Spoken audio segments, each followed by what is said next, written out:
blessings. What you say? I just blessings. Okay, blessings. Yes, yeah. I'll be your blessings. Blessings. Over and over again. I just blessings upon blessings. Blessings. I'll be your blessings.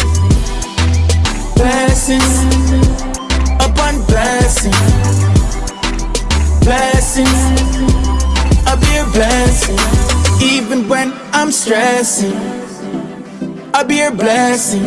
I'm taking every lesson as a blessing to increase my abaya. Me a blessing, I'll be a blessing. Every breath is a blessing. Blessings upon blessings. Blessings, I'll be your blessing. Blessings upon blessings. Blessings, I'll be your blessing. From I have mouth for talk, that a blessing. I'm a have foot for walk, another blessing. Me na outline with chalk, add up the blessings. And me heart no dark, cause of the blessing. Cause me know who bless me, and who not left me. When me wrong, me know who correct me. Through the valley of the shadow of death, yeah, take me. And then him bless me. Blessings upon blessings.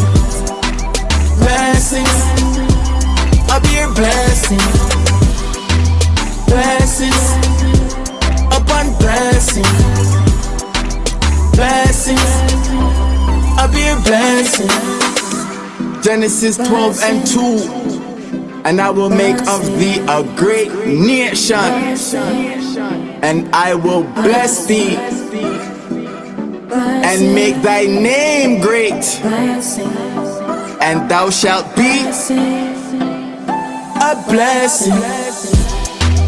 Blessings upon blessings. Blessings, I'll be your blessing. Blessings upon blessings. Blessings, I'll be your blessing.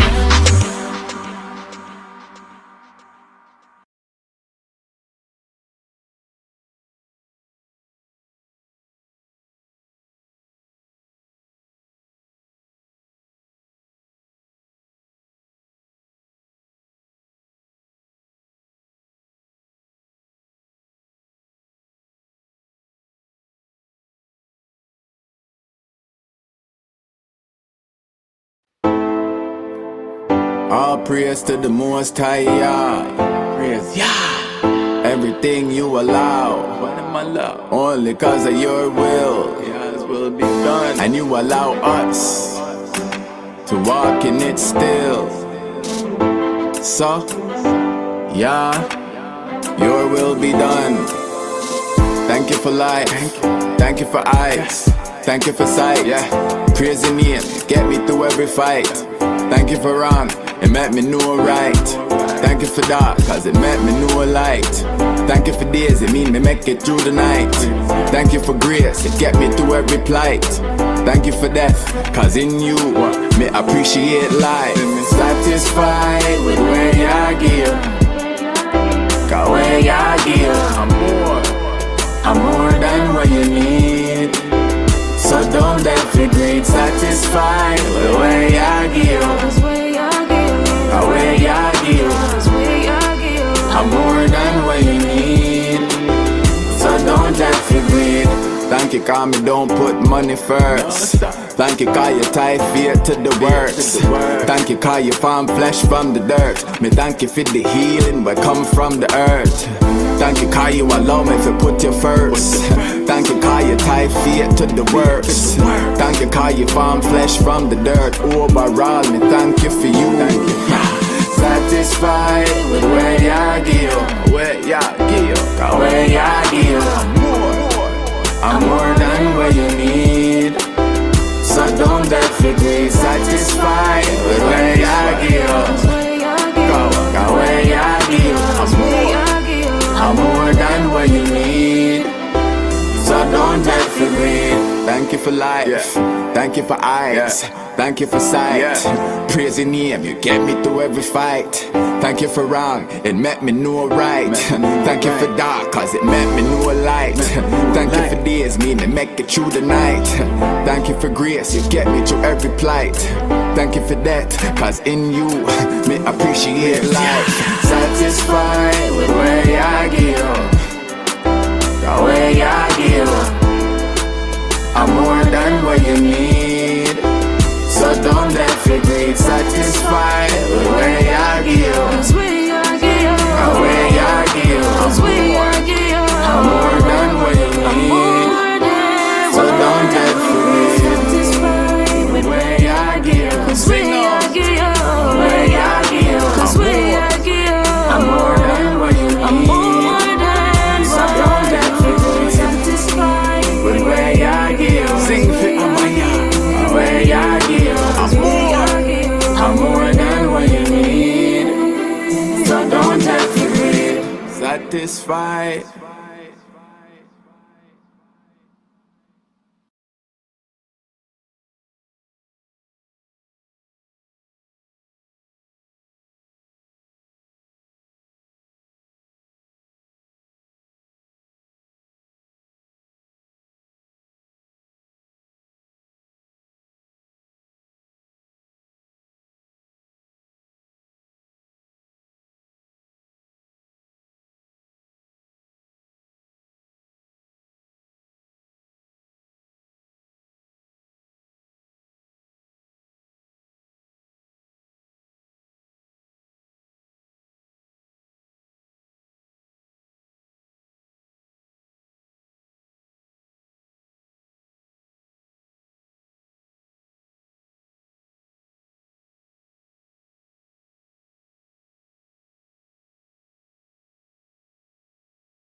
Take a side, can't lukewarm, don't doubt. Don't make ya spit you out. You have to take a side, whether hot or cold. Choose righteousness, flesh after dead daily. You have to both take a side, can't lukewarm, don't doubt. Don't make ya spit you out. You have to take a side, could a hot or cold. For choose righteousness, flesh after dead daily. You have to both. Hey, you're over everything. Cause everything else are the creation. And me say yeah is everything. When my road did a wait man. And me say yeah overall. Cause I am overall. And when me say I am overall. Cause if you don't choose, yeah you are gonna fall. Cause you have to take a side. Can't lukewarm, don't doubt. Don't make ya spit you out. You have to take a side, whether hot or cold. For choose righteousness, flesh after dead daily. You have to both take a side. Can't lukewarm, don't doubt. Don't make ya spit you out. You have to take a side, good or hot or cold. For choose righteousness, flesh after dead daily. You have to both. Revelations 3:15 to 16. I know thy works, that thou art neither cold nor hot. Not even cold or hot. I would thou were cold or hot. Why? So then, because thou art lukewarm and neither cold nor hot, I will spew thee out of my mouth. Cause you have to take a side. Can't lukewarm, don't doubt. Don't make ya spit you out. You have to take a side, whether hot or cold. For choose righteousness, flesh after dead daily. You have to both take a side. Can't lukewarm, don't doubt. Don't make ya spit you out. You have to take a side, good or hot or cold. For choose righteousness, flesh after dead daily. You have to both. And me say ya over everything. Because everything else are the creation. And me say ya is everything. When my road did a wait man. I And me say I overall. Cause I overall. And when me say I overall. Cause if you don't choose, yeah, you are go fall. You have to take a side. Can't lukewarm, don't doubt. And don't make ya spit you out. Yeah, you have to take a side, whether hot or cold. To choose righteousness, flesh after death daily. You have to bold, take a side. Can't lukewarm, don't doubt. And don't make ya spit you out. Yeah, you have to take a side, whether hot or cold. To choose righteousness, flesh after death daily. You have to bold, take a side. Can't lukewarm, don't doubt. Don't make ya spit you out.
Wow.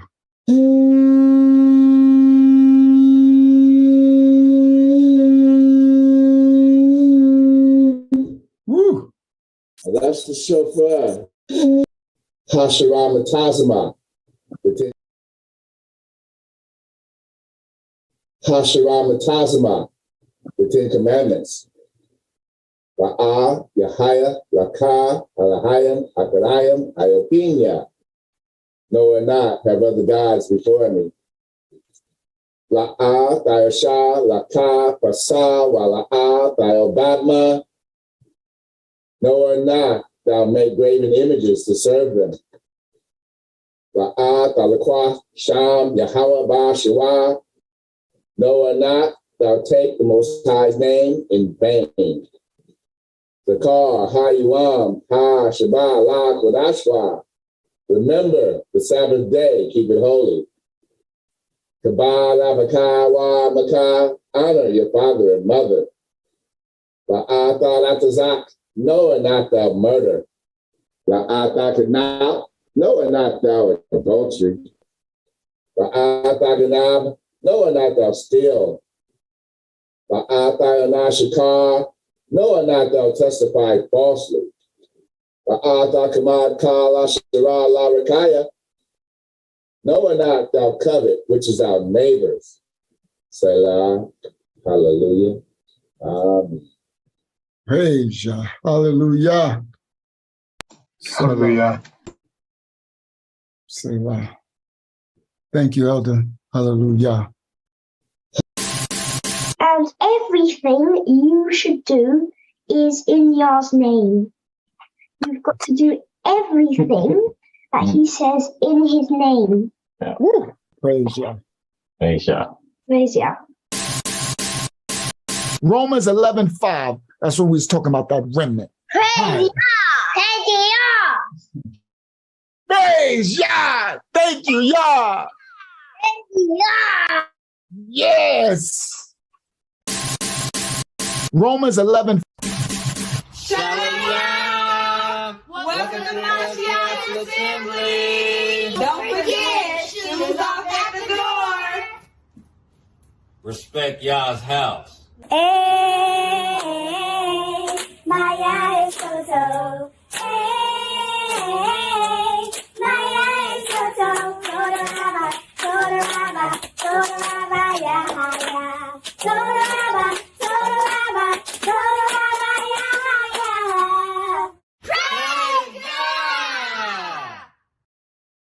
Yeah. Praise Yah. We sing praises to your name. Oh yeah, we sing praises to your name. Oh yeah, for your name is great and greatly to be praised. Praise Yah. Praise Yah. We sing praises to your name. Oh yeah, we sing praises to your name.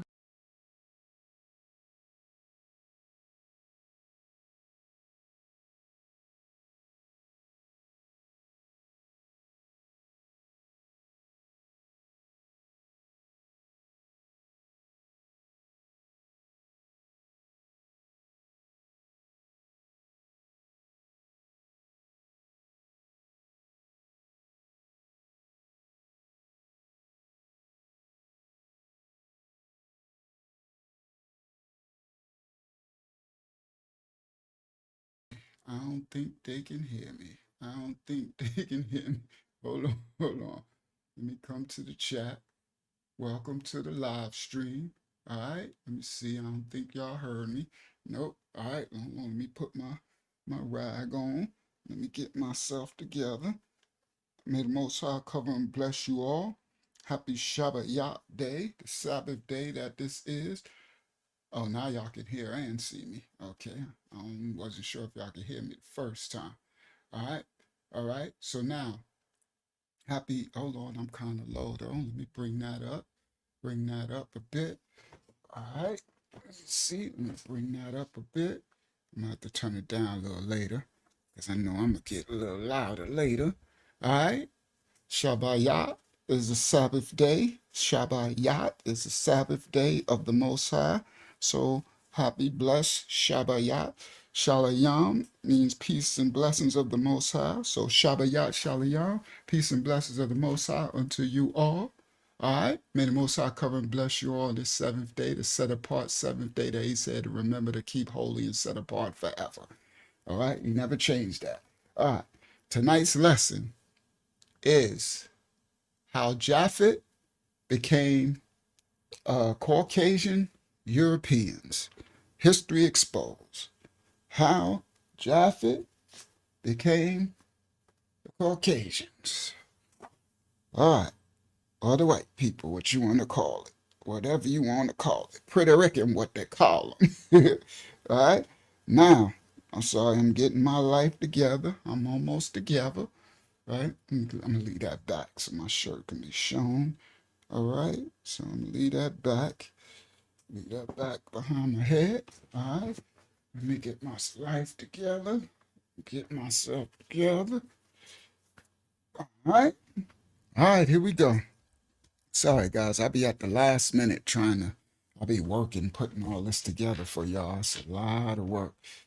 All right, so sometimes I don't know what the Most High want me to teach until the last minute. And it's really rough. Then I got to put it all together. It just works like that. I don't be knowing what He want me to teach, and sometimes it be the last minute. I'm like, okay, now I got to put a whole thing together. So it's a lot of work. All right, may the Most High, hopefully y'all learn something tonight. Y'all be fed tonight. Tonight is it's a very strong lesson. All right, let me. All right, my mic level is all right there for now. Right, where's that at? 54. I must be talking really low.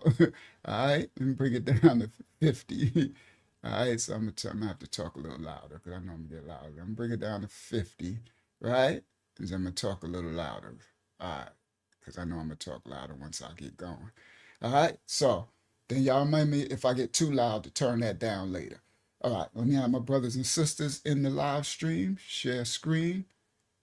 Not share screen. Cancel. Not share. This one. Invite. Copy. Go to the chat. Shout out to the whole chat. Shout out to the ministry. Messiah Assembly Ministries House of Yah. And everybody that's joining us live. Hopefully y'all had a blessed day. All right. Y'all go and get your snacks. We going somewhere to Shah, and we got some teaching to do, and we got some some assembling to do together as the Most High bring out his word tonight. All right. Shalom, young elder Yasha. Hold on, let's make us bigger on the screen. Shalom, young elder Tamaya. All right. Shalom, young kings. All right.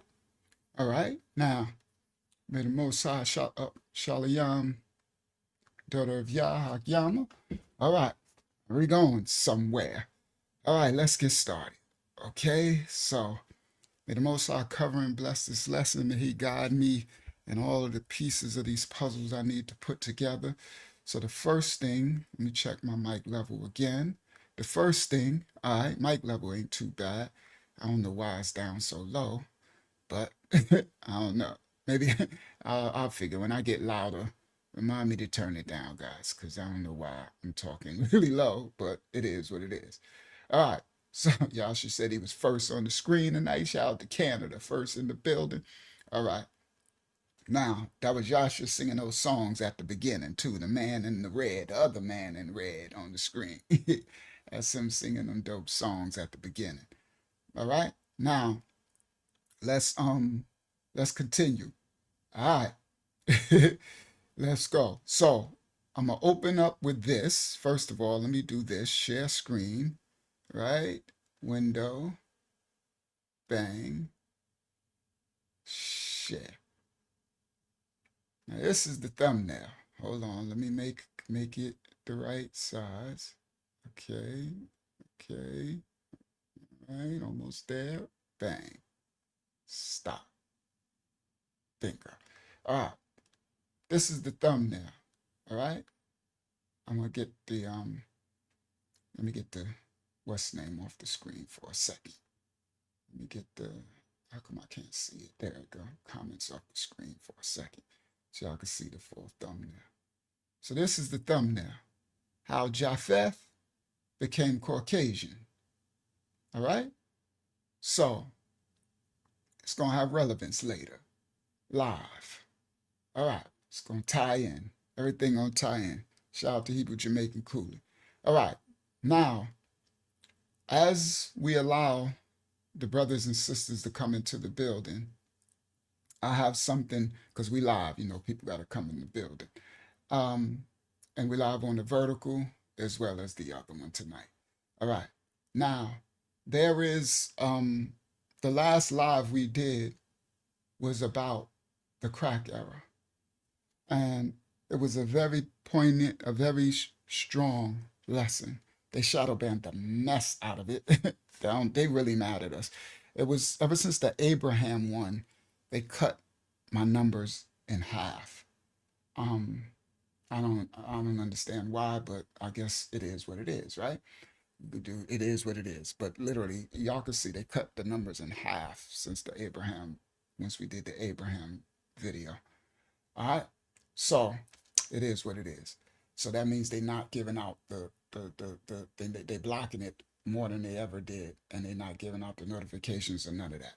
All right, so the last one we did was the how Uber Coke and Sigmund Freud to Compton cocaine, right? To crack, how they release this beast on us, right? So later I'm gonna do another part to that, all right? So for this opening, I'm going to break something down as we start this live about how Japheth became Caucasian Europeans. I'm going to break this down. So I'm going to do this. Let me go over here and then grab that and then make this smaller. There we go. All right. Now, shout out to Ariana in the building. All right. Now, I really wish they would just leave us alone. Like, we don't harm nobody. People all over the internet saying all type of crazy stuff about everything, and they just all over our house because the truth, real truth, and nothing but the truth lies here. And I understand they really can't allow that to happen. So praise the Most High. We, it is what it is. Let the word spread as far as it could. All right. Now, I'm gonna go to share screen, bang, share. Now, as we open this lesson, to do Japheth becoming Caucasian. I'm going to do a little piece because one of our ministry members, Yashara La, she wrote some information to add on to the lesson. I'm low. All right, let me bring it up. Let me bring it up. All right. Yep, it is low. I don't know why it's low, but I'm bringing it up. All right. Maybe they're messing with that too.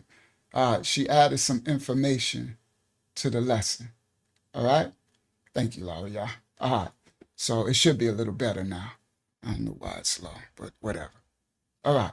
Now, I'm going to start. Here we go. We're opening up with a little bit of the information. Yesharallah said, praise the Most High Yah for this lesson about the crack and the cocaine being pushed in the black communities.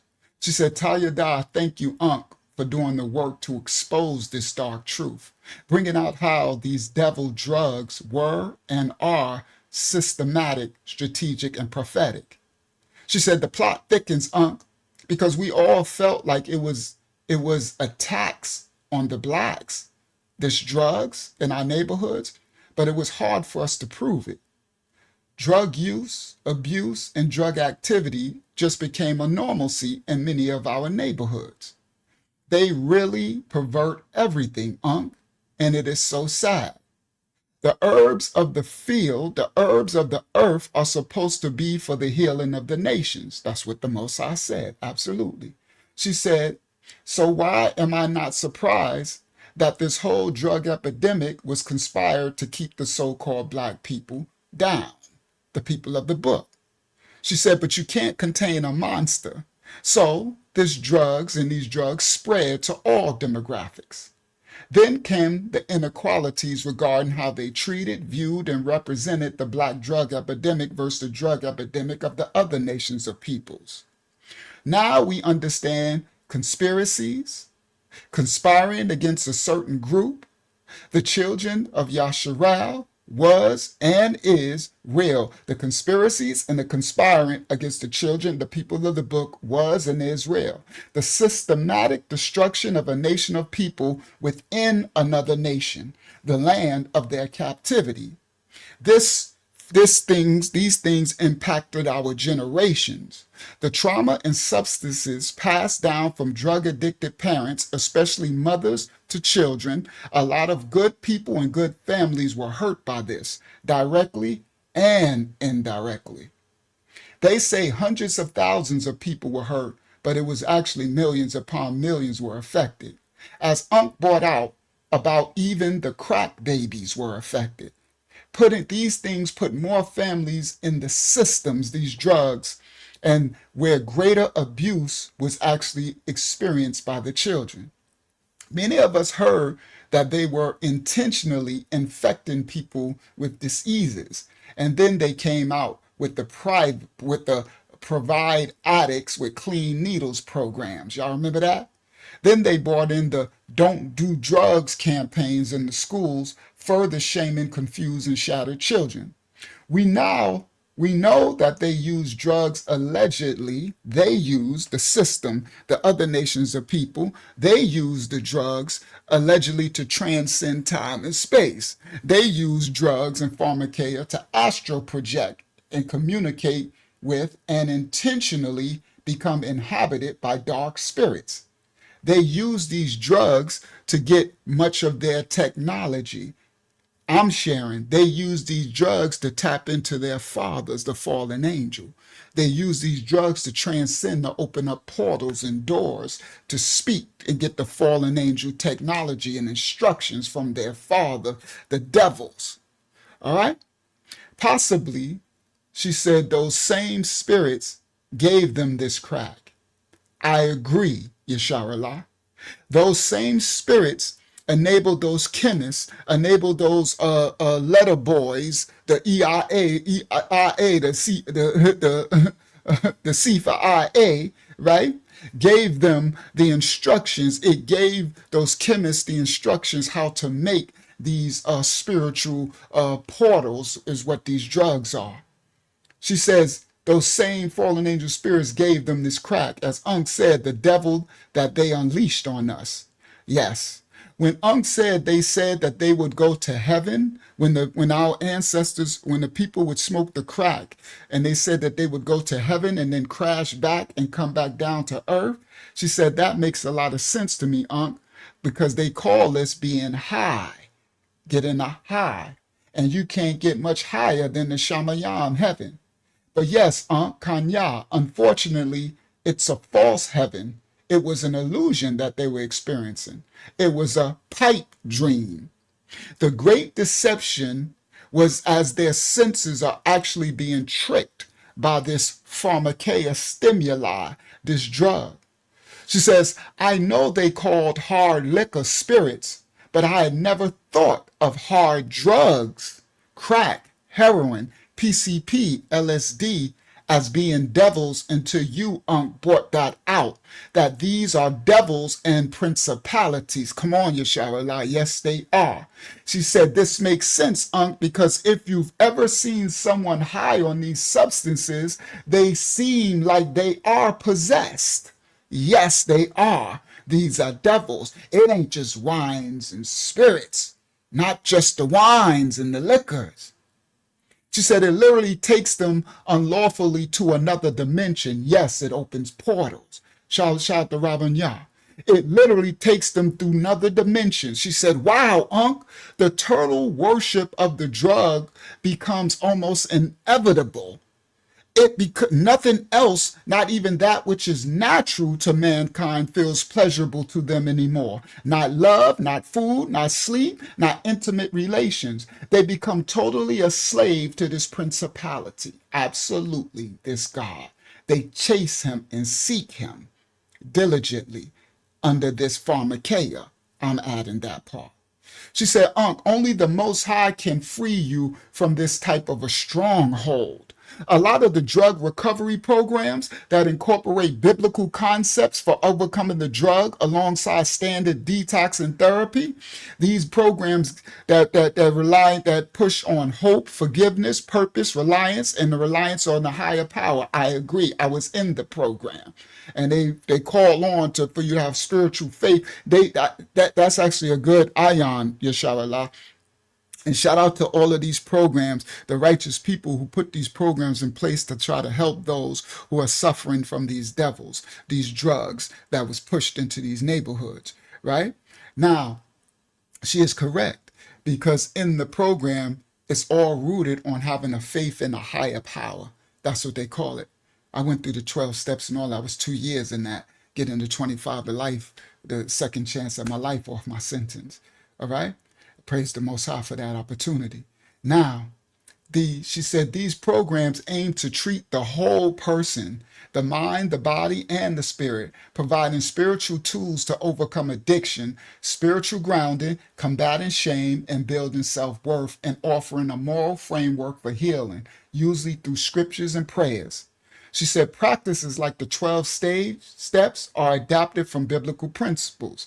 They adapted on prayer, scripture studies, worship and praise of the Creator or a higher source. That's what they call it, a higher power, to build strength.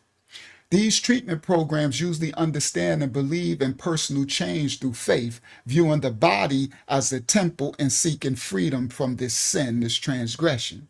She said the serpent seed aims to crush the so-called black people.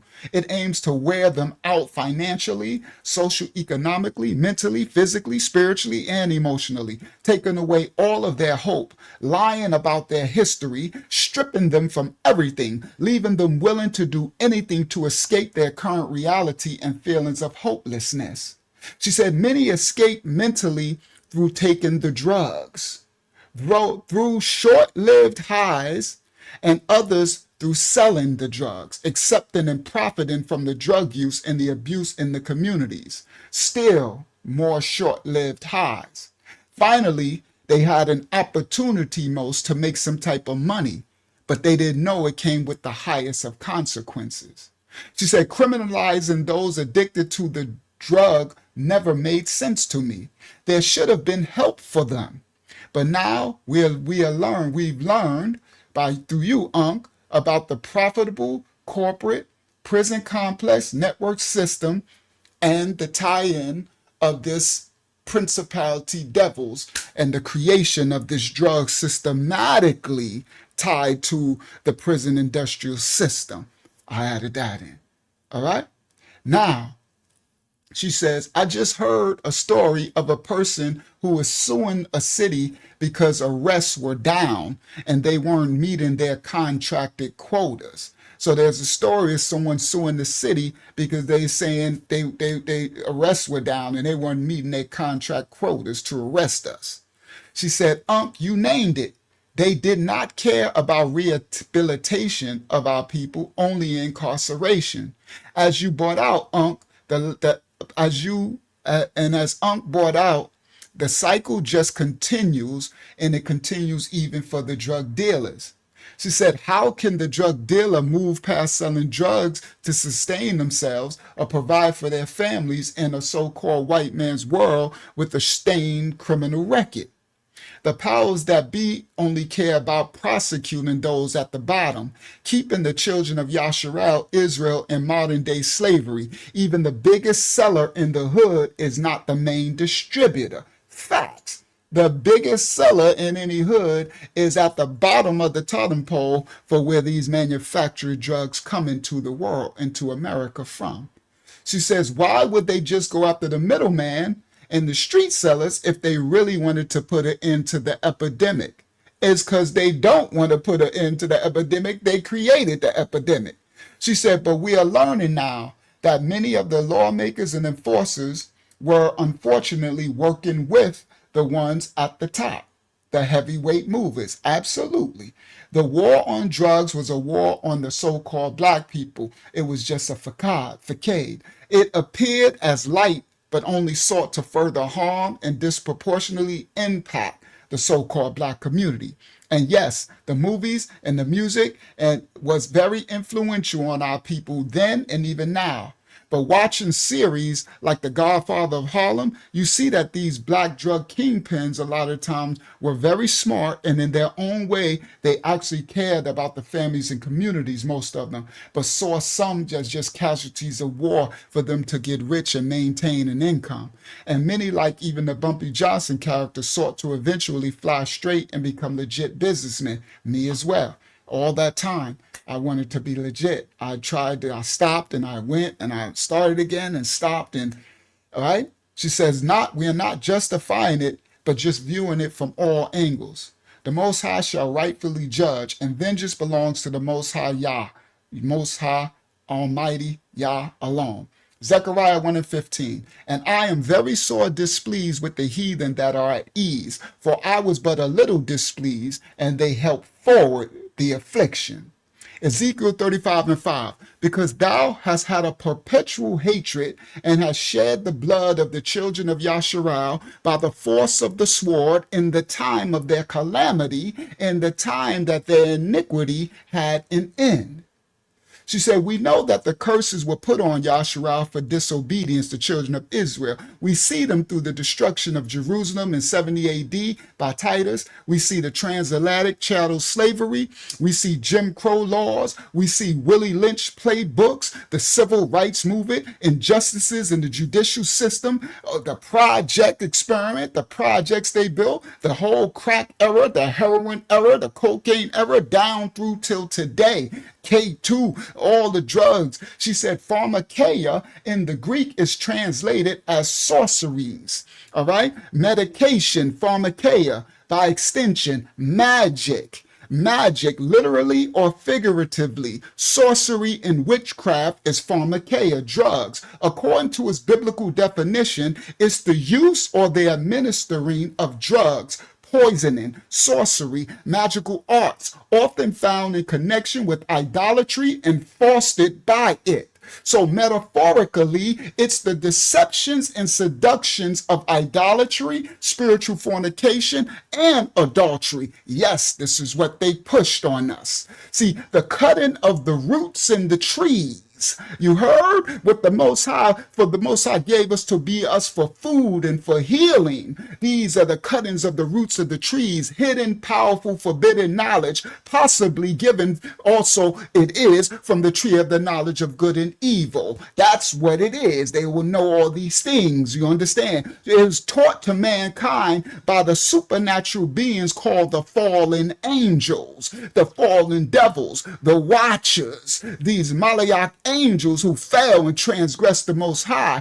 This was their primarily form of magic that they taught to the children who was in transgression. They taught sorcery, witchcraft, pharmakeia alongside enchantments. This led to corruption, idolatry, and wickedness before the flood and even after the flood.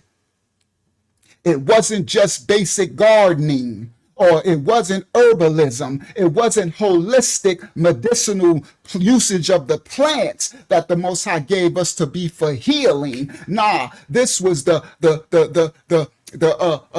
pharmakeia, the root sorcery. All right, the roots. What's the name, and the poison that they're administering. Okay, this fallen angel taught us to use these use the herbs of the field and the fruits of the trees and all the things that the Most High gave us the herb for healing, to use us to what? To curse ourselves if we get them to curse themselves. All right, the cutting of the roots. All right, in trees. All right, now this led to further corruption. All right.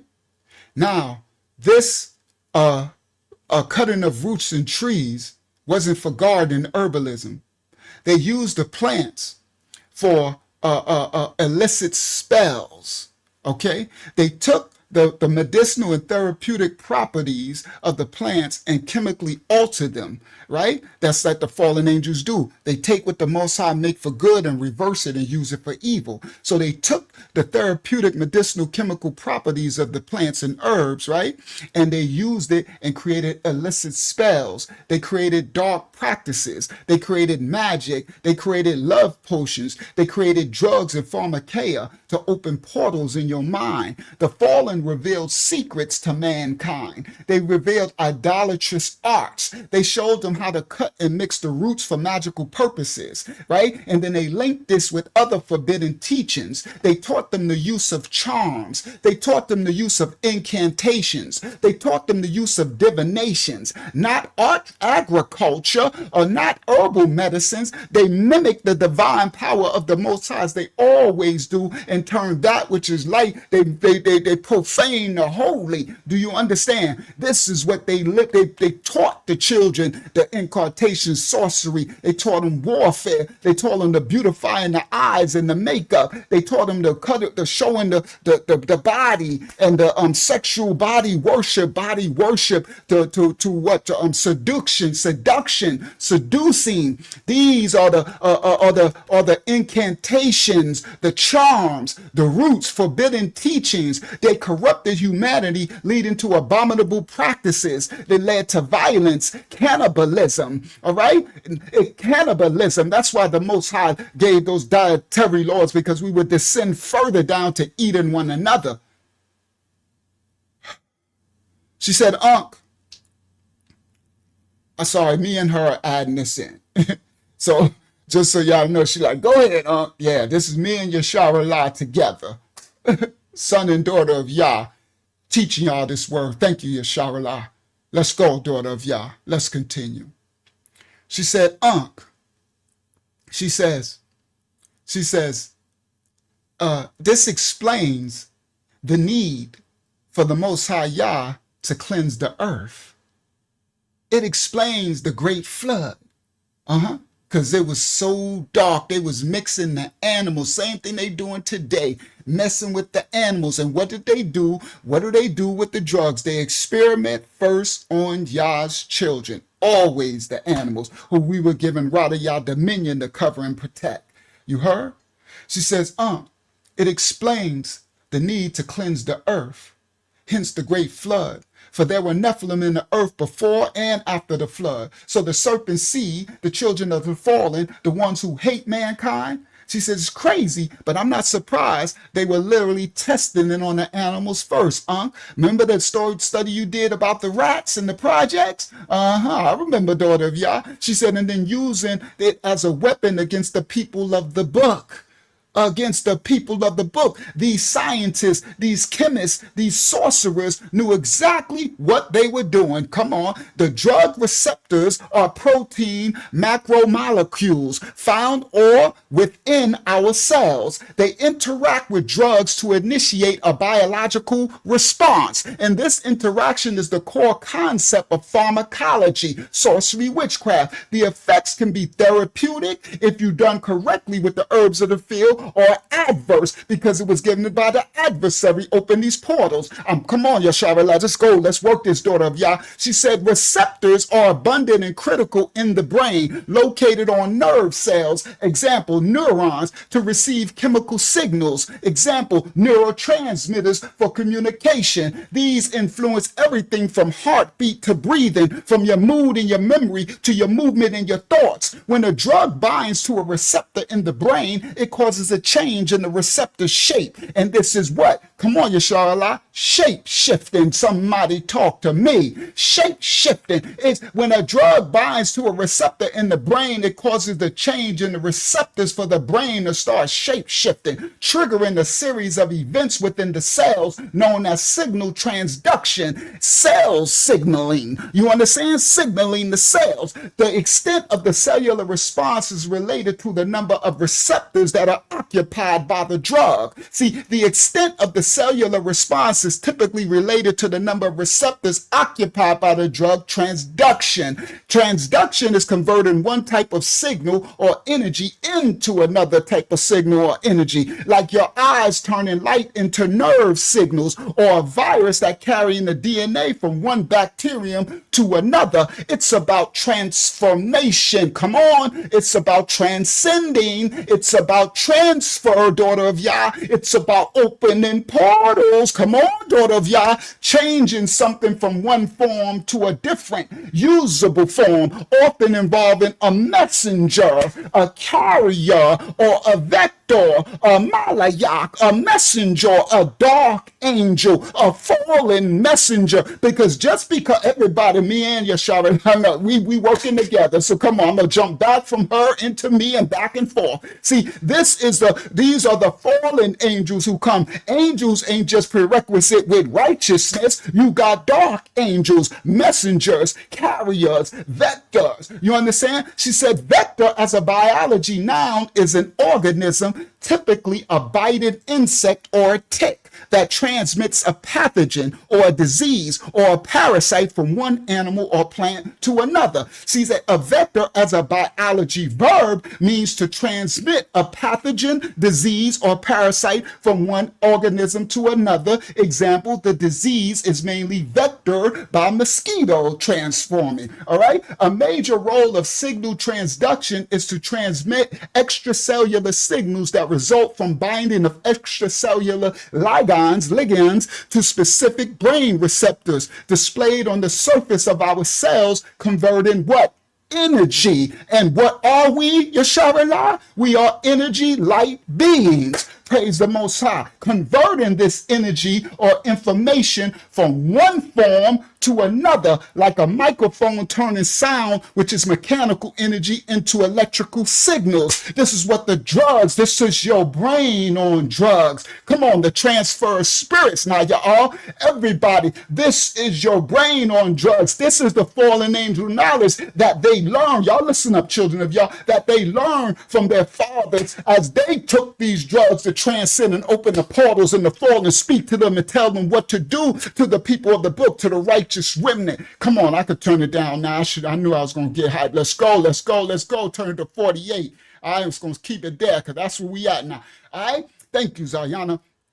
on the people of the book. We going somewhere. We about to get to Japheth in a minute. We closing out with this now. This our beginning, our intro. Y'all come on in. I'm already hot. Let's go. This is the energy, that we are light-bearing energy beings. You understand? Our hair, our spiral cord hair, and all your hairs, even those who don't have the spiral cord, your energy receptors are just duller. Just like your melanin is a little duller. You need more protection from the natural branch. You heard? So now everything on us is a receptor. It's an energy giving off and pulling in. It's going in and out. So they want to what? They want to what? Possess that Jacob slider. They want to possess that energy, that connection to the Creator, the Most High, and all things, all beings, all the matter, all the mineral nutrients, the chemicals, everything that exists in the universe and the earth exists in the human, the original man, woman, and child. You understand? The natural brand, serpent seed created in His likeness, image, and being, which every other children came forth from. You heard this part? We going into Japheth because they all came from us. This part. All right, let's get started. Now, this is what they did. So they understood that from the fallen angel technology that we gotta get into their DNA. We gotta, what did J. Edgar Hoover say? We gotta stop a Messiah from coming from this generation. Come on, Yasharallah. Listen, we going in. Now, we gotta stop it. So they did a major role of signal transduction is to transmit extracellular signals that result from the binding of extracellular ligands to specific brain receptors displayed on the surface of our cells that convert our energy or information from one form, righteous, to another, unrighteous. From one form, the tree of life, to another, the tree of the knowledge of good and evil. Y'all better talk to me. This is what they've done to us. Revelation 9:21. Neither repented they of their murders, nor of their sorceries, nor of their fornication, nor of their thefts. Revelation 18:23. And the light of a candle shall shine no more at all inside of thee, and the voice of the bridegroom and of the bride shall be heard no more at all in thee, because they turned off the light. The Bible says, don't let your light go dim. Don't let your light go out. Don't let your light be dark light. They turned off the light. They lit that crack pipe. They lit it up and they turn off the light. Turn off the lights on the children of Yasharal. The Bible says, and the light of the candle shall shine no more at all in thee, and the voice of the bridegroom and of the bride shall be heard no more at all in thee. For thy merchants were the great men of the earth, for by their sorcery, thy sorceries were all nations deceived. You serpent seeds. The extra biblical now, the Canaanite, the Apocryphal, the original text book of Ya'abalaz, Jubilees 10 and 14, 10 through 14, 10 and 10 says, and one of us, he commanded that we should teach Noah all their medicines, for he knew that they would not walk in uprightness, nor strive in righteousness. And we did according to all his words. And all the malignant evil ones we bound in the place of condemnation, and 1/10 part of them we left that they might be subject before Hasatan on the earth. And we explained to Noah all the medicines of their diseases. They explained to Noah all the medicines of their diseases together with their seductions, how Noah might heal them with herbs of the earth. This is Jubilees 10 and 10 through 14. Y'all read y'all Safari, y'all word of the Most High. That's why they take our apocryphal books out. The devil's a lie. So they explained to Noah all the medicines of their diseases together with the seductions, how he might heal the children with herbs of the earth. And Noah wrote down all things in the book as they instructed him, the Malayites as we instructed him concerning every kind of medicine. Thus the evil spirits were precluded from hurting the sons and daughters of Noah. And he gave all that he had written, Noah, to Shem, Shamayam. Nayak took this information because they knew the fallen, the Yah sent the righteous Malayak to teach Nayak because the fallen are teaching their children pharmakeia. So you need to teach the children, teach your children, Nayak Noah, teach Shayam, Shem, Shamayam, teach Shamayam. Teach him. So Nayak wrote down all the things in the book as they instructed him concerning every kind of medicine, so that the evil spirits couldn't hurt the sons of Nayak. And he gave all that he had written to Shamayam, Shem, his eldest son. For Nayak Noah loved Shamayam, Shem exceedingly above all the other sons. You heard? Psalms 51:7. The Most High Yah purge me with hyssop. All right? Purge me, Yah, with hyssop, and I shall be clean. Wash me, Father, and I shall be whiter than snow. Purge me with the herb of the field that comes from the ground. Hyssop, Psalms 51:7. Yasharallah wrote hyssop is Hyssopus officinalis.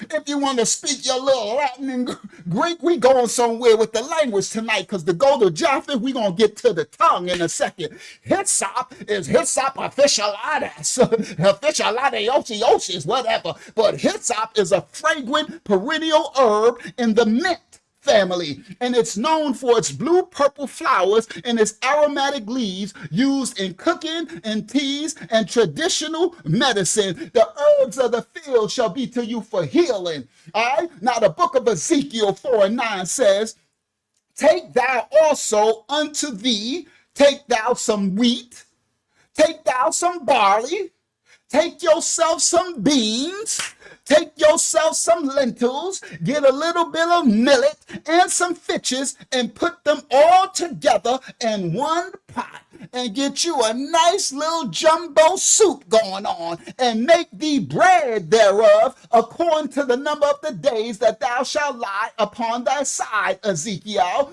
390 days shalt thou eat thereof from the fields, from the fruit, Ezekiel, because he gave them a charge. Ezekiel had a message to do. That's a sadayah. That's a Habariyah letter. Y'all better know they call it Sade or something. Sadayah. We just did that on our Tuesday Bible study, boy. Y'all missing out, those who ain't in the Tuesday house, boy. Y'all think this be something. Y'all ain't never seen nothing. You heard? This is the mission, Ezekiel. Go down on your side right now, y'all. We just bought this side. We were just talking about this in the Tuesday Bible study. You heard? All right, Ezekiel 4:9. Now, let's move on. 2 Kings 20:7. And Isaiah, Yeshaya, he said, take a lump of figs. And they took it, and they laid it on boil. And he recovered. A lump of figs. You heard?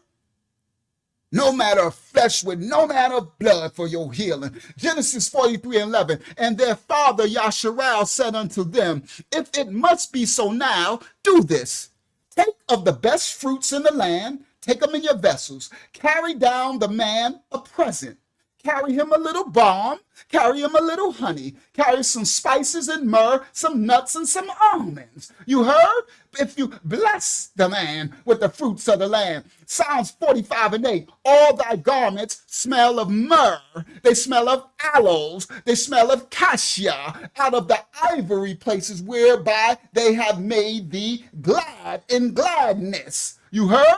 Ezekiel 47:12. And by the river upon the bank thereof on that side shall grow all trees which shall be to you for meat, whose leaves shall never fade, neither shall the fruit thereof be consumed. It shall bring forth new fruit according to his month, because their waters they issued out of the sanctuary, and the fruit thereof shall be to you for meat, and the leaves thereof for medicine. You heard? 2 Peter 2:22. But it is happened unto them according to the true proverb. The dog is turned to his own vomit again, and the sow that was washed to her wallowing in the mire. For those who don't want to receive what the Most High told us. Revelation 22:15. For without of the Most High's true righteousness, without his instructions, are dogs and sorcerers and whoremongers and murderers and idolaters and whoever loveth and maketh a lie.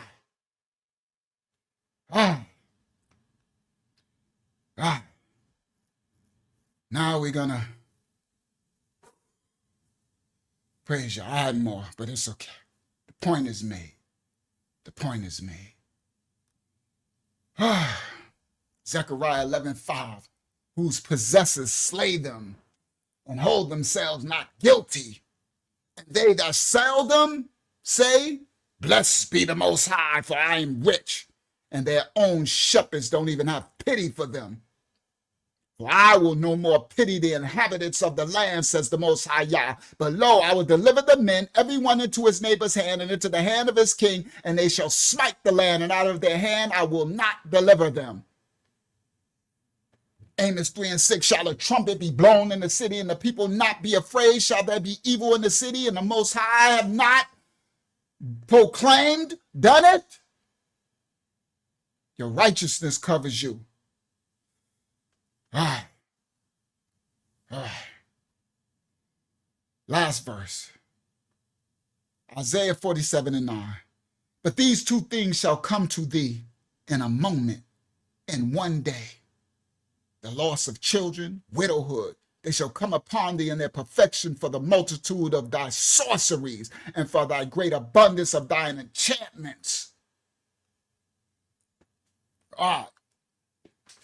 Praise you. That was the part 2 of the crack lesson. We're going to do a part 3 another time because I got plenty more. Thank you, Yasharallah. We put this work in for our Father.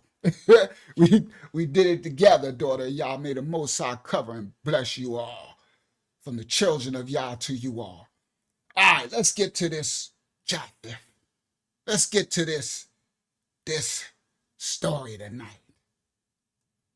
What's the title? How Japheth became the Caucasian Europeans. History exposed. Stop share. Share screen. Let me see where my mic level at. Yeah, I'm on one a little bit. I'm turned up a little bit. Share screen. I was all nice and calm at the beginning. Now I'm turn up soup. It's turn up time. I ain't even like turnips. I don't like turnips, but I don't mind some y'all turn up.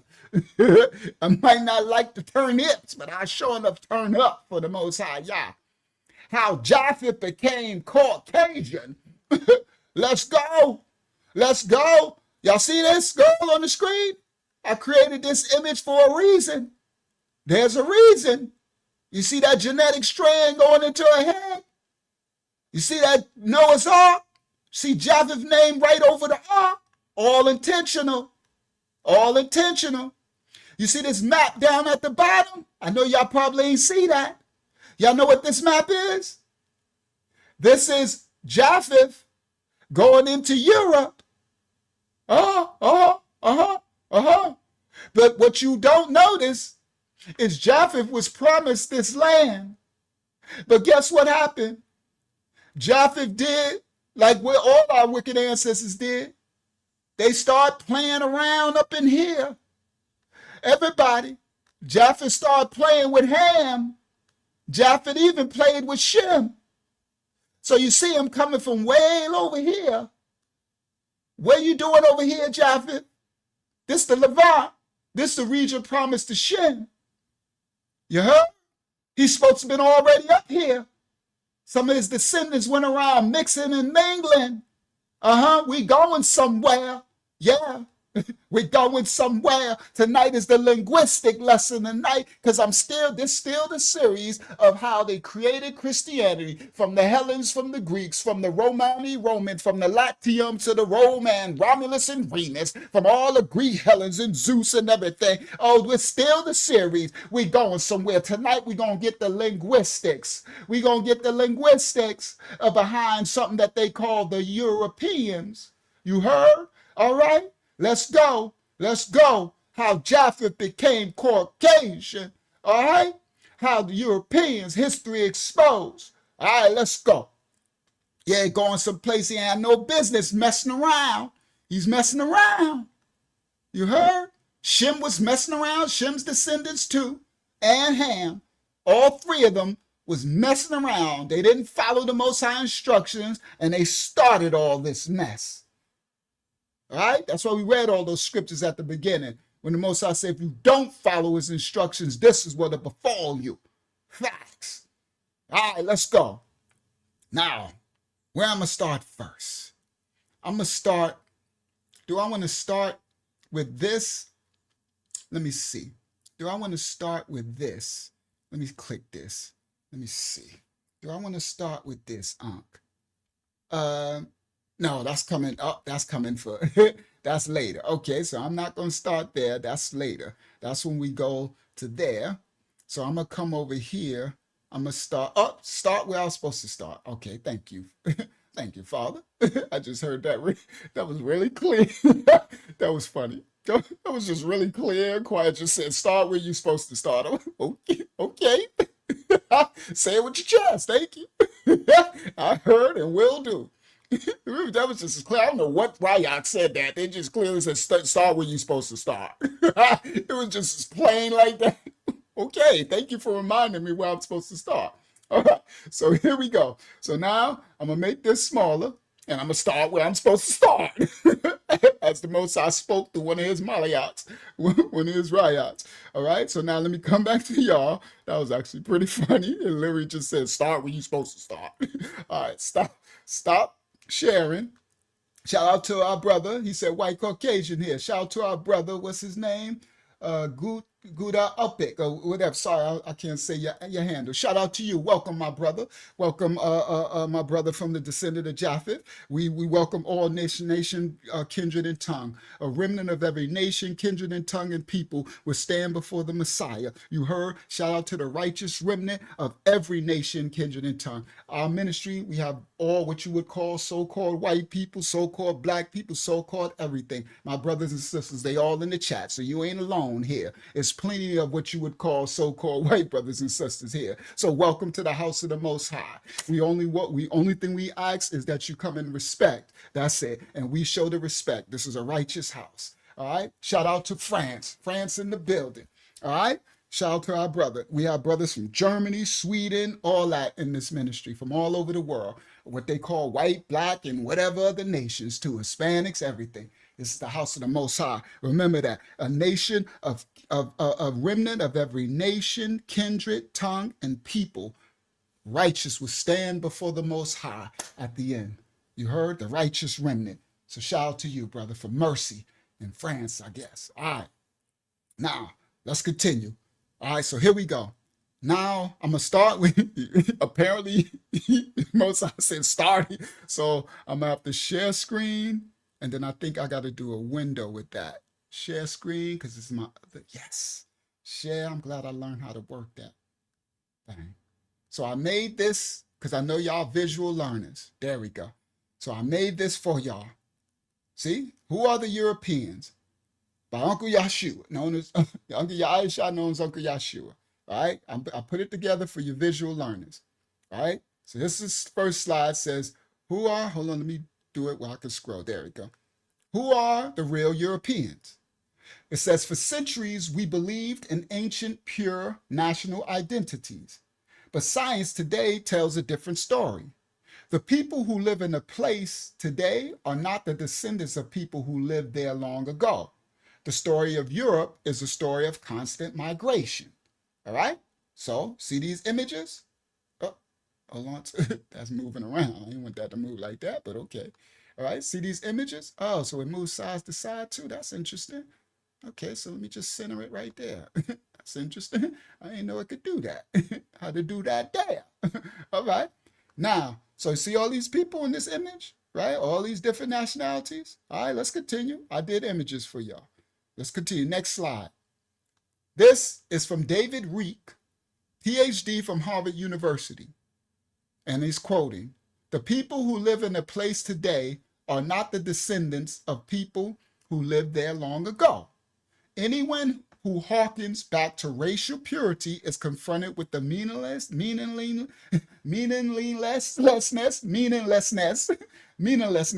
of the concept. It's funny when I struggle with words. Meaninglessness. All right? David Reed, I ain't said. Some dude from Harvard University. Y'all know me. I try to get y'all receipts. You know how people do. You know, don't lean on your own understanding. Y'all go look up all this, everything I'm saying. Don't take me on face value. Go research, study to show yourself approved. That's what the manuscript, the Safari tells us to do, right? I could plant seeds, but just don't believe anybody. Go study to show yourself approved, all right? So I try to find like public receipts from these scholarly sources. You know how, you know, the world is, but that's that Greco thought, to, you know, scholarly sources and all that stuff, right? So, all right. Now, he said, but I'll try to concentrate. Yes. Now, David Reed from Harvard said this: the people who lived in the place today are not the descendants of people who lived there long ago. All right. I agree. Now, let's go to the next slide. I got another one. This is a Christian Christensen. What a name. Christian Christensen, an archaeologist from the University of Gothenburg. Now, these are so-called white people, right? So I'm giving sources from some of our white brothers and sisters around the world. So this ain't just, you know, people say, oh, it's just black. Y'all just want to be it. No. I'm giving these sources. Christian Christensen, an archaeologist, revered, celebrated, studied, says there's no such thing as a Dane or a Swede or a German. We are all Yamnaya, Russians, all Africans. We're going somewhere, Dolores Yah. Y'all let us walk this study on in. We walking this on in. All right? I'm giving some of the scholarship sources at the beginning. I didn't say this. Christian Christensen. Take it up with Christian Christensen. Don't say I ain't say it. You'll find out what Yamnaya is. You heard? In a second. Right? In tonight's lesson. He says, we're all Yamnaya Russians, all Africans. All right. Now, this is not a black person said this. All right, let's continue.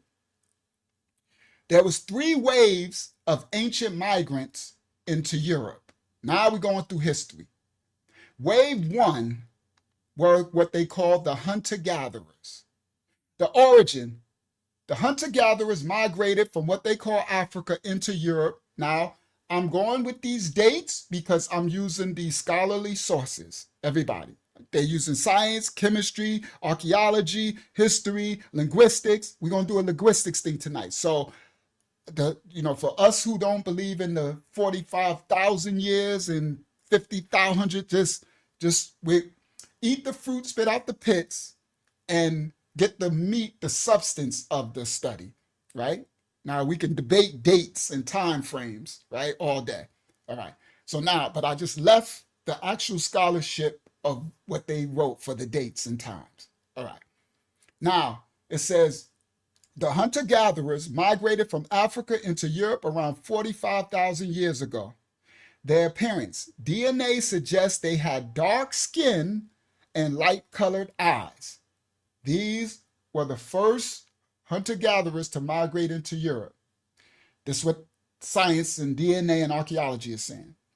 Lifestyle, they lived as nomadic bands, hunting woolly mammoth, horses, and aurochs. Throughout the Ice Age, they left spectacular cave paintings. Legacy, they also mixed themselves with the Neanderthals. About 2% of a typical European's genome today is Neanderthal DNA. This is all science. All right. We're going somewhere. All right, let's continue. Yes. All right. Now, this is a little picture of migration. Early migrations of people with DNA of Neolithic Hittite farmers from Anatolia. Now, there was 3 waves of ancient migrants that went into Europe. Remember the thumbnail. This is the migrations. Everybody listen. The first was what they would call Africans. That's what science, these were Africans that had black skin and light-colored eyes. All right, these are the DNA facts that they're finding from the excavations, archaeological digs, skull fractures, tooths, pottery, everything. This is science and historical facts, right? I'm showing you the receipts. Now, the first wave were these Africans with these light eyes. Okay, and they lived at a nomadic, and they mixed with the Neanderthals. They smashed Nephilim, because Neanderthals are Nephilim. This sounds about right when you understand what's going on. Okay, now that's the first wave. All right, it's supposed to have been 45,000 years ago. The second wave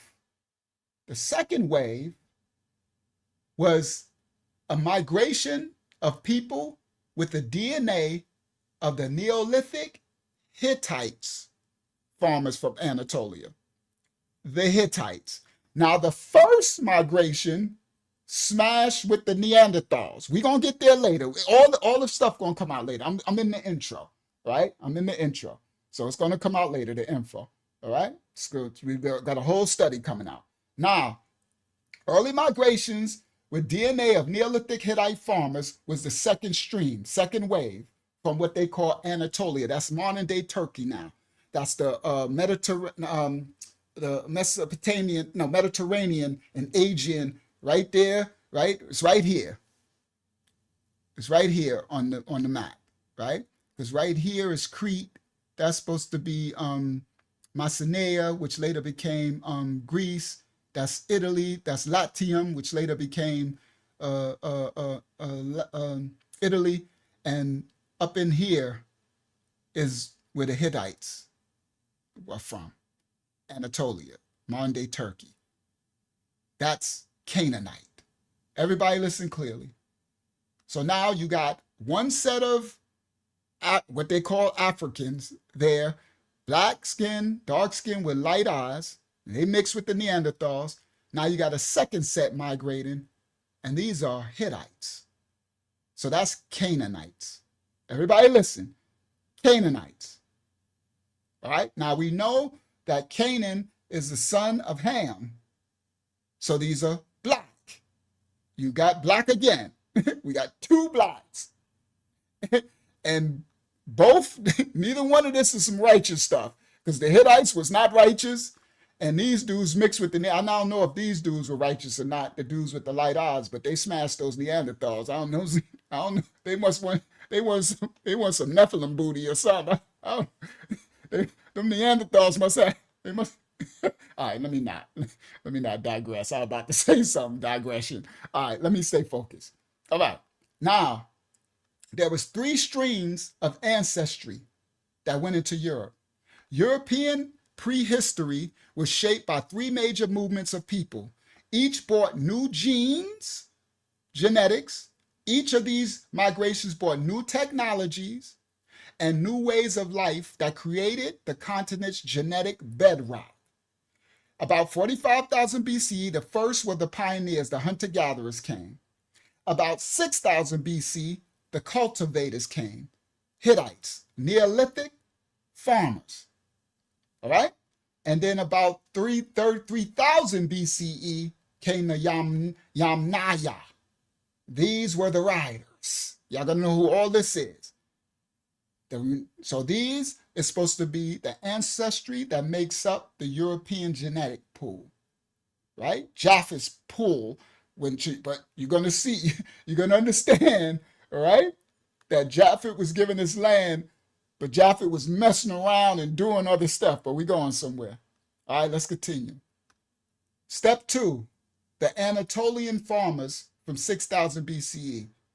All right, around 8,000 years ago, a new people arrived from Anatolia, that's the Hittites, modern-day Turkey. They brought with them a revolutionary technology that would change the continent forever. The Hittites brought agriculture to the European continent. All right? Now, there were 3 waves of immigrants that settled prehistoric Europe. 1, hunter-gatherers who were modern humans whose ancestors evolved in Africa. They reached Europe some 45,000 years ago. 2, the Neolithic Hittite farmers from present-day Turkey had joined them in southern Europe by around 6000 BC, and they pushed the original hunter-gatherers deeper into the interior of the continent as time went on. And then the third wave was the Yamnaya, this culture that swept in from what we call now modern-day Russia and the Ukraine. Everybody listen, around 3300 BC. And relatively quickly, the Yamnaya made their presence known. Most Europeans today have DNA from all three of these groups. Modern Europeans' Yamnaya bloodlines are the strongest, this is genetics, in the north. Those of the Neolithic Hittite farmers, their genetics are strongest in the south of Europe. All right. The early settlers of Europe were widely scattered. They kept their distance. Now, when the first group, these blacks with light eyes, got there, they were widely scattered. They had the whole, what you would call Europe to themselves. And they kept their distance when the Hittites farmers first arrived. So when the Hittites came, the original inhabitants, the original ones who migrated there, the ones with dark skin and light eyes, they didn't want to mess with the Hittites. They kept their distance when the Hittites came. This is an image right here of a Hittite lion hunt relief. This is around 1200 BC at Aslan Tepe. This image right here is the image of a Hittite lion hunt. Hittites used to always hunt the lions. Y'all know who the lions is, right? All right, but anyway, this is the image of a Hittite lion hunt in a relief around 1200 BC at Aslan Tepe. All right, now, agriculture began around 9500 BC from the Neolithic Hittite farmers. They bought wheat, sheep, cattle, and also their own DNA to most of Europe by 4000 BC. All right, now this is here. The right here is where the Hittites were, that was their land from Ham's descendant. They went over into over here, Europe. This is what we're talking about. They bought this stuff over here.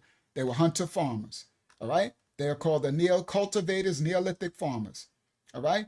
Now, they bought wheat, sheep, cattle, and their own DNA. You know what their DNA is, right?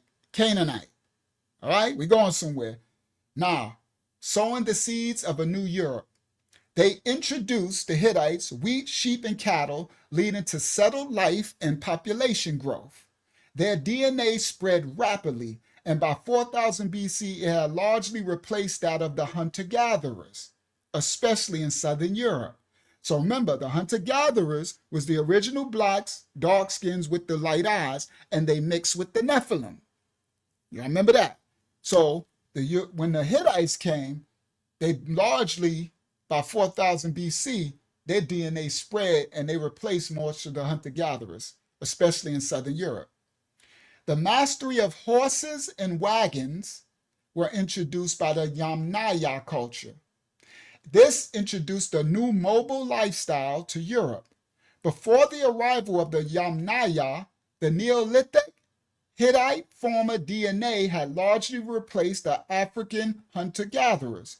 By 1000 BC, Yamnaya DNA could be found all across Europe. So now you're getting further along, right? The Yamnaya, it's all going to come out. We're still walking it in, all right? Andrew Curry wrote in the National Geographic, scientific findings suggest that the continent has been a melting pot since the Ice Age. Europeans living today in whatever country are a varying mix of ancient bloodlines hailing from Africa. Andrew Curry of National Geographic said it, not me. Everybody listen. He says, Europeans living today in whatever country are varying mix of ancient bloodlines hailing from what they call Africa. From Africa, he said, from the Shemitic Levant, and the Russian steppe. How would you say steppe? Now, the Russian steppe, that's modern day, that's the Yamnaya. Yamnaya, y'all gotta know who these are lately, okay? Now, oh, the words are small? Okay, so, oh, y'all wanna read them? All right, let me do this. I can just, I can make them all big. Give me a second. I can do Control A, and just make it all bigger. Let me see how they look. There they go. Let me make it one more again. See if that's even bigger for y'all. There you go. Is that better? That's That should be better. better. Okay. All right. So now, let me scroll down. All right. The Yamnaya. Where was we at? Andrew Curry. All right. Andrew Curry wrote in National Geographic scientific findings suggest that the continent has been a melting pot since the Ice Age. He said Europeans living today in whatever country are a varying mix of ancient bloodlines that hail from Africa, what they call Ham, the Shemitic Levant, they call it the Middle East now, okay, and what they call now Russian steppe. He said DNA recovered from ancient teeth and bones lets researchers understand how population shifts over time. Reading the past, in Orkeo, how do you say that? Number D4A017. Y'all know I bring receipts. Using Rosalindale display font, an explosion of new information is transforming archaeology. By sequencing the entire genome from tiny fragments of ancient teeth and bones, scientists can now trace population shifts over tens of thousands of years. Everything from the hair color to ancestry is revealed. All right. As the cost of sequencing DNA has now plummeted, this is still Andrew Curry's National Geographic writing story. He says, as the cost of sequencing DNA has now plummeted, the cost went down to do it, scientists at labs like the one in Jena, Germany, have been able to unravel patterns of past human migration. Reading history from the bone. The story was locked in ancient DNA. The new field of paleogenetics allows scientists to sequence entire genomes from millennia-old remains with costs now as low as $500 per genome. This technology is transforming archaeology and sweeping away any notion of European genetic purity. They're explaining now that they're finding out from the genetics, the mixture. All European, he's continuing. This is still Andrew Curry's wrote in National Geographic Scientific Findings. He says, as the cost of sequencing DNA has plummeted, scientists at labs like the one in Jena, Germany, have been able to unravel patterns of past human migration. All Europeans today are a mix. The genetic recipe for a typical European would be roughly equal parts Yamnaya, Anatolian Hittite farmer, and African hunter-gatherer. All Europeans are a mix. Today, the genetic recipe for European varies by region, but the core ingredients remain the same. The continent is a mosaic of these three ancient bloodlines. Now, this map right here, the orange shows the Yamnaya. This is what the scientists say the makeup of modern Europe today consists of. Today, the orange is where the Yamnaya are mostly present, right? The green is where the Hittite descendants, the Anatolian farmers, DNA is strong, right? That's, look, Crete, that's Greece, that's Italy, that's, right? And then the blue, the smaller, is where the hunter-gatherers, the original ones with the dark skin and the light eyes that they call the Africans. They're mostly small now because the Anatolia, the Hittites basically genetically blended them out. So they're in this region. They call this the Baltic region. All right? Y'all see later. All right? Now, it says all Europeans, this is still his National Geographic writing. All European today are a mix of the genetic recipe for a typical European will be roughly equal parts Yamnaya, Anatolian Hittite farmer, and African hunter-gatherer. But the average conceals large regional variations. More of the Eastern cowboy genes in Scandinavia, more of the farmer genes in Spain and Italy, and significant chunks of the hunter-gatherer DNA in the Baltics and Eastern Europe of the genetics. All right? Now, he says, to me, the new results from DNA are undermining the nationalist paradigm that we have always lived here. Now, he's European and he is a white man. He says, to me, the new results from the DNA are undermining the nationalist paradigm that we have always lived here and not mixed with any other people. Gothenburg's Christensen says, there's no such thing as a Dane or a Swede or a German. Instead, we are all Yamnaya Russians, all Africans. This is some of the receipts where I got it from, all right?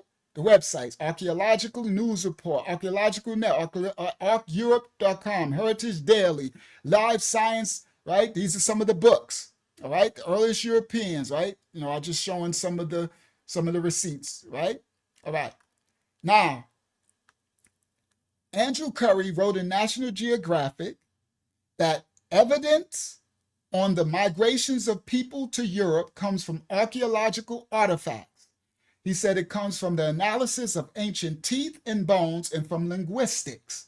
But above all, it comes from the new field of paleogenetics. Since the late 2000s, it has become possible to sequence the entire genome of humans who lived tens of millennia ago. Technical advances in just the past few years have made it cheap and efficient to do so. A well-preserved bit of skeleton can now be sequenced for just around $500. The clue is written in our bones. The new science of paleogenetics allows us to read, right? I just read that. $500, right? All right? I put these because y'all are most of y'all visual learners. I put the visuals together, all right, from the study. He says the result has been an explosion of new information that is transforming archaeology. In 2018 alone, the genomes of more than 1,000 prehistoric humans were determined, mostly from bones dug up years ago and preserved in museums and archaeological labs. In the process of notion of European genetic purity, any notion of European genetic purity has been swept away on the tide of a powdered bone. So they like, all y'all that think they didn't mix, that Europe is, he said, all that's is swept away from these bones, all right? So Indo-European expansion, all right? Now, Indo-European is very key. So I walked down the beginning, but we going somewhere, all right? Now, look at the expansion. So they all in Shem's land. They all in, right? So Shem and Canaan, the Hittites, all in Japheth mixing. We're going somewhere. Analysis of ancient genomes provides the equivalent of the personal DNA testing kits available today, but for people who died long before humans invented writing, the wheel, or pottery. The genetic information is startlingly complete. This is still his National Geographic. All right. It says the genetic information. Yep, Lude is in there too. This genetic information is startlingly complete. Everything from hair. All right. So now they're saying this new genome studies that they're able to do. He says the genetic information is startlingly complete. Everything from hair and eye color all the way to the inability to digest milk can be determined from 1,000th of an ounce of bone or tooth. Thank you, Pensilola, Yah bless. Thank you for your donation, daughter of Yah. I humbly receive. Now, He says even they can determine the inability to digest milk, lactose intolerant. That's going to come out later. Shalom, yalla.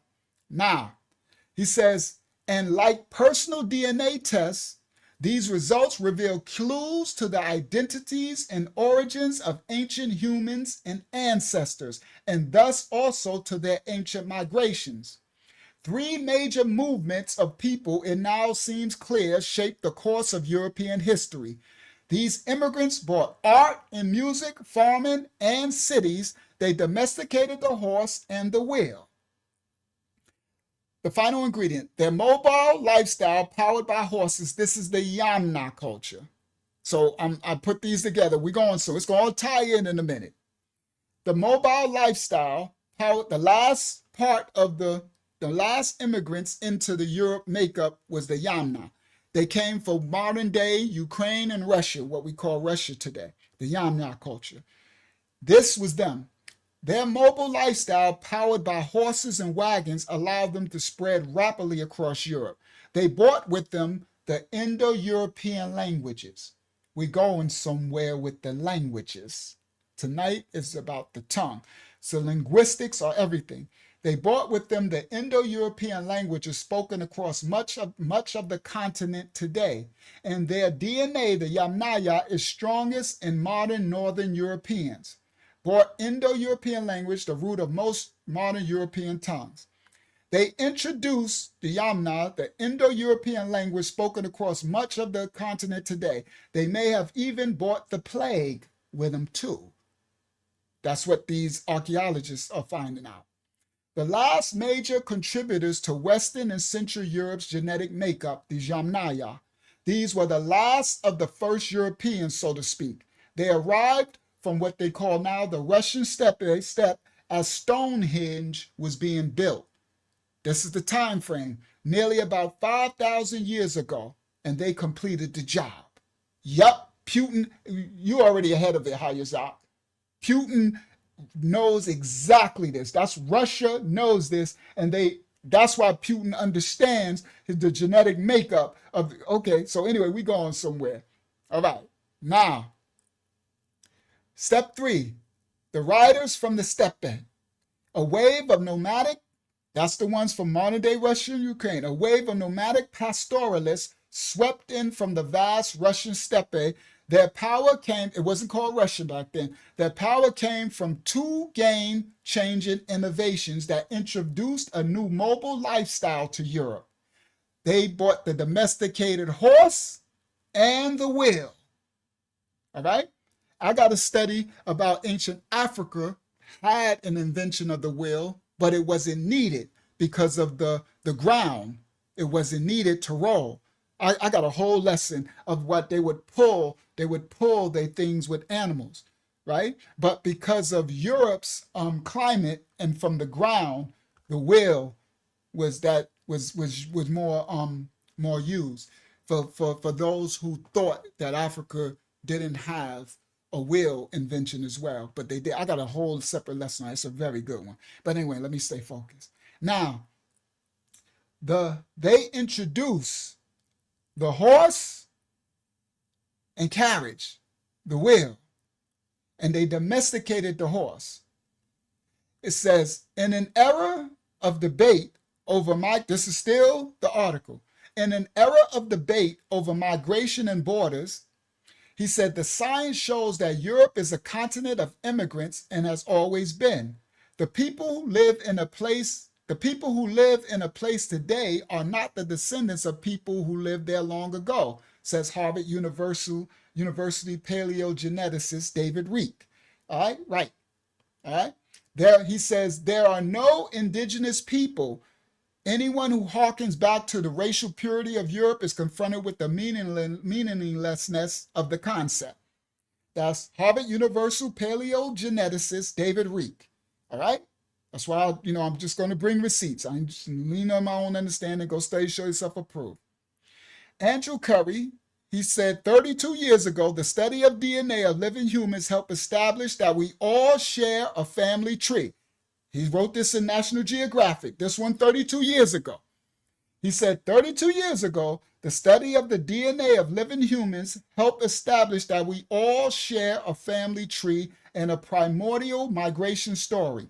He said all people outside of what they call Africa are descended from ancestors who left that continent more than 60,000 years ago. About 45,000 years ago, those first modern humans ventured into Europe. This is the hunter-gatherers, having made their way up through the Levant. Everybody, they came through the Levant, through Shem's region. So I'm not sure, they might be Shemitic, these first group of hunter-gatherers that mixed with the Neanderthals. But the evidence, DNA and science says they came through from what they call in Africa now. Y'all know this, the Afra region, Akibulan or whatever, right? This before, it wasn't even called Africa back then, right? So, but they came through the Levant. That's the Fertile Crescent, Shem's land, okay? What they call in the Middle East now. So they came, so it could be Shemitic, or it could have been, because what's the name came through, Cush came through there too. And Nimrod and them, right? That's Cush. Nimrod came through Shem's land, right? You know, Hittites, Canaanites was all in Shem's land, right? But we're talking way back. So anyway, it says, this the study, these scientists and archaeologists and all these, right? This is National Geographic says they came about 45,000 years ago. The first modern humans ventured into Europe, having made their way up through the Levant, what they now are calling the Middle East. Their own DNA suggests that they had dark skin and light eyes. All right. European then was Europe then, it wasn't called Europe, that came later, Europa. So whatever the land didn't probably have, it probably had an ancient name then. We're just using the name so we can understand who we're talking about, right? So it wasn't called Europe then, but now we go. Europe then was a forbidden place. It had mile thick ice sheets that covered parts of the continent. It was cold. Japheth got allotted that cold land. Now, Gallia, thank you, brother. He said it was called Gallia back then. Thank you for that information. All right. So he said, I guess they're saying Gallia then was a forbidden place. It had mile thick ice sheets, and mile thick ice sheets covered parts of the continent.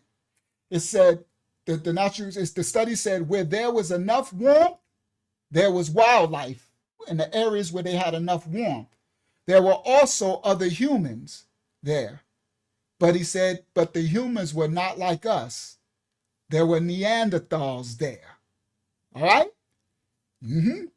Before the so-called descendants, I guess of Shem or Africa, or whatever, Ham or whoever that was, went through the Levant and came over to Europe, there was already some humans there, but not like us. Neanderthals, Neolithic hybrids, whose own ancestors had wandered out of what you call Akibulan, Africa. There was no Africa then, right? The birthplace of mankind, whose own ancestors had wandered out hundreds of thousands of years earlier and had already adapted to the cold and harsh conditions. This is Nephilim. All right? That's all that is, nothing new under the sun. Now, the dates of 100,000 years, whatever, but y'all know, eat fruit, spit out pit, tied together. The first modern Europeans, the ones that came through the Levant, lived as hunter and gatherers in small nomadic bands. They followed the rivers, edging along the Danube from its mouth on the Black Sea deep into western and central Gallia, what he called Europe. I'm going to write that down since the brother said that's probably what it was called, right? Gallia. I mean, hopefully I said it right this time because Gallia. Okay, Gallia. Let me write Galia. All right, Gallia. All right, hopefully I said it right. But anyway, now, they, all right, let me continue. He says, the first were hunter-gatherers. They followed the rivers as they came through the Levant, edging along the Danube from its mouth on the Black Sea, deep into Western and Central Europe. So the mouth of the Black Sea is up here. That's close to Hittite land, Anatolia, because that's where the Aegean Sea empties into the Black Sea, is right up in there. Hold on, I can't see it on that map. I can see it. Yeah, right here. So this is the right here, because that's Crete. Yeah. So the Black Sea is right up there. So this area right up in here is where they're speaking on in this National Geographic. All right. So let me scroll back down. Where was I at? Here. All right. So he says they followed the rivers edging along the Danube from its mouth on the Black Sea deep into Western and Central Europe. For millennia, the first hunter-gatherers, the dark-skinned with light eyes, they made little impact. Their DNA indicates that they mix with the Neanderthals. They smashed the Nephilim hybrids, who, within 5,000 years, were all gone. So, the first inhabitants, I don't know who they came from, Ham, Shem, or Japheth, they came through the Levant region. Well, but they were darker skinned, so they was either Ham or Shem, because Japheth is lighter skinned, right? So these were dark skinned with light eyes. So they were either Ham or Shem. They came through the Levant. Here, it reminds you of Esau, right? And they made little impact for the time they was there, but the DNA says they mixed with the Neanderthals. All right. These hunter-gatherers endured unimaginable cold. I put this together for my visual learners. A ghost in the genome. I know a dirty Dan, right? Either Dan or Esau, right? But anyway, these hunter-gatherers, because we before Dan and them, so it wasn't Dan. So we way before Dan and them was born. we way early, all right? So these hunter-gatherers endured, we way before Esau too. These hunter-gatherers endured unimaginable cold, leaving behind spectacular cave art, and even mixing with the Neanderthals, whose DNA now makes up about 2% of the typical European's genome today. While their bloodline was largely replaced, that's by the Hittites, the cultivators when they came, their ghost DNA still persists today. That's a strong genetic Nephilim and Neanderthal strand. They call it the ghost DNA, the ghost in the genome. The ghost DNA persists today most strongly in the Baltics and Eastern Europe. So these dark-skinned, light-eyed, who mix with the Neanderthal, their DNA of mixed with the Neanderthal, shout out to Run Rock, is still and present in 2% of all of typical Europeans' genome, but mostly in the Baltics and the Eastern, that ghost DNA is strong, the genome. And they drew in the caves. These were cave dwellers. Everybody listen. These are your first cavemen. All right, in Europe. And it was cold, so those caves brought a lot of warmth and cover and shelter. They drew on the cave walls. All right. They left art and writings on the cave walls. Today, about 2% of a typical European's genome, child solidate, consists of Neanderthal DNA. The Africans, well, they call them Africans, the people from the Akibulan, the original land of creation, who never migrated to those lands of Europe back then, they have no Neanderthal DNA. Now y'all understanding why it's the difference. Why they say now when they do the African genetics, so-called, it's no Neanderthal DNA. Because the first ones, the hunter-gatherers that went over there, they the ones that smashed the Neanderthals. And then the Hittites, when they came, mixed with them. And then the Yamnaya, when they came, mixed with them. And so now it's in the Europeans, 2% of their DNA still has that Neanderthal. But when they test the so-called Africans, we don't have it, right? Because the ones who never migrated there have none of that DNA. Now, as Europe was gripped by the Ice Age, the modern European, Japhetic, admixture of humans hung on in the ice-free South, adapting to the cold climate. Around 27,000 years ago, there may have been as few as 1,000 of them, according to some population estimates. They subsisted on large mammals such as the woolly mammoth, horses, reindeer, and aurochs. These were the ancestors of modern-day cattle. They lived in the caves. The caves is where they sheltered. They left behind paintings and engravings of their prey.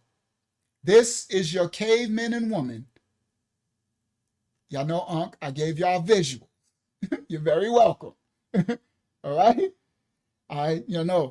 These are masters of an icy world. These nomadic bands followed rivers and hunted massive beasts. In the caves where they sheltered, they left behind spectacular art. They also mixed with Neanderthals who disappeared within 5,000 years of their arrival. This is some of the art of they drew in the caves. And you're going to learn what this artwork was. It comes from them. Today, a typical European genome consists of about 2% Neanderthal DNA. All right. The first Homo sapien individuals who entered Europe after a migration out of Africa were dark-skinned with mostly light eyes. The genome data showed a change toward light skin among people in Europe happening between 14,000 and 8,000 years ago. That accelerated with the subsequent spread of farming on the continent from the Hittites when they came. Now, you see the Venus. You already know what that is. Go ahead, King. you know his history. All right? You know his history. You know what it is without even showing it. All right, without even saying it. All right. Now, you know exactly what that is. Okay, so let me get to the genome data show the change toward light skin among people in Europe between 14 and 8,000 years ago. That accelerated with the subsequent spread of farming on the continent. Certain traits of Western European hunter-gatherers known for their blue eyes and dark skin. Everybody, this is the original hunter-gatherers who first came. They were known, thank you so much for your donation, brother. I don't know if it's a brother or sister, but thank you so much. I humbly receive. I humbly thank you for your donation. Now, the first Homo sapiens, the hunter-gatherers, the ones, this is still the National Geographic, what was quoting right here. All of this is still the National Geographic. We're still in the same script article. Now, he says the first Homo sapiens were dark skinned with mostly light eyes. The genome showed it, right? Accelerate and then the light skinned people among them in Europe between the change toward light skin among them started to happen among 14,000, 8,000 years ago. That accelerated with the subsequent spread of farming on the continent. Certain traits of Western European hunter-gatherers were known for their blue eyes and dark skin. The original Europeans, around 45,000 years ago, the first modern humans ventured into a harsh ice age Europe. They descended from ancestors who left what they call Africa now more than 60,000 years ago. Their DNA reveals a stunning portrait: dark skin and light eyes, blue eyes. They differed from their counterparts in Eastern Europe who had light skin with dark eyes. That's the ones from the Hittites and then the Yamna. So the original hunter-gatherers, the smaller ones, they differed from the counterparts who had light skin and dark eyes. Those two populations started to interbreed around 8,000 years ago. Only after the first farmers, the Hittites, arrived in Europe from Hittite Anatolia, modern-day Turkey, and pushed all the original hunter-gatherers, the dark-skinned descendants, northward. So they started to breed. So the original hunter-gatherers and the Hittites started to mix. So the genetics are mixing. All right? Now, as the Hittites from Anatolia started to their genetics spread, the genome of the complexion got lighter and lighter. Understand? It's getting lighter and lighter. Now, the different counterparts of Europe who had light skin and dark eyes, those two populations started to interbreed around 8,000 years ago, only after the first farmers arrived in Europe from Hittite Anatolia, modern Turkey, and pushed all the hunter-gatherer dark-skinned descendants northward. The genome data showed that populations associated with what is called the Grecian culture, dating to around 34,000 to 26,000 years ago, known for certain types of stone tools, cave paintings, and small sculptures called Venus figurines. That's what our brother just called out earlier. Our brother who let us know it was called Gallia. Our brother is well studied. He knows his history about his land and his people if he's from Europe. The genome data show that populations associated with what is called the Grecian culture, dating to around 34 to 2600 years ago, known for certain types of stone tools, cave paintings, and small sculptures called Venus figurines. Art and adaptation. In caves where they sheltered, they left behind spectacular art. They mixed with the native Neanderthals who vanished within 5,000 years of their arrival today. Around 2% of have the genome. This reminds me of this sculpture. Looks like the Asherah, Astarte, right? You always see through all, because we all come from Ham, Shem, and Japheth, right? So we all family. That's the crazy part, right? These serpent seed want us to think we are all like different. We all come from one genetic group that was birthed into the earth, and we all come. We just different variations of even after the flood, before the deluge and after. Now, if no matter what you believe in, even if you don't believe in the Bible, the Safari Yard, you're still going to believe in the deluge. Every culture had a great deluge. All right? Every culture had a great flood. I'm talking about Sumer, Acadia, Phoenicia, Syria, Assyria, every Babylon. Ain't no culture not had a deluge story. So it ain't got nothing to do with just the Hebrew Bible, right? Or Christian, whatever. So if you know about the deluge, so before the deluge and after the deluge, we still descend from a lineage. After the deluge, we're supposed to descend from Noah's lineage. Or from, if you want to believe in the Atrahasis or the Mahabharata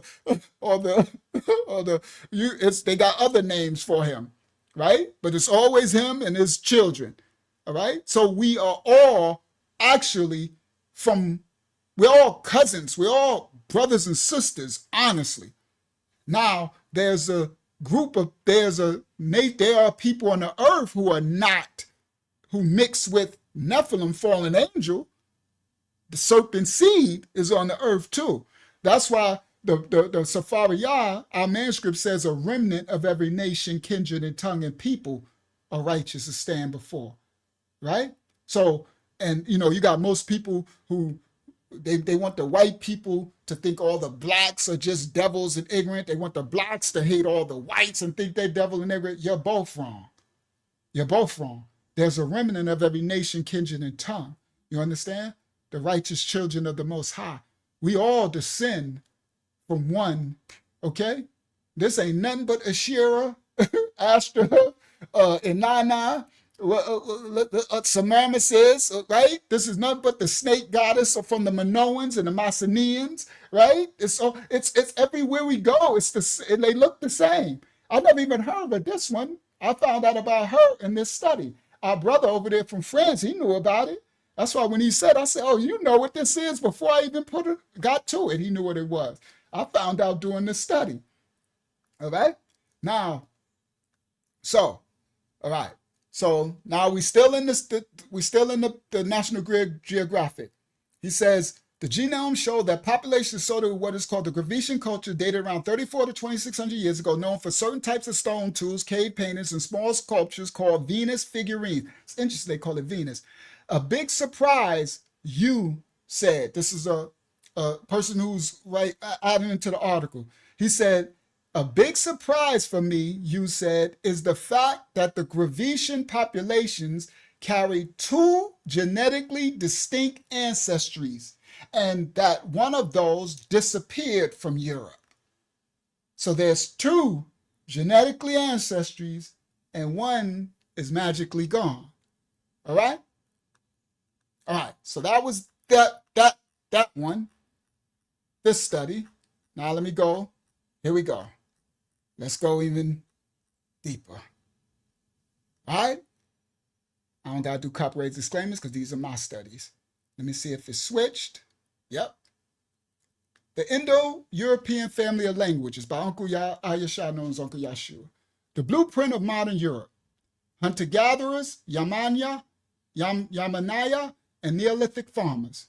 The genetic recipe for a typical European is a near-even mix of these three ancestral groups, but this average conceals large regional variations. The Indo-European, see now we going back, because I started with European, but now we got to go to Indo-European because we're going to get to the linguistics, the language. This is how you break down the etymology, the linguistics, you got the archaeology, you got the historical records, you got the DNA, you got genetics, the genome, all of it. You know, I try to do complete studies when I bring some understanding. The Most High don't have us to be lacking in our scholarship. You understand? Complete studies. In Indo-European, Indo refers to India, the Indian subcontinent, originating from the Greek Indos, the Greek word Indos, the word for India. See, this goes back to Indo-European when we talk language, because right now we're speaking a language. I'm speaking a language right now called English. Increase the font. I got you. Everybody listen. This language that I'm speaking called English is an Indo-European language. All right, we going somewhere, Delaris Shah. Hopefully that should be, I'm going to make it one more for y'all. You're going to have to remind me on the next slide too. I'll make it bigger for y'all. There we go. That should be bigger for y'all. Now, in Indo-European, Indo refers to India, the Indian subcontinent, right? Originating from the Hellenist word Indos, Greek words for India, and signifies a linguistic, cultural connection between Europe and India, reflecting the vast geographical spread of this language family from Europe to northern India, as first noted by scholars like William Jones, connecting Sanskrit and with Greek/Latin Germanic roots, Hellenic/Latium Germanic roots. Now, it connects the Indian subcontinent, Indo, with Europe, European. They got something called Proto-Indo-European Pi. I study linguistics because I speak Habariya. I have to study to show my sproof, so I'm multilingual. I speak Habariya, the original Hebrew tongue, and I speak English. Those are the two I speak so far. But because I'm doing so many studies, I'm starting to understand other linguistics of language and the etymology of me doing all my research and scholarship and exegeting texts and stuff, right? So in my scholarship, I run into a lot of pi. In linguistics, they call it pi. It's P-I-E. It's called Proto-Indo-European, all right? The early. Now, for the ministry, y'all remember I did that on the Tuesday study. We did that study on our Tuesday Bible study. I broke down the pi. We back at the pi again. We going somewhere, Delarisha. It connects, the Indo-European connects the Indian subcontinent with Europe. The etymology comes from Indos, the Greek name for India. The term defines a massive family of languages like English, Hindi, Spanish, Russian, that share a common ancestor tracing from Europe to India. Early scholars recognize shared roots between Sanskrit, India, and European languages, leading to terms like Indo-European or German, Indo-Germanish. Germanish. I don't know how to say Germanish. Germanish. I don't know how to say. I don't speak German, right? Now, it's a prefix meaning of or pertaining to India, used in terms like Indo-Aryan Indo-Chinese, and Indo-European. Delarisha, we are going somewhere. y'all get on the ride, but band, get in the bus. We going somewhere. Most languages in Europe, in the Levant, now they call the Middle East, and in India appear to descend from a common ancestral language known to scholars as Proto-Indo-European, PI, as set forth by William Jones in his work with Sanskrit. The common ancestral language appears to be unrelated to other world languages spoken in China, Vietnam, Korea, Tibet, Africa, indigenous Australia, and indigenous America, as well different from Polynesia, Finland, Hungary, and the lands of classical Hebrew and other regions. Everybody listen, all right? Listen to the study, the scholarship. This Proto-Indo-European is an ancestral language that appears unrelated to the other world languages. It's not related to China, Vietnam, Korea, Tibet, what they call Africa, indigenous Australia. Oh yeah, we going somewhere. And indigenous America. That's the aboriginals here, the indigenous. Polynesia, Finland, Hungary, the lands of classical Hebrew, Habariya, and other regions. Shout out to St. Kitts. All right? Shout out to St. Kitts in the building. Shout out to the Caribbean. Now, today, the Indo-European languages is the lingua franca of the world. Today, the Indo-European languages have spread across large portions of the whole globe. They include diverse tongues like English, Russian, French, Latin, Hindi. While English is very different from Hindi, for instance, they both come ultimately from the same source, the Indo-Europeans. We going somewhere. This is a chart, but I got a better one for y'all. Indo-European language tree. This chart shows the Cetum branch of languages in color. The Indo-European languages fall into two general branches. At some time in the distant past, the original Indo-European speakers migrated westward and eastward from a location north of the Levant, the land of Shem, what they call the Middle East. We can trace those migrations by looking at vocabulary in each language. This is Japheth's tongue. Everybody listen clearly. We're going somewhere. This is Japheth's tongue. She said, not so different when we, not so different when you dig it. Yep, absolutely. Absolutely, I agree. Now,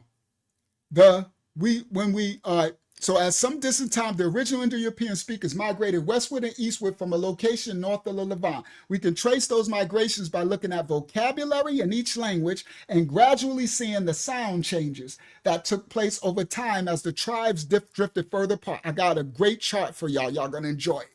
I'm gonna make it big on the screen. Praise the Most High. Y'all gonna love this chart. As the tribes drifted further apart, the Indo-European tribes that migrated westward tended to pronounce words with the hard K sound, a vela stop.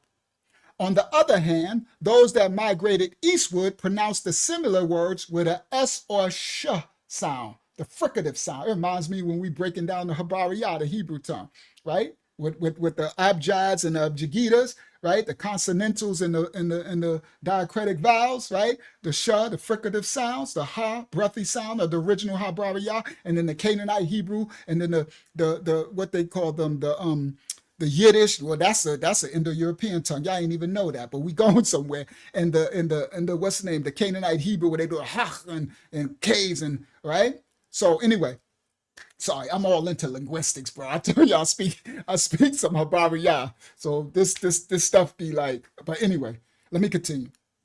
Now, the Indo-European tribes that migrated westward tended to pronounce word with a hard K sound and a vela stop. Vela stop. On the other hand, those that migrated eastward pronounced similar words with an S or sh sound, a fricative sound. Likewise, the westward travelers tended to have a certain vowel sounds. They have certain vowel sounds transform into E sounds. That sound like from these That's the you talking what you call them, Phoenician and Ugarit with this E sound. So anyway, westward travelers tend to have certain vowel sounds transform into E sounds, while the eastward travelers tended to switch to R sounds over time. And the labio-vela stops in westward traveling tribes tended to turn into vela sounds. All right, this is another chart, but I got a better one, clearer one for y'all, right, of the Indo-European language tree. The Indo-European language family tree chart. The chart below shows the relations among some of the languages in the Indo-European family, though you wouldn't think to look at the tangible lines of arrows. The chart is very much simplified. Many languages and any whole language families are left out. All right, so anyway, Indo-European evolution and locale of maps. All living languages evolve over time, adding and losing vocabulary, morphological behavior, and syntactic structures, and changing in the ways they are pronounced by their speakers. All languages. Facts, and linguistics. Facts. That's why the Hebrew become Canaanite, the Afro-Asiatic Shemitic group of languages, and you got all of these, right? All these languages, they evolve over time. Cynthia, the Scythians, is very important to this study because these Scythians are very key to where we are going. Indo-European migrations. The Indo-Europeans, or the language and culture, the Indo-Europeans or their language and culture spread from their homeland into Western Europe, Central Asia, and India. All right. The Kurgan hypothesis describes the initial spread of Proto-Indo-European during the 5th and 4th millennia BC. All right. This is the actual Hittite artifact. By 1700 BC, people speaking Hittite, a Canaanite Indo-European language, had founded a capital at Bogazaze, ancient Hattusha. Now, everybody listen clearly. Ancient Anatolia, what they call in Turkey now, they speak an Indo-European tongue. The Hittites spoke, they say Hittite Anatolia is an Indo-European language. I'm going to show you. The Hittites are actually Canaanite. The Canaanite mixed his seed with Japheth. Japheth. All right? Everybody listen. Japheth got allotted Europe. Japheth mixed his seed with Shem. He mixed his seed with Hef's descendant, Hittite. The Hittites. That's Canaan's baby. And he mixes seed with the Neanderthal. All right? Japheth got himself in some mess. All right? Now, right? So by 1700 BC, people speaking Hittite, a Canaanite Indo-European language, had founded the capital, Hattusha. They call it Anatolia now. The mysterious collapse of the Hittite Empire. From his capital, Hattusa, in central Anatolia, the last known Hittite king, Sopaliolomi or whatever the second, 1207 BC, ruled over a people who had once built a great empire. Now these are the ones, the second wave coming into Europe. These were the farmers, the Hittites. The Aryan invasion. Are we going somewhere? Yeah, I said Aryan. One of the main ideas used to interpret and generally devalue the ancient history of India is the theory of the Aryan invasion. According to this account, India was invaded and conquered by a nomadic, light-skinned Indo-European tribe, the Aryans. Let us explore. All right, here we go.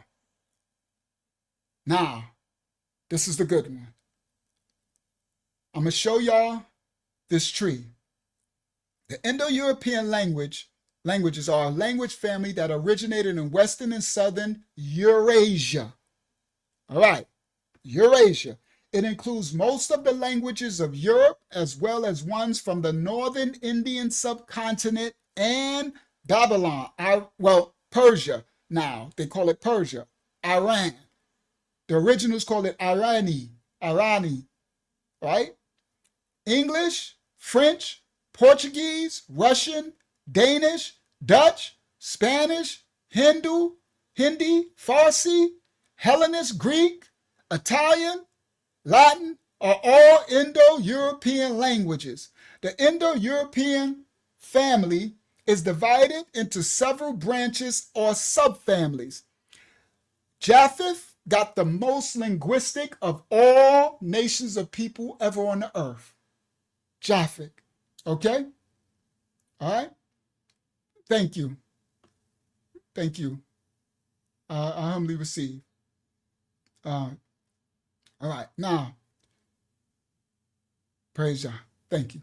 Now, somebody must have wrote something. I didn't see it. So y'all take care of that if people come in. Because, people will come in and be disrespectful when we're not trying to disrespect anybody, right? We're just exegeting text. We're uncovering linguistics. We're uncovering archaeology. We're uncovering history. We're uncovering genetics. We're uncovering etymology. We're just doing a scholarship. We're not disrespecting anyone. So really, if anybody come in any disrespect, they're just showing that they are of their father, the devil. They're just serpents. Would you like me to read it to you? Oh, yeah, what they wrote. I didn't even see it. What they wrote. The And who wrote it? It's called Thank God It's Over. Most Def? Okay, it's probably a troll. What they wrote? The very last thing they wrote says, Caucasians are not Anglo-Saxons, aka so-called white. 2 Corinthians We 11:14. ain't get there yet. Let us get there. Yeah. See, that's when you're speaking too fast. Slow down. We're in a study. I didn't say Caucasians were white. See, this is where you get yourself in trouble because now you're projecting.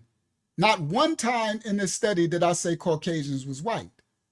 I said, even the title doesn't say Caucasians are white. It says how Japheth became Caucasian Europeans, right?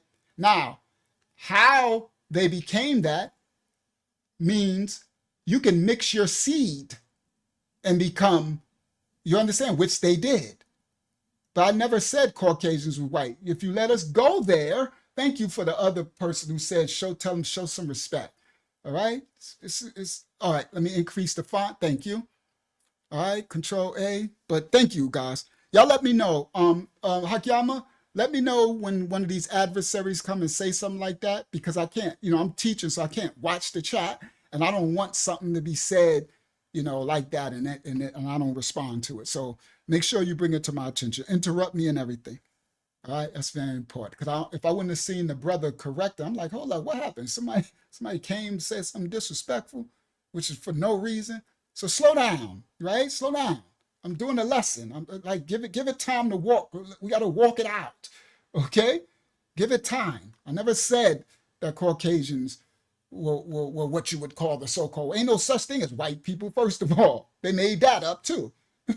All black people, right? These are all made up terminologies, all right? Now, was Japheth Caucasian? See, now don't that hit different?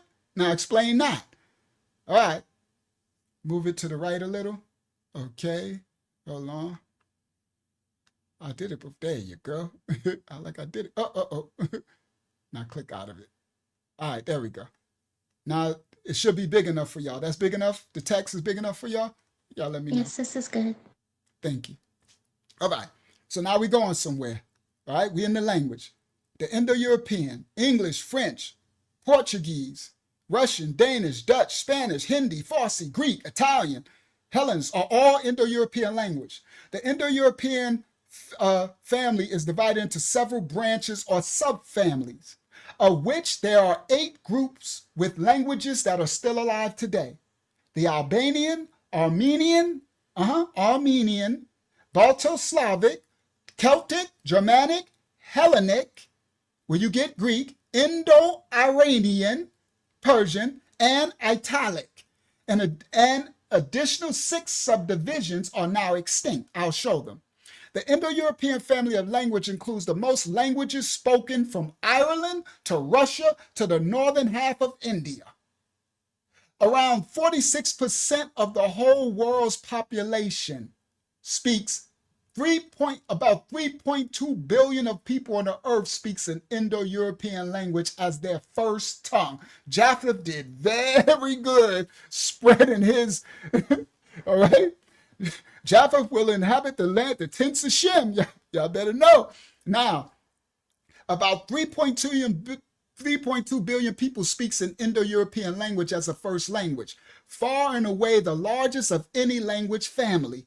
According to Ethnologue, there are about 445 Indo-European languages that are still spoken today. This is common today, with over 2/3 of them in the Indo-Iranian branch. The most widely spoken individual Indo-European languages are English, Hindustani, Spanish, Bengali, French, Russian, Portuguese, German, Persian, and Punjabi, each with over 100 million speakers.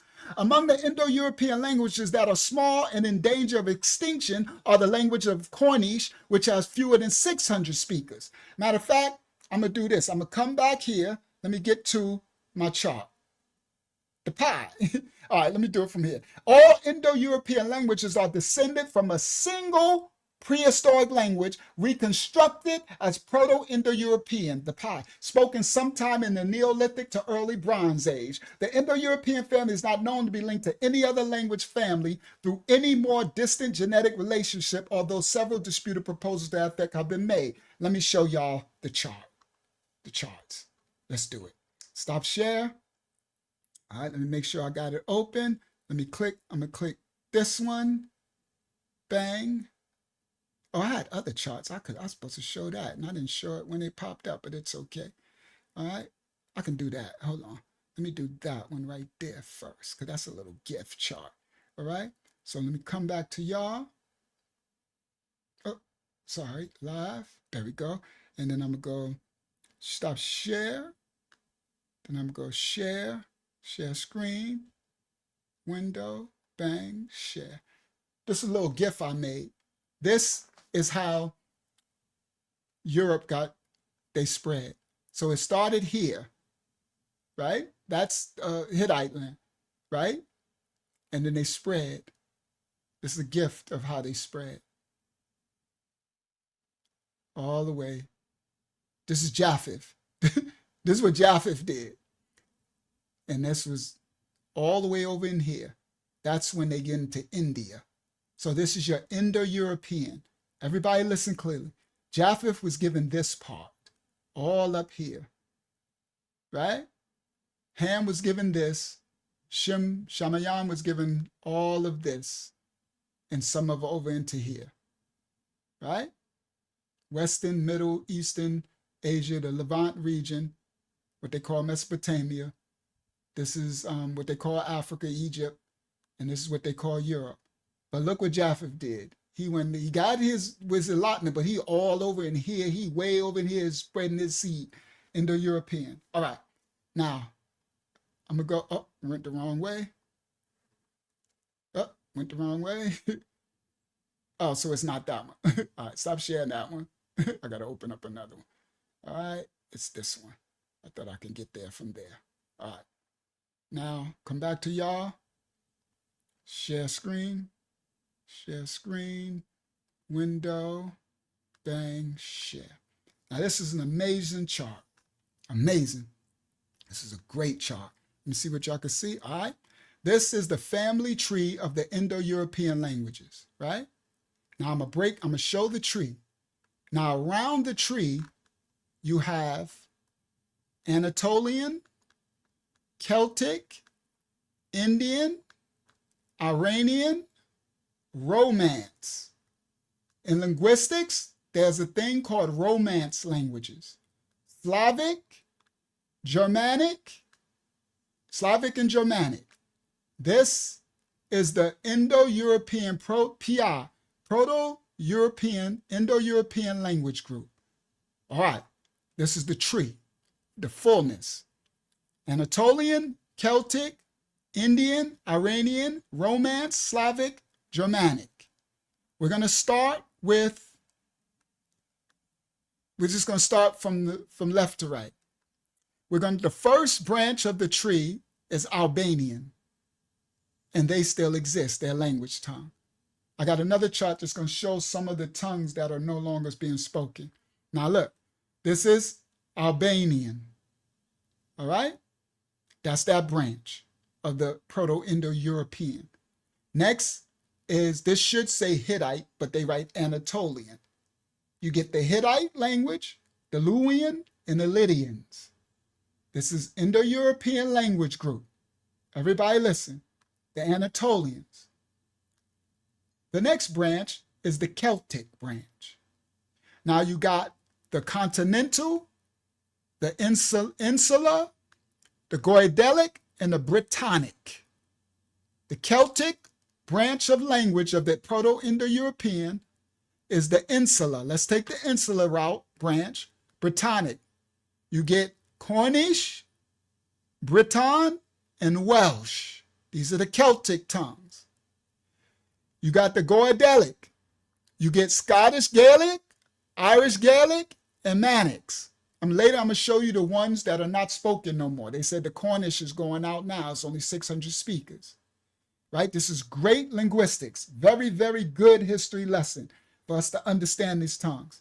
Now we're going to take the Celtic tree, the continental. You got the Gaulish, the Gauls, the Gaulish. These are the Celtic branch of the Indo-European tongue. We did Albanian, Hittite, Anatolian, Celtic. Now we go to the Greek, Hellenist branch. That's Hellenes, right? Because they weren't Greek until Roma called them that. The Hellenes branch. We go to the Hellenes branch. I'm gonna follow this one up. And it went to Greek, the Hellenes, right? And yep, well, that's it for theirs, because it became a big tongue.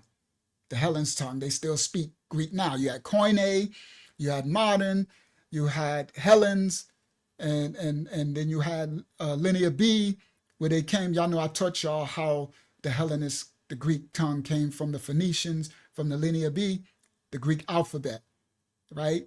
They made the Septuagint and the Koine. All right. Now, the next branch is the Indo-Iranian. All right. This is a big branch. All right. Indo-Iranian, we're going to go to the left, and you got Indo-Aryan. These are the Aryans. Y'all might have heard that name from some little dude in Germany with a little funny mustache. The Aryans.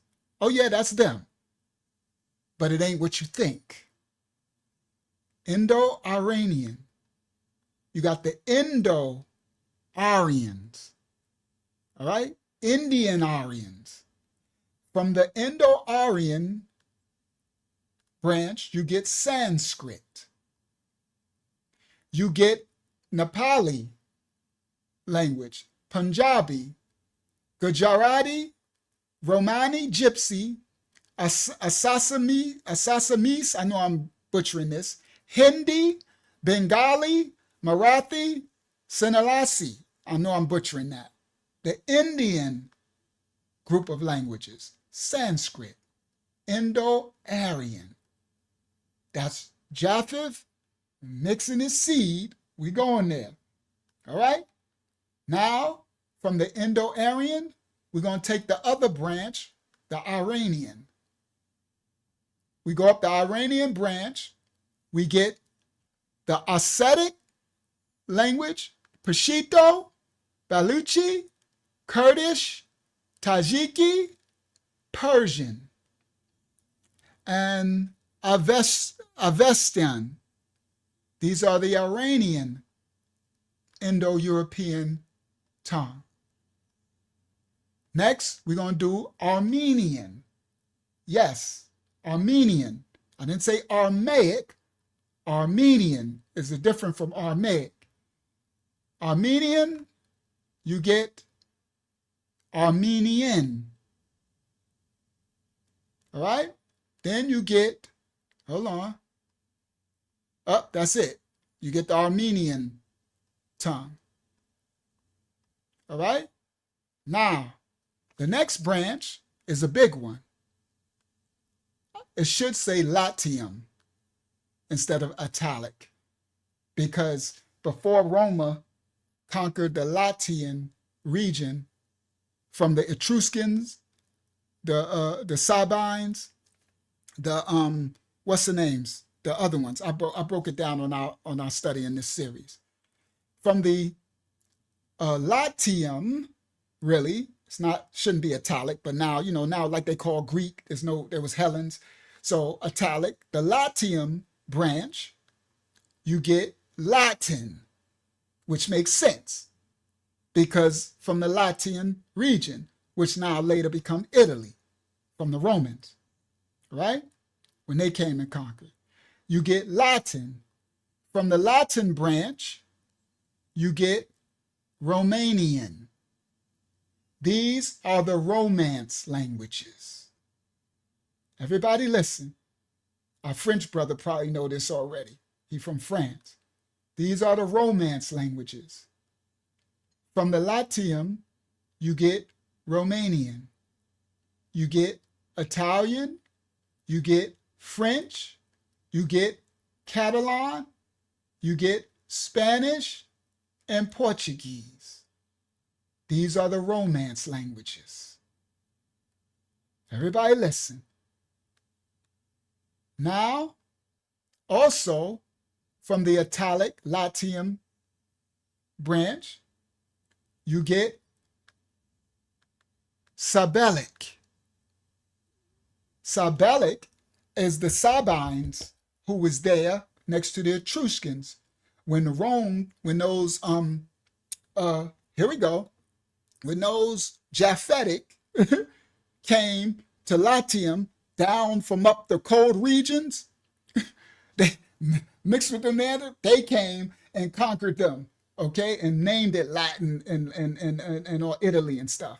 So you get the Sabellic from the Latium, and from their tongue you get the Ascan, the Umbrian. Some of y'all have heard of Umbria. The Umbrian, you get the Ascan and the Umbrian tongues. Those are Romance languages. Those are probably dormant now, most of those. Then the next branch, you get the Balto-Slavic. Are we going somewhere? The Balto-Slavic, you get the Slavic tongues. You go into the west, you get Slovak language, Czechoslovakia language, and Polish. Okay? These are the Slavic tongues. Indo-European.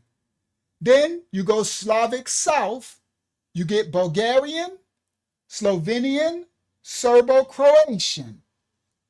Then we go Slavic east, you get Belarusian, Ukrainian, and Russian, the Yamnaya people. All right? Those are the Slavic Indo-European languages. Japheth's tongue is huge. Next, we got another big one. I think this might be the biggest one. The Germanic Proto-Indo-European. We're going to follow first we're going to follow we're going to follow the north. Let me follow the west. Let's follow the west first. So we go up and follow the west branch. And from the west branch, we get the High German and the Yiddish. So those convertites, Ashkenazi convertites, who are not Israelites, those migrating people over in the land that speaks this tongue, this is a Germanic tongue, Yiddish. It is not Habariya at all. It's actually Germanic and Amorite, Babylonian. All right, but it's straight, well, the Yiddish is straight Yiddish. The other one is Babylonian. That's where you get your Paleo and your modern, the other Masoretic. The Masoretic one is Amorite, Babylonian. The Yiddish one is straight German. All right? All right. So you get the Germanic. We went up to the west. We get High German. We get Yiddish. That's West Germanic. We go Low German. You get High German, Yiddish, and Low German. West Germanic is Afrikaans. That is crazy work. Crazy work. Afrikaans is what they enforced over there in South Africa on the people. It's Germanic. So you got High Germanic, this is West Germanic, High Germanic, Yiddish, Low German, Afrikaans, Dutch, Frisian, and English. Wow, right? Crazy work. Wow, wow, wow. That Afrikaans, English, Yiddish, Frisian, Dutch, and is all the same West Germanic Indo-European tongue. So we are speaking this Germanic, West Germanic Indo-European tongue. Now, we go to the East Germanic, and you got Gothic. We go to the North Germanic, and you got Danish and Swedish. We go to the North, and you got Old Norse, you got Norwegian and Icelandic. Okay? I know, right? Everybody focus on Esau. Definitely should have been focused on Japheth. That's why I'm like, boy, they had nothing on Japheth at all. Japheth took over the whole world. Old Norse. Old Norse is Norwegian and Icelandic. Then you have East. Well, the East we did it, Gothic. And then the last branch of Japheth's tree is Tocharian. And that's Tocharian. That's the Proto-Indo-European family tree of languages. Anatolian, Celtic, Indian, Iranian, Romance, Slavic, Germanic. This is the lingua franca of the world. Japheth's tongue took over the whole world. All right, I got another one. So this one is the breakdown of it. Now, in this chart, hold on, it's at the top. In this chart, the ones that are in pink, these languages are extinct or dead. The ones that are in green, they're in use. And the white is the proto-language, the original of it. So, Indo-European, at the top, that should say Hittite up there instead of Anatolian. But now the historians, they call it Anatolia. So, this is history records. Everybody listen. This is the top of Japheth's tongue, the Indo-European. The first branch is Hittite. Everybody listen clearly. We're going to start. Hittite is Ham's descendant, not Japheth. Japheth mixed with Ham early, real early. His foundation was mixing with Ham first. Indo-European. First is what we call the Anatolian, but the Hittite. And the Anatolian languages are Luwian, Lycian, Carian, Lydian, Palic, Pisidian, and Hittite. And each of these are not, so the ones in pink are the ones that are the ones that, see that cross, that was me making my thumbnail, is the ones that are extinct or dead language. They're not spoken anymore, all right? So that's the first branch of the Indo-European. The next branch leads to Hellenic. Now, I was going to change this around, but I didn't have time. They got Mycenaean under Hellenic because as I get all this scholarship, I know a lot more than these. Well, it's nothing wrong with that. It's just they have to do a lot more studying. So this is very foolish scholarship to have Mycenaean under Hellenic when the Hellenists came from the Mycenaeans. Do you understand? They were the Philae, they were the Demoi. Later they became Hellen after the Phoenicians when they went through their dark ages. So they've been living in the Mycenaeans, but it's okay. All right, I was going to change it, but I didn't have time before the study start. I was going to rearrange this chart and put the Mycenaean up, put everything correct. So this should have Mycenaean here and then Hellenic under it. Because from the Hellenic come the Dorian and the Aeolic and the Achaean. That's when Hellen made up these, he made up this Hellen god and made up Dorian, right? So from the Doric, there was the Doric, Northwest Greek, Classical Greek, Koine Greek, the Attic and Ionic, Epic, Akkadic, Cypriot, Aegean, Boeotian, Dacian, right? Now these are the second Indo-European from the Mycenaean. These are the who come from the Minoans, who come from the Cycladic islands of the Aegean Sea, all right? That's where the Demoi clan got civilized from the Mycenaeans, all right?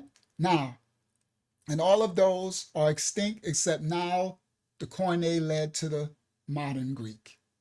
And the Doric led to a Tuscanian tongue. So I guess that's still spoken. All right? Then you got, the tree goes further down and we get to Italic. That's Romulus and Remus, the Latium. All right? It should say Latium, actually, instead of Italic, but they give it to the Romans, right? From the Latium come Latino Faliscan. That's the Faliscan and the Faliscan Latin. From the original Latin come Classical Latin. From the Classical Latin come Ecclesiastical Latin. This is the Latin from our manuscript, the Vulgate, okay? And ecclesiastical, biblical. From the Vulgar Latin come the Romance languages. From the Romance come Sardinian, Lagusian, Cappadocian, whatever it is, or Romanian, Eastro-Romanian, Maglino-Romanian, and the Romanian language, Eastern Romance, coming from the Vulgar Latin. From the Romance, you got Italo-Western, Italo-Dalmatian, Galio-Iberian. You get the Iberian proto-tongue, Galaic. From the Iberian, you get Aragonese, Leonese, Galician Portuguese, Mozambique, and Old Spanish. From the Assur-Leonese, you get Asturian, Extremadura, Leonese, Madonese. From the Old Spanish, you get Ladino, and then now the modern Spanish that people are speaking. From the Galician Portuguese, you get Eovian, Fala, Galician, and now the modern Portuguese. From the Galaic, you get Arpitan, the similar language. From the Cisalpine, you get Aegean, Leon, Labrador, and Venetian, the Venetian tongues of in Italy. From the Lango, you get French, Lingua de Art, whatever how to say it, French, Gallo, Norman, Walloon. From the Occitan, you get Catalan and Occitan. From the Rhaetian, which is their language, you get Frilian, Latin, and Romanish languages today. All right? So now, this is a great, I need this because I'm doing a great work. And all of this ties in. So I was like, okay, I need to do my linguistics to tie in everything because linguistics are key. All right? So now, let's go back. All right?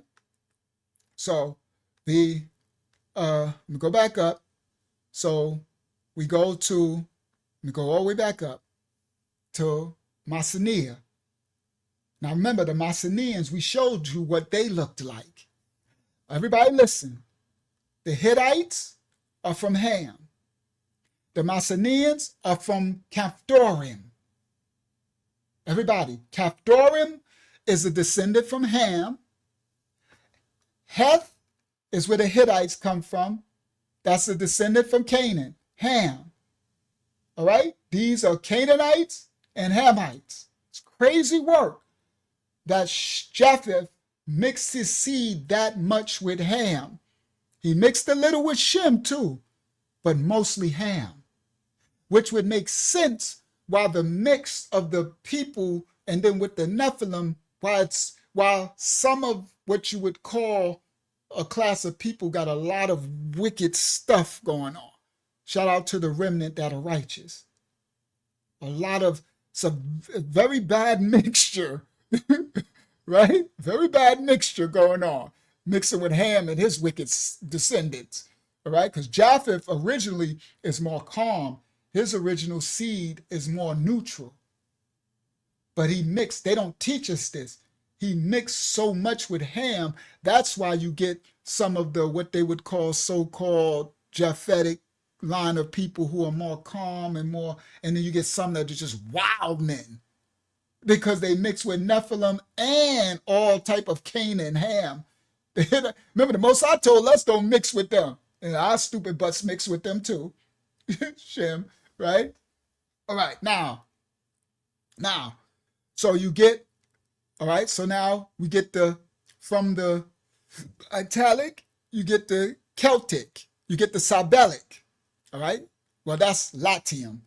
You get the Latino, Falskin, right? Latin, then Sabellic from the Sabines, right? That's not the Sabians from the script, that's the Sabines and the Etruscans in that area. Now, from the Italic, you get the Sabellic. You get the Oscan and Umbrian. I know these Umbrians are very key throughout history, the Umbrians. Their languages now, Sabellic. You get the Aguian, Margian, and Volscian. So the Sabellic language, like I think Saudi Tay said, is a dead tongue. It's not spoken anymore. Then you get the Celtic from the Latium. From the Celtic, you get the Continental, Celtician, Galatian, Gaulish, Gaul, Lepontic, and Noric. From the Celtic, you get the Insular. From the Insular, you get Goidelic. From the Goidelic, you get the Irish, you get the Manx, and Scottish Gaelic. From the Insular, you get the Brythonic. You get Common Britannic, Ivernic, and Pictish. Everybody remember the Picts? See, I know this because I know who these Celtic, the original, and the ones, and then the mixture. I know from the Goths, the Gauls, the Vans, the Celtics, the Picts, the Danes, the Welsh, the originals, the Pictics. From the Common Britannic, you get the Breton, you get the Cornish, who is going extinct now, the Cumbric, that's Cumbria, and the Welsh. We broke this down. All right? So you see the mixture of Ham descendants because we broke this down, the Picts and all this, the Dutch, the Welsh, right? Shem came later over into what we would call Breton, right? This is where British and stuff comes from, okay? Now, from the Romance, now we can continue. We did Attilo, we get Attilo-Dalmatian. From the Romance language, you get Italo-Western, then Attilo-Dalmatian. Then you get the Corsican, the Dalmatian, that's a dead tongue. Ishrat, Italian, that's alive. Neapolitan, Sassarices, and Sicilian languages. All right? From the Gallo-Iberian, Iberian, that's actually Habaria. That Iberian is Habaria, went there, Heber. But anyway, Gallo-Iberian, you get the Iberian and Aragonese and the dead language of the Old Spanish and everything, and then that leads to the Spanish, right? From Iberia. All right. Now, The Gallic, you get the Cispline, you get all of these tongues, Lombard, Venetian, I think I did those. The French, I did those. Then the Germanic. So now you come all the way down and you get down to the Germanic from the Indo-European tree. From the Germanic, we're going to go to the left. You get Old Norse. From the Old Norse, you get Old West Norse and Old East Norse, both dead languages. From the Old Norse, you get Eldalian, still language, and Old Guttish. From the Old Norse, you get let me make it bigger. That'll help me, thank you. Faroese. That'll help y'all too. I should have been did that. From the Old Norse, you get Faroese. You get Greenlandic Norse, old language, not dead language, Icelandic. They still speaking out in Iceland, and Norwegian. From the Old East Norse, you get Danish and Swedish. They still speaking that. From the Old Norse, you get that one. And then Germanic, we're going to go to Germanic West. From Germanic West, you get Old High German. From that, you get Yiddish. Still spoken by the convertites. Those who say they are the tribe of Judah and are not, but do lie. All right? Then from the West, you get Low Franconian. You get the Old East Low Franconian and Old Dutch. From the Old Dutch, you get the Dutch and the Flemish. From the Old East Low Franconian, Limburgs. From the Old Dutch, from the Low Franconian, you get the Old Dutch. And from the Dutch, you get Afrikaans. So now we're getting a breakdown, literally, of where they come from. I have to do this because I'm doing a complete study. So thank y'all for coming along on the ride. And we're about to close out with something big in a second. So I'm going to get through this chart and then we're going to close out with a bang. Now, from the Old Dutch, from the Low Franconian come the Dutch. From the Dutch come the Afrikaans. From the Central German come Luxembourgish, Ripperdergian. From the Central German come Standard German. From the Upper German come Standard German. From Upper German come Alemannic, Austro-Bavarian, Cimbrian. And from the Anglo-Frisian come Old Frisian. There you go, there we go. From the Anglo-Frisian come Old Frisian and Old English. Like Old English 800. Anybody? Anybody got some old gold? They pushed that in the hood nice and heavy in the 80s. They pushed that on us nice and heavy, boy. That charcoal filtered Old English 800. Boy, that was a mess, boy. Pretty nice saying, God, if you just help me while I'm throwing up my inside salty tape. I'm like, if you just help me, I will never drink again. If you just please. If you just please. Y'all remember those days? God, if you just, and I ain't never called on God a day in my life. I didn't believe. I just, I didn't doubt. I just didn't mess with no God, right? But let me tell y'all something. When I was balled over and throwing up to the bile, when you throw up, there's nothing left, and then the bile starts coming out. That's when I remember the worst one when the sister saw me. I was on the stoop. My boys in the house. Yeah, I'm calling on Earl. I'm calling Earl hard too. So this was the hardest call of Earl. I think that's the last time I did it. I was stuck on the stoop. I couldn't even get it to the door to let Unique and them know I'm outside stuck. So I was dying. I'm dry heaving to the point where my bile was coming up, and it was bad. And some girl was coming to the house, and she caught me on the step. And she rushed into the house, and she told me later I would have probably died. And she went and got bread. And she came back out, and that's when Unique came like, what? And I was stuck for a long time. I couldn't make it in the house.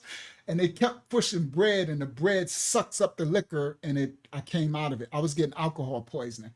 I would have died, honestly. If it would have been later and they wouldn't have known, they'd have woke up, I'd have been dead. Because I was dry, even blood, and my insides was coming out. Like, it was crazy. So anyway, I'm saying it because when you call on Earl, boy, I was like, you call on God, right? I'm like, God, please. I know I don't talk to you. I know I know you don't really like me. I'm serious because I ain't messing with no God like God, please. Could you please? I promise I won't ever. And I think I stopped that time. But back when I was younger, we always said that, God, please. And then we go back about a month later, you drinking again. All right? He said crazy or yeah, I just kept downing. And this was when the OE back in the 80s when it was stronger too. It was like, right. So anyway. So Old English, sorry, I'm just all right. So Anglo-Frisian led to the Old English, Old Frisian. So I ain't asked much. Yeah, Paul, I don't never mess with you. If you can just try to help me out, please. And y'all be having mercy too, right? He probably sent that girl at that right time. I would have been dead. I wouldn't be here right now. Yeah, I had a liquor poison. It was bad. I would have been dead. I was throwing up all my insides. And Anglo-Frisian, Old Frisian led to, and Anglo-Frisian led to Old English. Old Frisian led to North Frisian, Salterland Frisian, West Frisian. Old English led to English, what we speak now, Scots, and Yola. Yola, that's funny. A Yola language, you only live once. YOLO language, Mad Dog 2020 and all that stuff. I remember they pumped Cisco. That was some real poison. By then I wasn't drinking stuff then. I wasn't messing with that Cisco stuff. I'm like, bro, this is nasty, bro. That Cisco had people tripping. Cisco had them boys in the 80s going into the early 90s on crazy. They was on nuts. So Cisco, that's when they was doing pharmakeia. That's when they was really pumping, right? Because our elders had Night Train and Mad Dog 2020 and, Ripple and all that stuff. That was that old cheap wine. But by the time they got to Cisco, they was pumping, liquid crack is what they called it. They was pumping crazy stuff in that. It tasted crazy. I was a little older then. I knew better than messing with the Cisco. I'm like, man, I'm like, nah, I'm good, bro. Y'all tripping. They would get that Cisco and go nuts.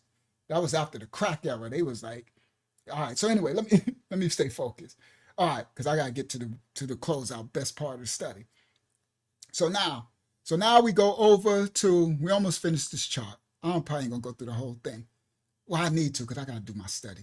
All right, bro. This is Japheth got so much. So now we go over, that was the Hittite side, right? And it starts with the Hittites, Canaan. Now we go to the Indo-Iranian. The Indo-Iranian Hayazak, first Proto-Indo-European language, goes to the Indo-Aryan. This is where the little dude in Germany with the mustache get this from, but we going somewhere. Indo-Aryan, this is the Aryans. All right. That's why I said I ain't never called white people Caucasian. I told the brother, give me a second, right? Let me do my study, bro. Chill out. Take a chill pill and chillax. All right? Indo-Aryan. From the Indo-Iranian led to the Indo-Aryan. From the Indo-Aryan led to the Vedic Sanskrit, the Vedas. That's India. And the Sanskrit, it led to the Gandhari, Naya, Hashi, and Nadapali. Sharasini, I'm butchering that. Rohan probably know these languages. It led to the Dardic languages. The Dardic languages are the Kashmiri, Pashayi, and Shina. They're still alive, tongues. It led to the Magadhi, and the Maharashtriti, whatever, right? And that Magadhi led to the Eastern Indic. That leads to the Bengali, Haba, Arai, Chagadi, Bengali, Assams, whatever. It led to the Bihari, the Bajari, Magali, Matali, the Kandi, Marathi, right? I know Rohan probably know all these languages. These are your Indian languages. The Indo-Iranian led to the Naristani. That led to the Wagali and the Ashkunu, the Kamatavari. All right, now, the Indo-Aryan led to the Shusari, who led to the Sindhu Indic, led to Hindustani and Dakini. It led to the Western Indic, Damani, Ramani, Lana, Punjabi, the Northwestern Indic, Western Indic, Central Indic. It led to Eastern Indic. It led to West Pahari, Western Dagari. These are Nepali, Nepal, Papa, Eastern, Diwali, Sonalis, the Veda, Insular Indic. It led to the Irani, the Indo-Iranian led to the Iranian. The Iranian Indo-European led to the Avestan, not spoken. The Eastern Iranian led to the North Iranian Scythians. It's very key, not spoken no more. Scythian led to Ossetian, still spoken, Saka, Samaritian, North, whatever they'll say, is Bactrian, Kashir, whatever. And then the Sogium, and then the Yagnobi, which is still spoken. The Eastern led to the Pamatri, Vanji, Dadi. Then it led to the Armenian, led from up there. That's the, wow. The Indo-European led down straight to the Armenian, which led now to the Armenian tongue. All right. The Balto-Slavic, my goodness, Latvian, Lithuanian. All right, her tongue getting tied. That led to the Albanian. The Indo-European led straight to the Albanian, and Albanian still spoken. So you see the ones that are very strong, that have their tongue originally from the first Indo-European. The Latvian, Lithuanian, the Baltic, the Slavic, Old West Slavic. Then you get the Czech Slavic, the Nonic. Now you got the Sorbian, the Letic, Old Polish, Poland, Pomerian, and Pomeranian. That's where I guess where they get that dog. Then you get the Kashubian. Then you get the Western Slavic, the Czech, and the Slavic languages from the Western of the Slavic. You get the East, Old Norgwood, or Norgud, Old East Slavic. You get the Russian and the Ruthenian, Belarusian, Russian, Ukrainian. That's coming from the Russians, coming from the East, coming from the Slavic, coming from the Balto-Slavic, who's coming straight from Indo-European. All right? So those Russians know exactly where they come from. All right? Now, you get the, Armenians. You get the Eastern, you get the Old Church Slavic, Old Christian Church, or Catholic Church. From there, you get the Bulgarian, Church Slavic, and the Macedonian tongue. From the Western, you get Slovene, Serbo-Croatian, Bosnian, Croatian, Serbian, Czech, Slovak, Serbians, all that, and we did them all. My goodness. Woo! That was a work. I needed to because of the lesson I'm putting together. Y'all will see later. It's very thorough. All right. Now, y'all have the full, complete Japhetic tongue. Wow. And it starts off with the Hittites and the Indo-Iranian, which leads to the Indo-Aryan, the Aryans. All right, let's go. All right, that was it. And this was the tree. All right? All right. Now, stop share. Now we got for our closeout. Here we go. A big bang. Share. Hold on. I left off here. Share screen. Window. Bang. Share. So this is where I left off.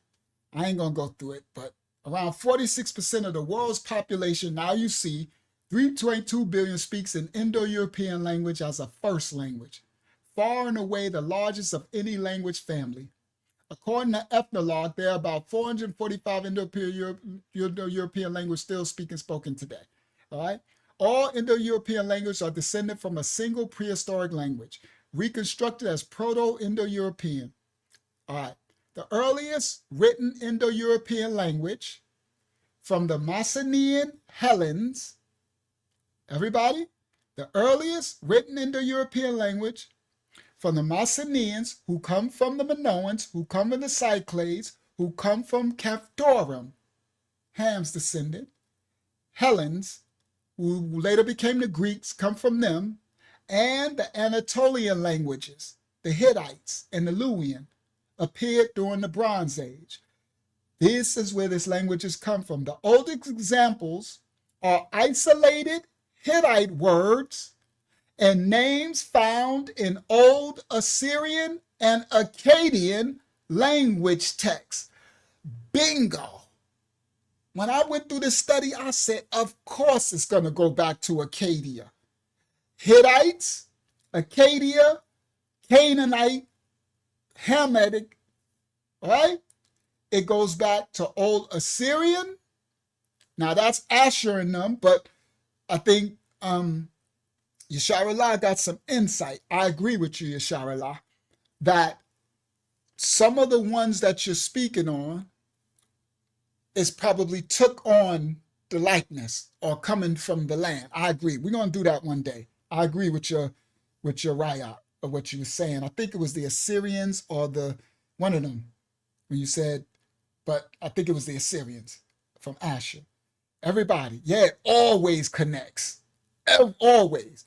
The oldest examples are isolated Hittite words and names found in Old Assyrian, Akkadian language texts found in the texts of the Assyrian colony of the Kotepi in eastern Hittite Anatolia in the 20th century BC. Akkadian was a Shemitic language and Hittite was a Hamitic language. Facts. Shemitic and Hamitic. Shemitic and Hamitic. This is Japheth mixing his seed with the Akkadians, with the Hittites, with the Shem, everything. Japheth, we thought Esau and what's her name?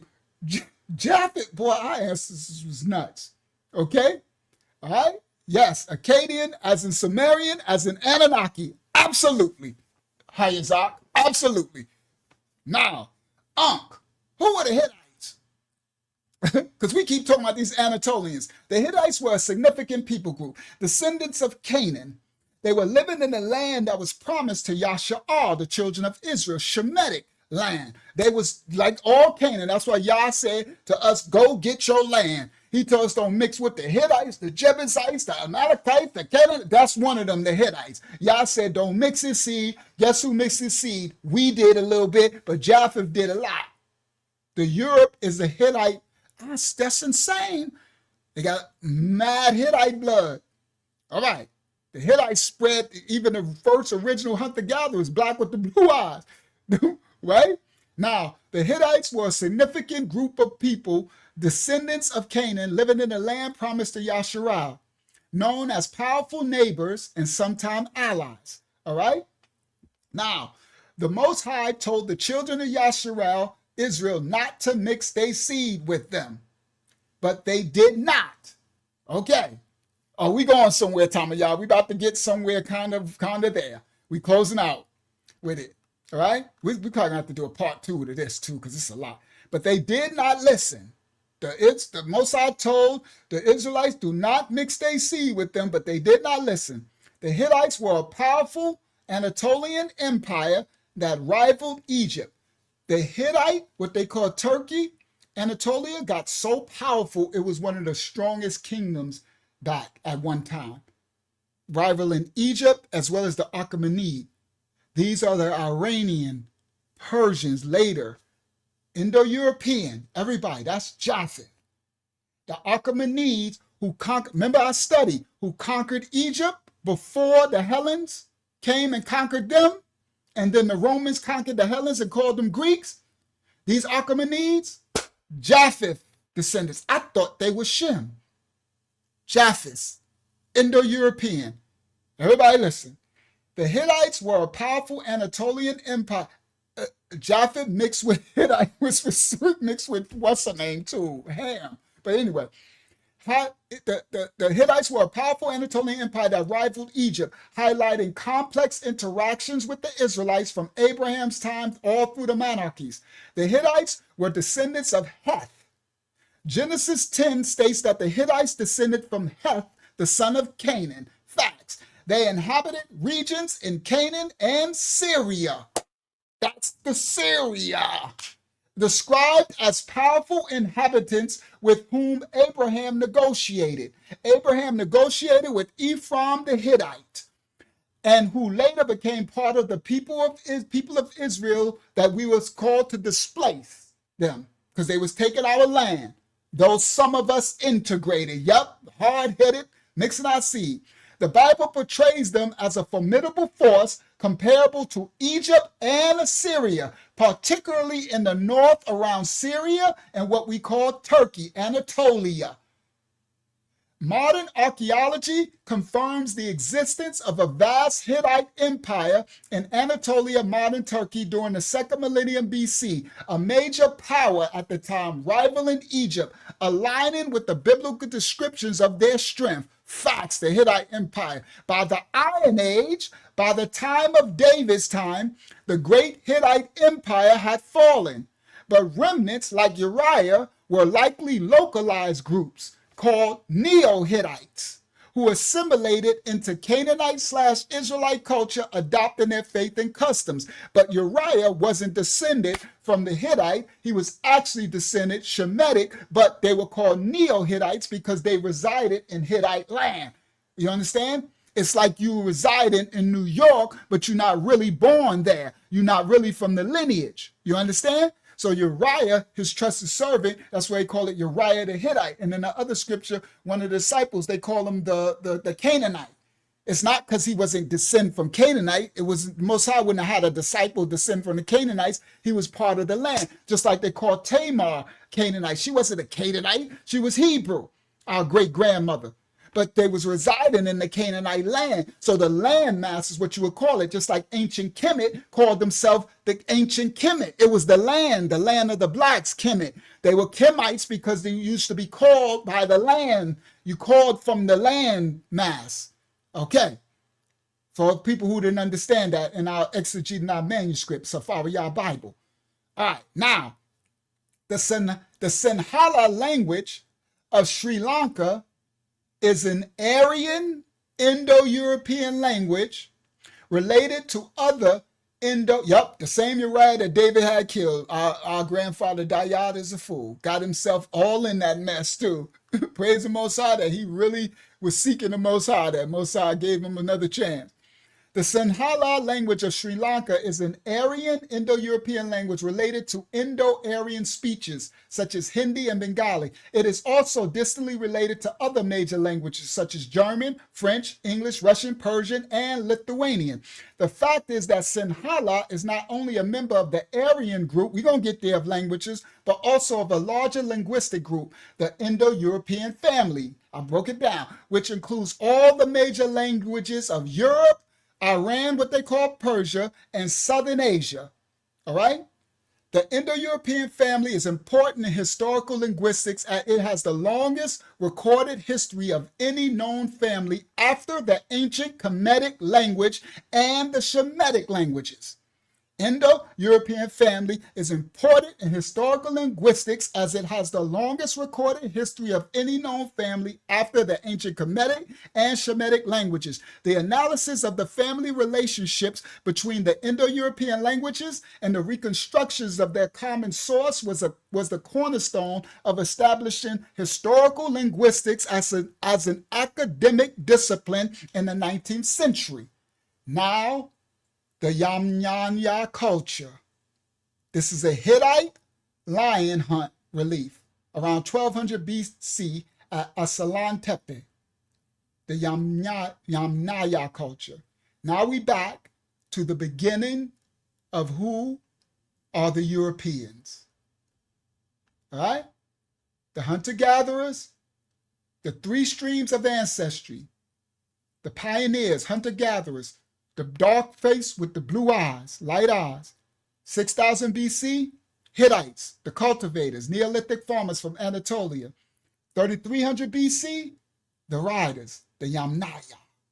In modern day Russia and modern day Ukraine. All right? The Yamnaya. They came. They had the horses and they had the wheel and the carriage. The Yamnaya. Powered by horses and wagons. allowed them to spread rapidly through across Europe. They have much of the strongest DNA as modern Europeans. All right, now, here we go. Yep, full circle. Now let me come back. And then it's going to go crazy when I close out. So let me see, where is, not that one, this one. Is it this? Yep. All right, let me see, make sure y'all can see what I see. Yep. All right, now, Yamnaya culture. The Yamnaya, the origin, they swept in from what is modern-day Russian steppe around 3300 BC. They mastered horses and wheeled wagons. They introduced a new era of mobility to the European Hittites and the original dudes with the blue eyes. They also spread Indo-European languages, the Yamnaya. This is where the Russians come from. Their DNA spread across Europe in a relatively short time, finishing the genetic job. By 1000 BC, the Yamnaya sealed the Europe genetics. The genetic presence is strongest today in Northern Europe. The Irish were the black people with the blue eyes and the locks. I was going to, Elder, I was trying to, but I didn't have enough time. I was going to grab my video that we broke down and showed the video when we showed it, but I didn't have time. I was like, the lesson about to start. I'm sitting here, I'm like, oh, I don't got time to find which video it is. Hakiyama, if you can find it, I don't know if it's what it's titled, but the one where we show the Irish with the blue eyes, everything, we did that. I was going to put it in here and put those blue eyes people there. All right, here we go. Indo-European culture and language are believed to have begun with the Yamnaya culture, an ancient culture that existed in present-day Ukraine and Russia between the southern Bug, Dniester, and Ural rivers from 33 BC to 2600 BC, regarded as the source of Indo-European languages and pioneers of the wheeled vehicles. It was discovered by Vasily Godastov during archaeological excavations near the Donets River in 1901 through 1903. Its name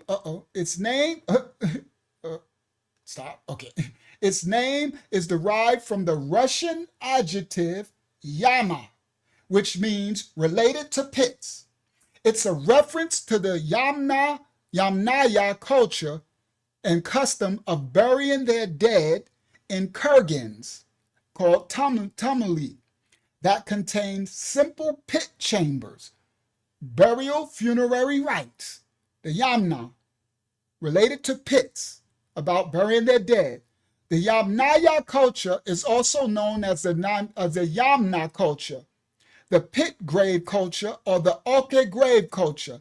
Oke, or how you would say that. Its economy was based on animal husbandry, fishing, and foraging, and they produced ceramics, tools, and weapons. The people of the Yamnaya culture lived primarily as nomads under a chiefdom system, and they used wheeled carts and wagons to get around and manage large herds of animals. They also closely connected to Fanal Neolithic cultures, namely the corded ware people and the Bel Beaker, the Sintashta, the Adranovo, and the Shrew Banaya cultures, which later spread throughout Europe and Central Asia.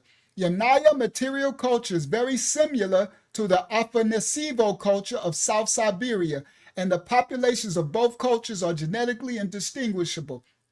This suggests that the Afanasivo culture originated from a migration of Yamnaya groups to the Altai region, or alternatively, that both cultures developed from an earlier shared culture source. The Yamnaya pits where they dig to bury their dead and burn or whatever.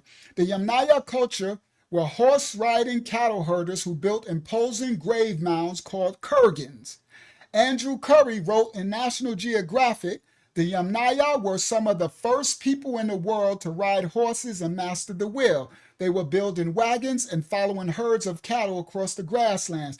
They built few permanent settlements, but they buried their most prominent men with bronze and silver ornaments and mighty grave mounds that still dot the steppes. According to the widely accepted Kurgan hypothesis of Majik, but the people that produced the Yamana culture spoke a stage of Proto-Indo-European language, which later spread eastwards and westwards as the part of the Indo-European migrations. The Yamnaya culture also brought domesticated horses and mobile lifestyle based on wagons into Stone Age Europe. Their innovative metal weapons and tools helped bring the Bronze Age to Europe. A tapestry, the Aryans. Around 1500 BC, Aryan charioteers from the steppes of northern Iran, Persia, conquered India. Aryan tribes also gave birth to early civilizations in Hellenes, in Europe and in India. And these were master charioteers. Now we're about to find out the Aryans. The Aryans were loosely federated, semi-nomadic herdsmen people who spread both east and west from Central Asia, taking their sky gods with them. Everybody listen. The Aryans first settled in Punjab and later moved on to the Ganges River. We going somewhere, Dalara Shah. We closing out with the tie-in, the Aryans. Now, the Aryans, charioteers. All right. Now, Aryans are defined as early speakers of Vedic Sanskrit, an Indo-European language that provided the basis for all languages in India, Pakistan, and Bangladesh, as well as the majority of those in Europe. Based on linguistic evidence, Aryans are believed to have originated from the steppes of Central Asia. They were led by warrior aristocracy whose legendary deeds are recorded in the Rig Veda. The term Arya in Sanskrit means noble.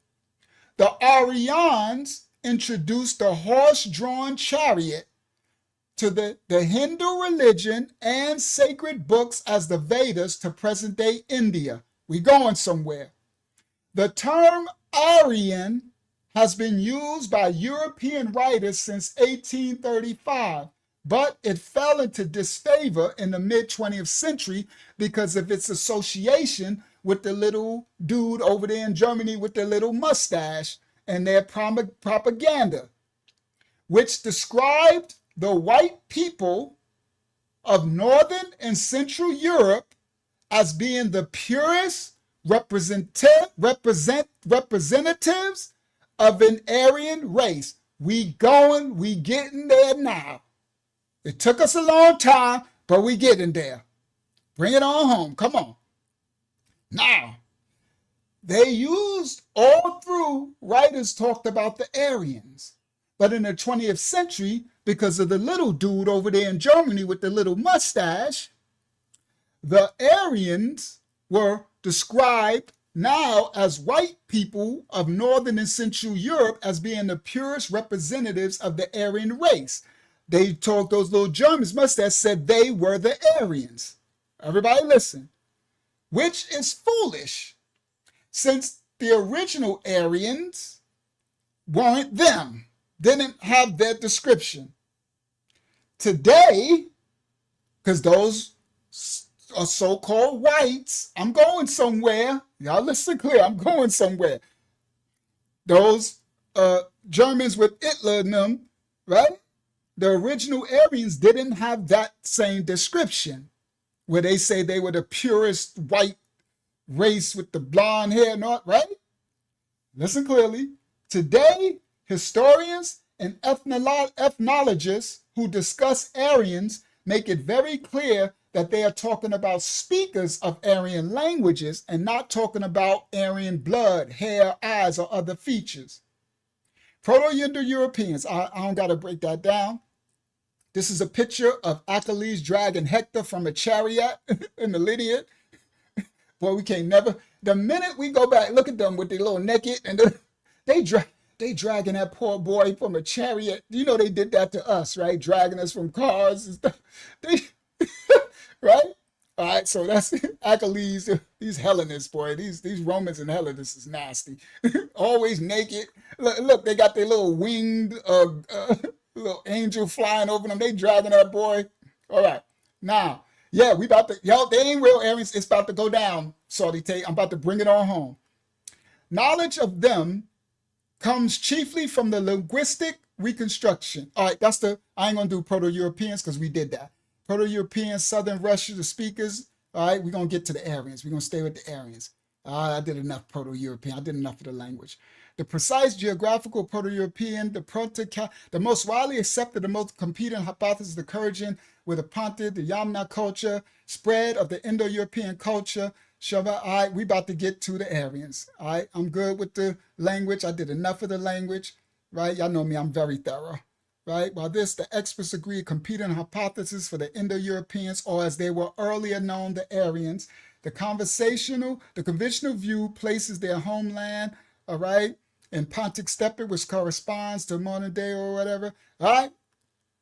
An alternative hypothesis claims that the Proto-Indo-Europeans spread from the Hittites, from Anatolia in modern-day Turkey, and the third is evidence they originated in Central Asia near the Caucasus Mountains. We going somewhere, Delara Shah. For the first time tonight, we have now entered the Caucasus Mountains. Took us a long time to get here, but we're there. Started from the bottom, now we're here. Right? Took us a long time to get there. That's why I told that other dude coming here early, talking about the white people ain't Caucasian. Let us get there. Stop it. It's a whole lesson. Everybody listen. Now we just get into the Caucasus Mountains. The hypothesis says the Proto-Europeans spread from the Hittites. A third is evidence they originated in Central Asia near the Caucasus Mountains. Now we get into Europeans from being the hunter-gatherers of the black, blue-eyed, what they called Africans, the Hittites from Ham. Now you got your Caucasus Mountain dwellers. These are the Aryans. We had the Russians from the Ukraine, the Yamnaya. That's why the Russians show that they show the original black. They know where their original seed come from Europe. But now you got a part of these Europeans coming from the Caucasus Mountains, Central Asia, and they're called the Aryans. Everybody listen. Here we go. The second hypothesis was recently backed up by a seminal study led by evolutionary biologist Quentin Atkinson from the University of Auckland, New Zealand, which was published in the Journal of Science. All right, that was my map. We broke that down. All right, let's get to them. All right, let's get to them. This is the one. Let's close out. The Aryans into early India.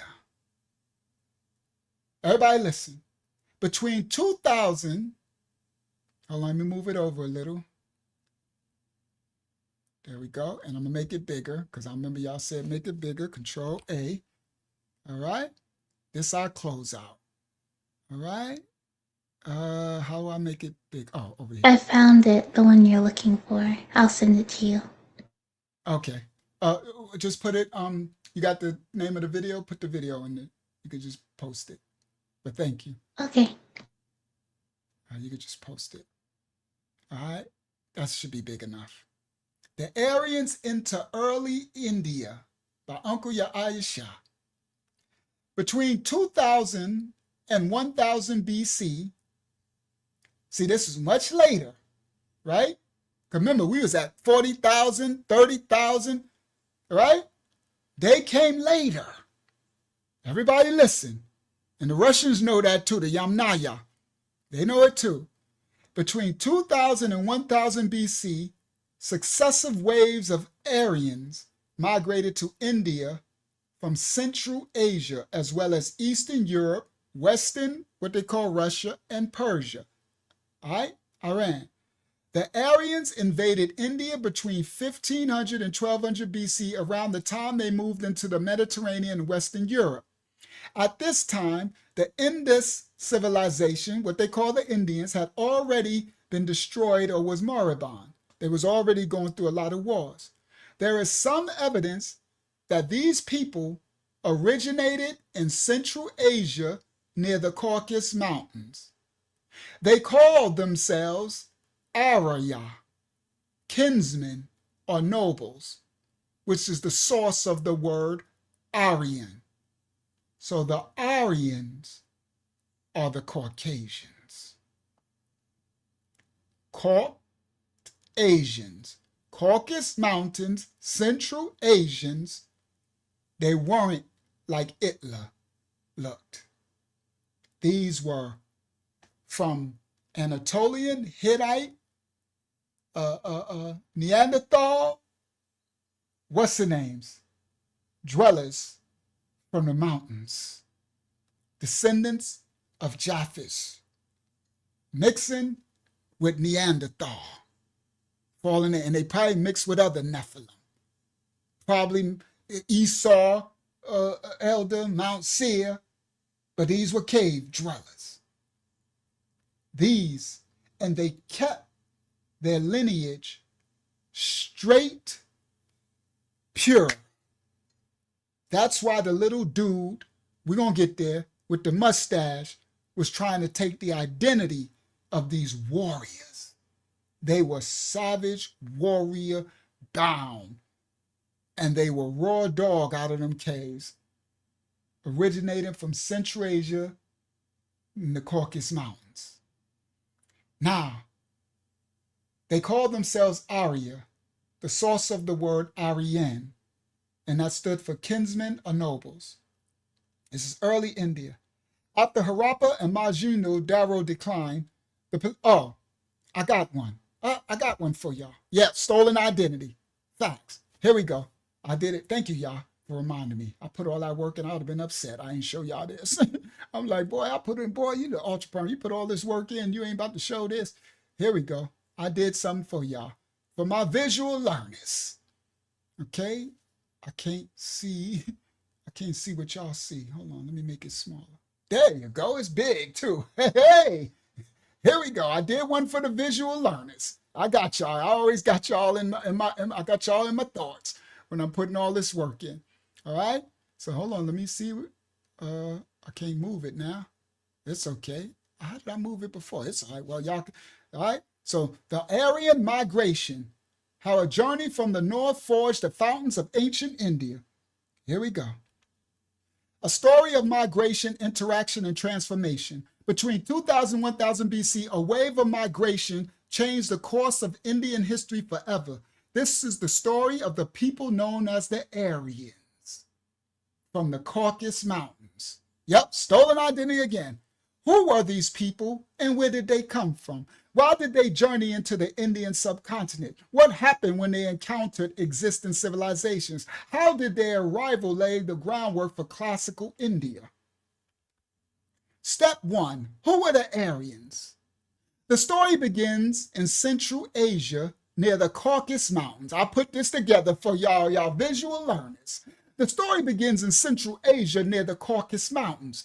Here lived a group of Indo-European speaking, semi-nomadic pastoralists. They called themselves Arya, a term in their language meaning kinsmen or nobles. This is the source of the word Aryan, ancestors to many. The Aryans are also considered to be ancestors to some of the Persians, some of the pre-Homeric Hellenes, which now become Greeks, some of the Teutons, and some of the Celts.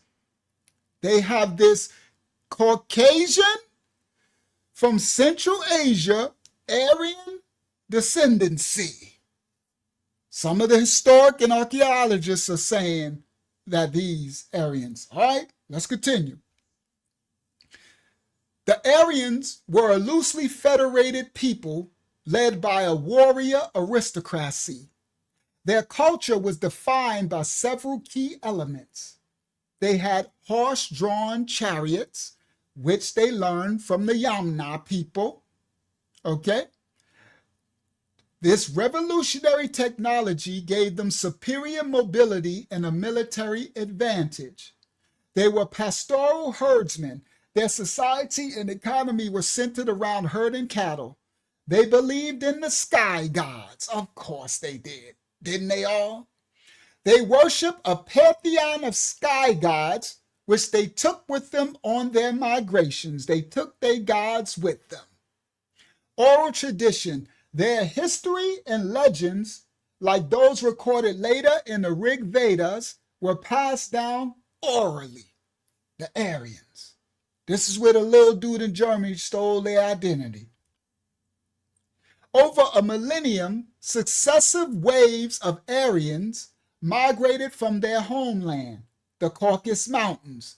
They moved both west into Europe and into Persia and India.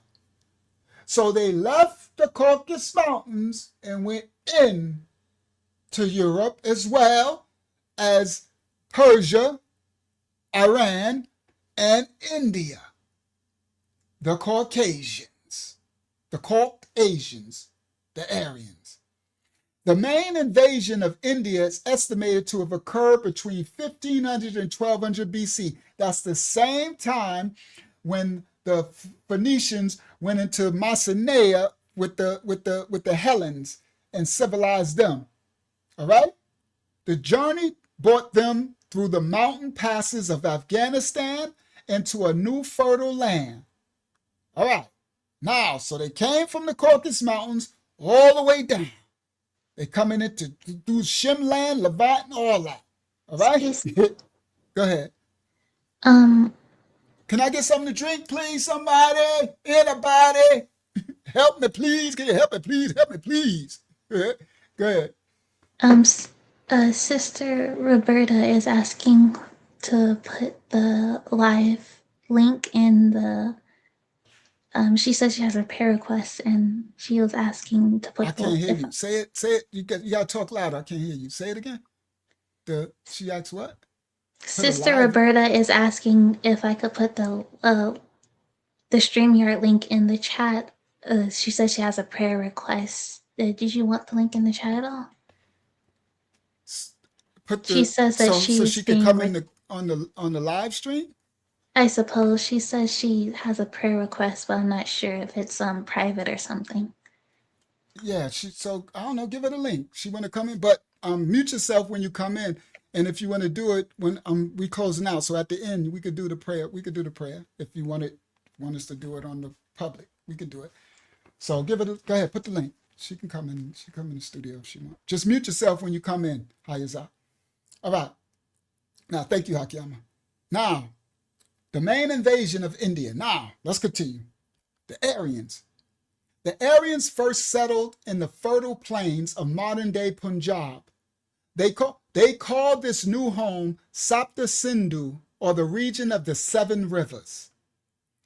At this time, the great Indus Valley civilization, this is what y'all call the Indians now, of the Indus Valley. At this time, the great Indus Valley civilization, Harappa, Mohenjo-daro, was already in decline, or some of them had disappeared.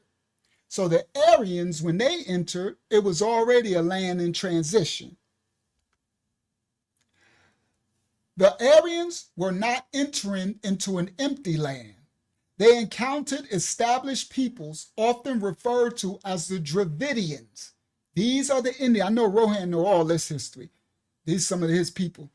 The Dravidians. Dravidians had a sophisticated urban civilization. They lived in towns and were skilled farmers. That's in on the right. This marked the meeting of two profoundly different worlds. These Indus Valley inhabitants, what later y'all would call the Indians, the Dravidians, they didn't know what was coming for them. The Caucasians from the Caucasus Mountains was coming. They was getting a visit that they didn't know what was coming. These were the Aryans lived like this. They were pastoral. They lived in tents. They were wild boys. They was just nomadic, on the move. They were conquerors, warriors, slaying everything everywhere they go. They just set up a little tent, they in teepee, right? And they went amongst these Indus Valley inhabitants with their Dravidians, with their cities, and they invaded.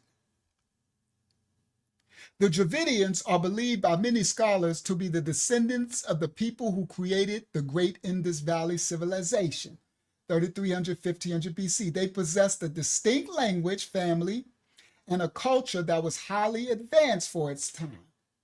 All right? Look at that image. That looked like one of my boys. I look like Sean, too. Wow. But anyway, the Dravidians in the Indus Valley. The Aryans' sacred texts refer to the conquered people. So the Aryans from the Caucasians, they came and conquered them. They called them the Dasas or the Dasu, names that came to mean slaves, everybody, and likely referred to these Dravidian-speaking populations. So these Aryans came and enslaved them, okay? And they called them Dasayu, slaves. Over centuries of interaction, these Aryans, they introduced a new Brahmanic civilization. Everybody listen. A synthesis of Aryan culture, Caucasian, and the local Indus Valley Dravidic culture. The period from 1500 to 800 BC is known as the Vedic period. The Aryans left little physical evidence like grand buildings or primary knowledge of their society beliefs, and history comes from the 4 sacred books known as the Vedas, composed in their language, Vedic Sanskrit. So the Aryans came, everybody, with the caste system. Y'all listen clearly. The racism that these Indus Valley, what you would call now Indian people, these were actually mostly Shemitic people, all right? They didn't have this racist class system. These Caucasians from the Central Asia, these Aryans, they came and created the slavery caste system, racism. Everybody listen. To maintain social distance and structure, these Aryans, they created a stratified society. The caste system, or Varna, was born. The Sanskrit word for Varna itself means color. Colored people, everybody, familiar, anybody? These Aryans ain't none but from Hasatan coming out them caves. Listen clearly. The Sanskrit word Varna itself means color, which many believe refers to the difference in skin tone between the lighter-skinned Aryans and the darker-skinned indigenous Dravidians. Everybody. These are Shem's and some of Ham's people. All right? You see it, Salty Tate. Bingo. So they created the caste system. The Brahmas, which they say were the Aryan class, were the priests and the scholars. Then you had the Kshatriya, the rulers and the warriors. Then you had the Vaishya, the merchants and the farmers. Then you had the Sudra, the menials and the laborers. The Varna, which is the caste system, meant color between the lighter-skinned Aryans and the darker indigenous Dravidians. From their base in the Punjab, the Indo-Aryans spread east across vast Gangetic plain, the Ganges.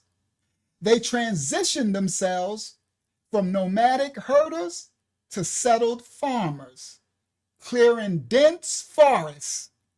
They destroyed the forestry. Sound familiar, people? They knocked down trees and all that to create villages and eventually towns. So they destroyed the farm, the natural land. Around 1000 BC, the Ganges plain was covered in virgin forests. By the time these Aryans came from the Caucasus Mountains, by 300 BC, there was barely any trees left. Sound familiar, anybody? Sound familiar? You can see in the fruit of the works of certain people who might descend from these Aryans. You can't look at skin color because they weren't whited skin. They were lighter because they were a part of European Japhetic. You understand? In the original Europes, like the Yamnaya, the Russian Ukraine, come from the Hittite, Anatolian Heth, and from the original black, dark, and right. So yes, so they were all right. Everybody, listen. That's why when the person came earlier, Yashala, when he said white people ain't, I said I never said white people were Caucasians. Because these Aryans are not white. Not what you would call now some whited, real white European thing. No, they were actually Indo-European, the original ones coming from the Central Asia Caucasus Mountains. They are lighter than the indigenous darker skinned, but they're not what you would call white, like white Americans or white Australians or white, no. All right. Now, around 1000 BC, the Ganges, the Indus Valley, covered in virgin rainforests. Beautiful greenery everywhere. By the time these Aryans left, came 300 BC, barely any trees left. By 500 BC, powerful kingdoms like the Magadha and the Kosala had merged in this new heartland. The arrival of the Aryans and the subsequent Vedic age fundamentally reshaped the Indian subcontinent, introducing elements that define the culture to this day. They introduced the Sanskrit language, the ancestor of almost all modern languages. Now y'all know why the Indo-European languages. Yes, Asia Major, absolutely. Saudi Tate, that's Asia Major. It absolutely is. Now, everybody, now y'all know why the Indian language is an Indo-European. Because these Aryans came. It wasn't they wouldn't have spoke Indo-European of the Indus Valley. Well, the Indo part comes from them. That's the Indo part. But there wouldn't have been no European language of tongue. But they got invaded by these Aryans. All right. Now, the Sanskrit language, the ancestor of almost all modern languages in North India, Pakistan, and Bangladesh. The Vedas and Brahmanism, the sacred texts and religious rituals that form the foundation of Hinduism. They created a caste system. These are everything that the Aryan legacy endures. A social hierarchy that structured Indian society for millennia. Racism they brought to Indians. So the lighter that mixed with the Aryan Indians that they mixed their seed with, they put them at the higher Brahmins structure. The original indigenous were at the bottom. They introduced the horse and the horse-drawn chariot to the Indus Valley. The journey of the Aryans was more than a conquest. It was the genesis of a civilization. Their language, beliefs, and social structures formed the Vedic age, became the enduring bedrock of classical India. Now, do I want to do the second one before I do, as we close out? Let me just see let me do it. Let me just do it because I put all that work in. I'll be too tired to do it later. So I go to share screen. Let me click it first. Go over here. Click it. Bang. The Aryan. Come back to y'all. Share screen. Share screen. window. All right, the Aryan share.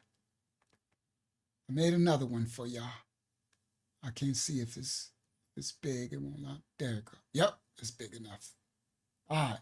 The Aryan Odyssey, how a wave of migrants forged the future of ancient India. Where did they come from? Successive waves of people migrated from Central Asia near the Caucasus Mountains, as well as Eastern Europe and Perth. These were known as Indo-Europeans. They call themselves Arya. I broke that down.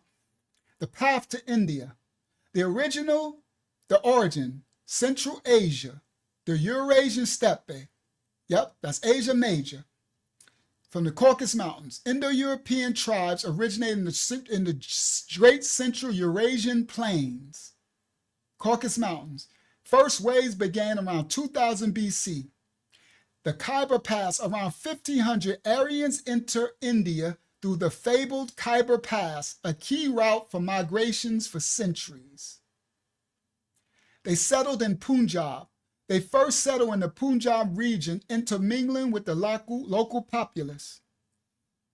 The Aryan success was partly due to their advanced weaponry and transport. They possessed horse-drawn chariots with light-spoked wheels, a significant military innovation.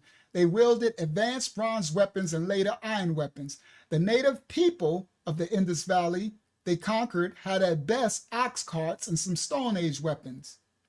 Charioteers were the first great aggressors in human history, says historian Jack Keegan. The light-skinned Aryans drove many of the original dark-skinned Dravidian inhabitants of North India to the south. They are believed to have conquered the Indus River civilization of Harappa and Mohenjo-daro, which are already in decline. They settled in Punjab, clearing forests to establish villages and towns. Archaeologists mark their arrival by the presence of distinctive painted gray ware pottery. Primarily horsemen and cattle, led by hereditary king and divided into 5 major tribes. These are the Aryans. They remain warriors, fighting against non-Aryans and other Aryan tribes. War itself was poetically described from them as the search for cows. Reminds me of the Romans and the 300 Spartans and stuff. All are into warriors and fighting themselves and non-Aryans. Their beliefs are pantheistic people who wrote hymns to natural deities recorded in sacred texts as the Vedas. All right? They settled, pastoral, settled vigil, and then they built kingdom and republics. A settled agricultural lifestyle brought more complex forms of government and social patterns. This period saw emergence of kingdoms and republics. Work specialization led to internal division of society along caste, racial lines. The events described in the 2 great Indian epics, the Ramayana and the Mahabharata, are thought to have occurred during this era. So all of the tales in the Vedic, the Ramayana, and the Mahabharata is talking about these doggone Aryans that invaded them. Okay? All right? Facts. Yep, y'all on the Quran? All right, let's continue. Come on, Marawiya. The primary records of the earlier areas are literary and not archaeological. They are the Vedas, collections of orally transmitted hymns and religious texts, the oldest Rig Vedas. The Rig Vedas describe the Aryans as a tribally organized pastoral and pantheistic people. Later texts, the Brahmanas, were written to explain the hymns and speculate their meanings. A new path. By the 6th century, northern India was a land of small princely states. This is after these Aryans conquered them. In this millennia, Siddhartha Gautama, the Buddha, was born. And everybody, the Buddha was a black dude. All right? Everybody should know that by now. I didn't have time. I would have put the original image of the original Buddha up here. But I had to rush to put this together for y'all, for my visual learners. All right? In this era now, the Buddha was born. His teachings were spread by the monks, missionaries, and merchants. He was against these Aryans. Buddhism proved enormously popular when compared to the complex rituals of the Aryan Vedic Hinduism. Crucially, the Buddhist doctrines were a protest against the inequality of the racial caste system from these Aryans, and it attracted a large following. Shout out to Buddha. You heard? Invasion or integration? They had a great debate. Groups calling themselves Aryans migrated to subcontinent, then the theory, the transformation theses, whatever. The term Aryan has been used by European writers since 1835. It fell into disfavor among scholars due to abuse by these propagandists in the 20th century. The German Nazis imagined that Northern and Central Europeans were the purest representatives of an Aryan race. So another hijack. Because what the little German dude with the little mustache was doing, he was mimicking, taking the culture of the original Caucasian Aryans because of their warrior, their conquering ability, their racial class. They put themselves at the top of the racial class. Now they were lighter skinned, so the little German dude with the little mustache, he took, as they always do through history, took their ideology and culture and named themselves the Aryans. All right? So the Nazis imagined that Northern and Central Europeans were the purest representatives of an Aryan race. This ideology, long used to nourish white racism, has no basis in the historical reality of the Aryan peoples of India and the Caucasus Mountains. A century-old theory by Gustav. All right, I'll do that another time. Reclaiming the meaning. Today, historians use Aryan to discuss speakers of Indo-Aryan languages and historical culture, not a race defined by blood, bones, and hair. All right? Now, Max Muller said, I have declared again and again that if I say Aryans, I mean neither blood nor bones, nor hair nor skull. I mean simply those who speak an Aryan language. To me, an ethnologist who speaks of the Aryan race, Aryan blood, Aryan eyes and hair is a great sinner as a linguist who speaks of a dolichocephalic dictionary or a brachycephalic grammar. Max Muller. All right, now I'm closing. Whew, my mouth is tired, so I'm good. I'm glad I'm closing now. All right, now let me go stop share. Now I can get to I'm not going to read all this because it's way too much. I should have started early, but I wanted to do the beginning of the crack era at the beginning, so I'm glad I did it. All right, but if I would have started earlier, it would only be about 12 something now. All right, now let me close out. Let me go close out with this. So I'm not going to read it all. Maybe I'll skim through. I wanted to do it all, but it is what it is. I'm not about it. Probably give us another hour here to do all this. All right, so now I come back to y'all and I go share screen, window, bang, share. The Aryans into early India. All right, now after Harper declined, the political center of India shifted from the Indus to the Ganges Valley. The population increased from about 87 million to 225 million between 4000 BC and the time of the Hebrew Messiah, Yahweh Shah. Right? So the Harappa and Mohenjo-daro, the Indus Valley people's civilization, shifted from Indus region to the Ganges, and their population increased from 87 million to 225 million between 4000 BC and the time of the Messiah. When 4/5 of the world's population at that time, at the time of the Messiah, when 4/5 of the world's population lived under Roman, Chinese, Han, and Indian Gupta empires. So at the time of the Messiah, all right, around 1 AD, right, before he died, by the time They killed our Messiah, right? The Habariah from the tribe of Judah, right? Hebrew. At that time, 4/5 of the world's population was under Roman rule, the Chinese Han Dynasty rule, and the Indian Gupta empires. That's who was running all the world at that time. The population of India grew only slightly between 300 BC and the 18th century. A series of migrations by Indo-European speaking semi-nomads took place during the second millennium, known as the Aryans. So, along come these Aryans from the Caucasus Mountains. These pre-literate pastorals spoke an early form of Sanskrit, which has close philological similarities to other Indo-European languages, such as Avestan in Iran and ancient Hellen Greek and Latium, Latin.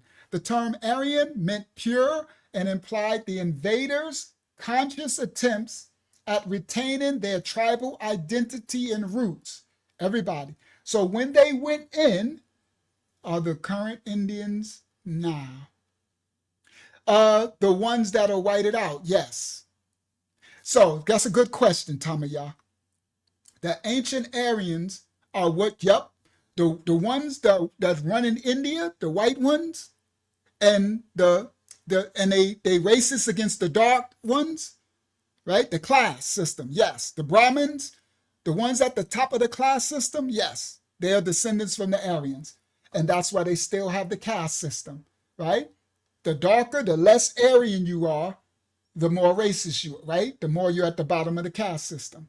Then you got the untouchables at the bottom, darker than us, right? Darker than me and stuff. Yep, absolute. Those are the Aryans right there. That's the main descendants right there. Facts. Facts. Those are the Aryans, the descendants of them. That was a good ion, Tamaya. The term Aryan that they defined meant pure, and it implied that these Caucasoid from the Caucasus Mountains, and to the whites, y'all can't get offended at that. Y'all ain't Caucasian. The so-called whites, y'all have not come from the Caucasus Mountains. Okay? Y'all come from other parts of Europe. Y'all come from all that. Most of y'all did not come from the Caucasus Mountains. All right? Now, the term Aryan from the Caucasus Mountains came to go into the Indus Valley, right? They made this term to mean pure, and it implied that they had a conscious attempt at retaining their tribal identity as they mix their seed, as they conquer and white out this group of people and make slaves. They're going to keep that term. They call themselves Aryan because in that language, Indo-European language, it meant pure. The Aryan Brotherhood. Now, it was their attempt at retaining their tribal identity and roots while maintaining a social distance from the early inhabitants. This comes from the Library of Congress source. So I put some of my sources, in here. Y'all know how I try to teach scholarship. So you show yourself approved, right? Now, the people speaking Indo-European Aryan languages settled in northwest India around 1500 BC. That is after the periods of the Harpan civilization. Those civilization, Indus Valley people were doing well for themselves. They had little wars, but they were doing good, and they had peace. They didn't have a racial system against one another, everybody. They didn't have it. They literally, from the Caucasus Mountains, Aryans came with this racism.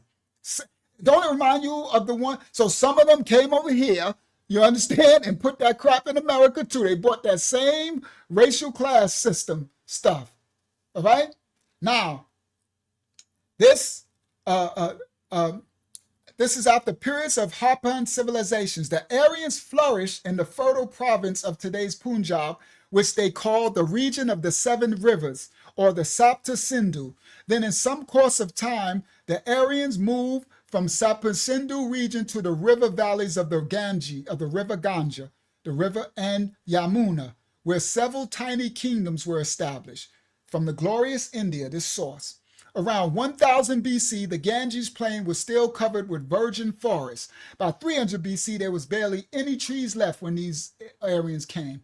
Around 300 BC, the Ganges Valley was perhaps the most populated region on the whole earth. It had an estimated population of between 25 and 50 million people. They slaughtered those people.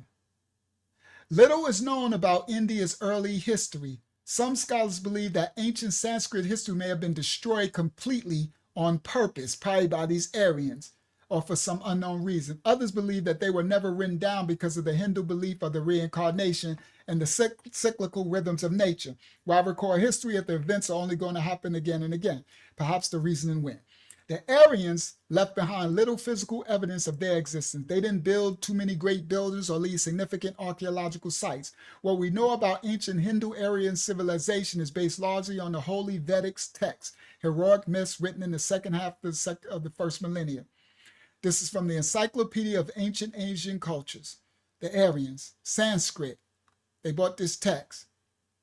All right, around a pastoral raven, okay, let me get past that. We broke that down. Over the next Indo-Aryans developed, okay, over the next 2,000 years after they invaded the Indus Valley, these Indo-Aryans, now they developed a Brahmanic civilization out of which Hinduism evolved. From Punjab, these Aryans spread east over the Gangetic plain. By 800 BC, they were established in Bihar, Jharkhand, and Bengal. Their first important Aryan kingdom was Magadha, with its capital near present-day Patna. It was there during the reign of Bimbisara, 544-90, that the founders of Jainism and the Buddhism preached. Kosala was another kingdom period. The Aryans were loosely federated, semi-nomadic, chariot-riding herdsmen who spread both, taking their sky gods. The Aryans first settled, okay, I went through that. The term Aryan, I went through that. The term Aryan has been used, I broke that down. The term, the population of Nepal, the last word, okay. The Indo-Europeans, I broke that down, all right? Let me go down. Indo-invasions, the Aryans have argued, some have argued arrived in Pakistan in two major waves.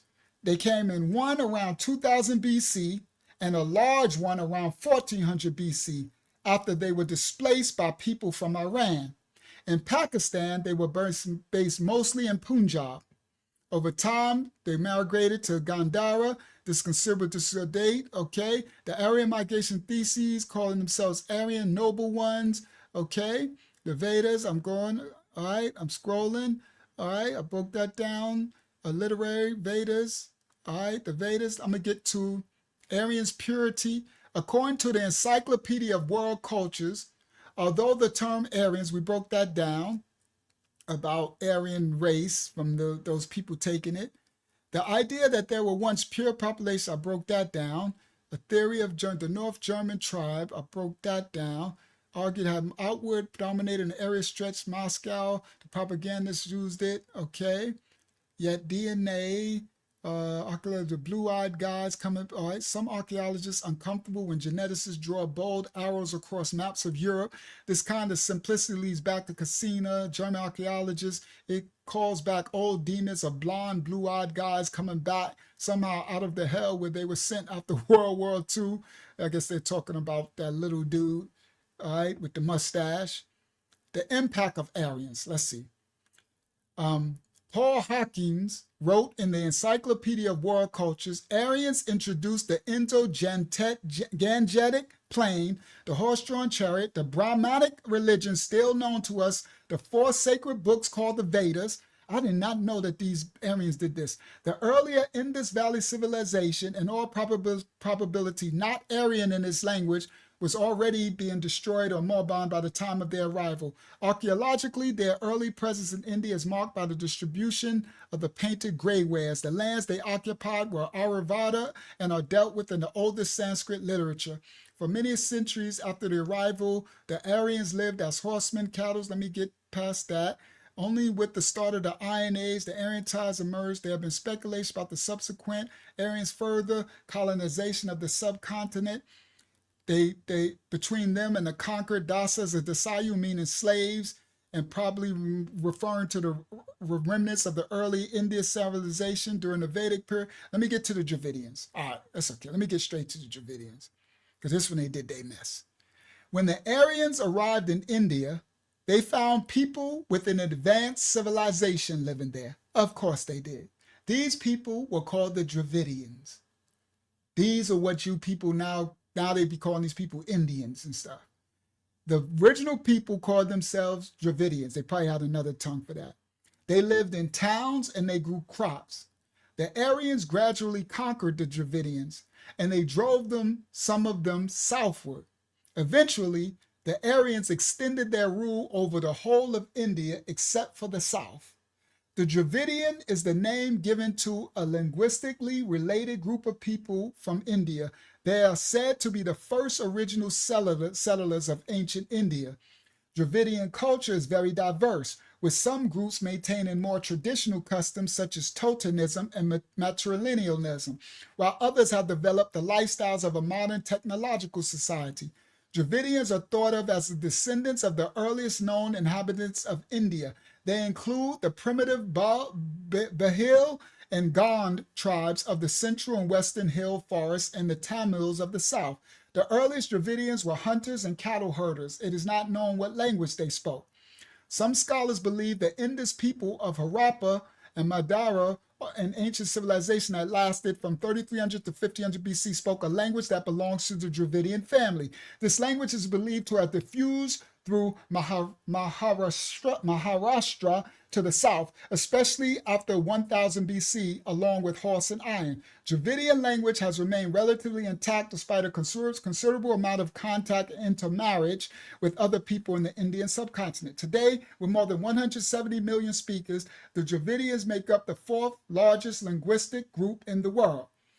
And it is often presumed that Dravidians were the creators of the Indus River Valley civilization, and they were occupying all of the Indian subcontinent when the Indo-Aryans invaded through Afghanistan. So they came in from the Caucasus through Afghanistan, circa 2000 BC. The Dravidians were probably subjected to the Aryans and are the Dasus of the Vedic scriptures, the slaves. Other Dravidians remained in the tribal state in central and southern India. Dravidians in general were gradually Hinduized. See, Hinduism came from these areas. I did not know none of this, but they retained their languages. The Tamil language is the first of the Dravidian language to reflect influence of Hinduism. Dravidians have traditionally been regarded as dark-skinned, while the Aryans of the north were light-skinned. Around 1500 BC, according to some historians, the Aryans conquered the Indus River civilization of Harappa, Madhya, and the Dravidian people in South Asia. The caste racial system is believed to have been introduced as a way for light-skinned Aryan invaders to keep the indigenous Dravidian dark-skinned people in their place. Higher caste racial systems are usually associated with whiter skin and purer Aryan descent from the Caucasus Mountains. Aryans, nope, they weren't Hindus. That's that Hindu caste, Brahma, all that came, Vedas, from these Aryans. Aryan conquerors gave the conquered dark-skinned Dravidians dirtier, lower status tasks. Varna, the Hindu word for caste, means color. Perhaps it evolved from something other than color of skin, but many think it is a reference to skin color. That is exactly what it's a reference to. The Vedas refer to the conquered dasas or dasi, names meaning slaves, as probably referring to the earlier Dravidian-speaking Indus. Yes, the Aryan, that's where the Romans, come on. Y'all tying it up. You can see it in the Romans. All right? Aryan invaders. Between 2,000 successive waves of Aryans migrated. I broke that down. The Aryans invaded India and Europe. There is evidence that Central Asians near the Caucasus Mountain called themselves Aryan. I broke all that down. charioteers, Aryan settlers. And then this is some, I'm sorry, but that was in there. I don't know what that's supposed to be, but y'all know what that looked like, right? I'm not going to stop on it. Y'all see? Y'all know what that looked like, right? But I don't know what It's that a is. The lingam. What Oh. is a linga? You know, what is that? I never heard of it. It's an ancient tradition where they would sit the woman on it and drain her blood. Are you kidding me? You mean through her vajayjay? Because it looked like a doggone wee-wee. That's what it's supposed to be. It's a phallic. I never heard of that. So they bought this too? Oh. Wow, bro. Can you imagine what they did to the Indus Valley people? Dravidians? Oh my goodness. When I saw it, I was like, whoa, that looked like a, right? And That's it's why you funny, kind of see what looks like blood around it. there's blood on it. I see it. It's crazy, Hakyama, because I wanted to erase it, but the rod said just leave it. So that's why I kept scrolling. I'm like, oh, y'all need to see it. I'm like, I don't know what it is. And it's like, wow, wow, wow, wow, wow. That's why the Rayak didn't let me erase it. Because I was like, because when I'm grabbing everything, I put it and I'm putting it, it's in my scholar, because I'm grabbing all these receipts, right? These are actual, that's what I'm showing. These come from the Smithsonian, from the, National Geographic and all this stuff. So I grabbed it and it was there. I was like, wow, that looked like I'm like, well, maybe I'm saying it wrong, right? That looked like right? I'm like, maybe I'm saying it wrong. So I'm like, all right, I was going to erase it, but the Rayag said, just leave it. And now I understand because you knew what it was. And this makes all the sense in the world because of what this ditties, right? It makes sense that they would do this stuff. Wow. All right. So the Aryans settled in Punjab and they wrote hymns to their natural gods. They came with a pantheon of sky gods, of which 10,028 were recorded in the Vedic verses. The Brahmanas were written between 800 and 600 BC. They wrote those to explain the hymns and speculate about their meaning. Archaeologists mark the arrival of the Aryan with the painted gray-ware pottery. All right, I broke all that down. They were led by a hereditary king. I think I broke all this down. I think we complete. A settled lifestyle in its way, yep. Aryans and Hittites. Around the second millennia BC, the Indo-European tribes from north of India, similar to the Aryans, invaded Asia Minor. Around second millennia BC, Indo-European tribes from north of India, similar to the Aryans, invaded Asia Minor. The Greeks, Hellenes, Romans, Celts, and nearly all Europeans and North Americans descended from these tribes. They carried bronze daggers. The Hittite Empire dominated Asia Minor and parts of the Levant, Middle East, from 1750 to 1200 BC. Once regarded as a magical people, the Hittites were known for their military skill, the development of an advanced chariot. That's where they all get this wheel and chariot from. And as one of the first cultures to smelt iron and forge its weapons and tools. That's where they came with the weapons. They get it from the Heth, Canaan's son, Hamites, Canaanites. They fought with spears and chariots and did not possess more advanced composite bows. The ancient Indians had recipes for toxic smoke that could be used in warfare. The Hittites were a Canaanite people that served as a conduit bridge for the cultures of Asia, the Levant, Middle East, and Europe. They created a society with government and laws similar to those in ancient Sumer. Sumeria. The Hittites fought against kings of Babylonians and the pharaohs of Egypt for possession of what is now Israel, Yasha'al, for Lebanon and Syria. In the 12th century, the Hittite Empire fell to the Assyrians. The Hittites were charioteers who rode manuals on horsemanship. Now y'all know why they came on horsemanship. They know they came from Ham, Canaanites. It never fails. It always leads back to the Canaanites. Always. And then we do a genetic study of the ancient Indians. So I did this Rohan Vickard wrote in quartz. 92 named authors of the study and Russia, all that. I did a adverse to the study. All right. So I ain't gonna do it now. All right. Because DNA tried to debunk the Aryan theory. You can't. Sorry. It's too much a DNA evidence of scholarship. You know they always trying to, so I just balanced it out. But the Hittites, she said, make Psalms 83 make more sense. It always goes back to the Canaanites.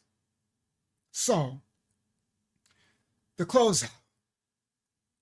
Let me close. Woo! 1:30.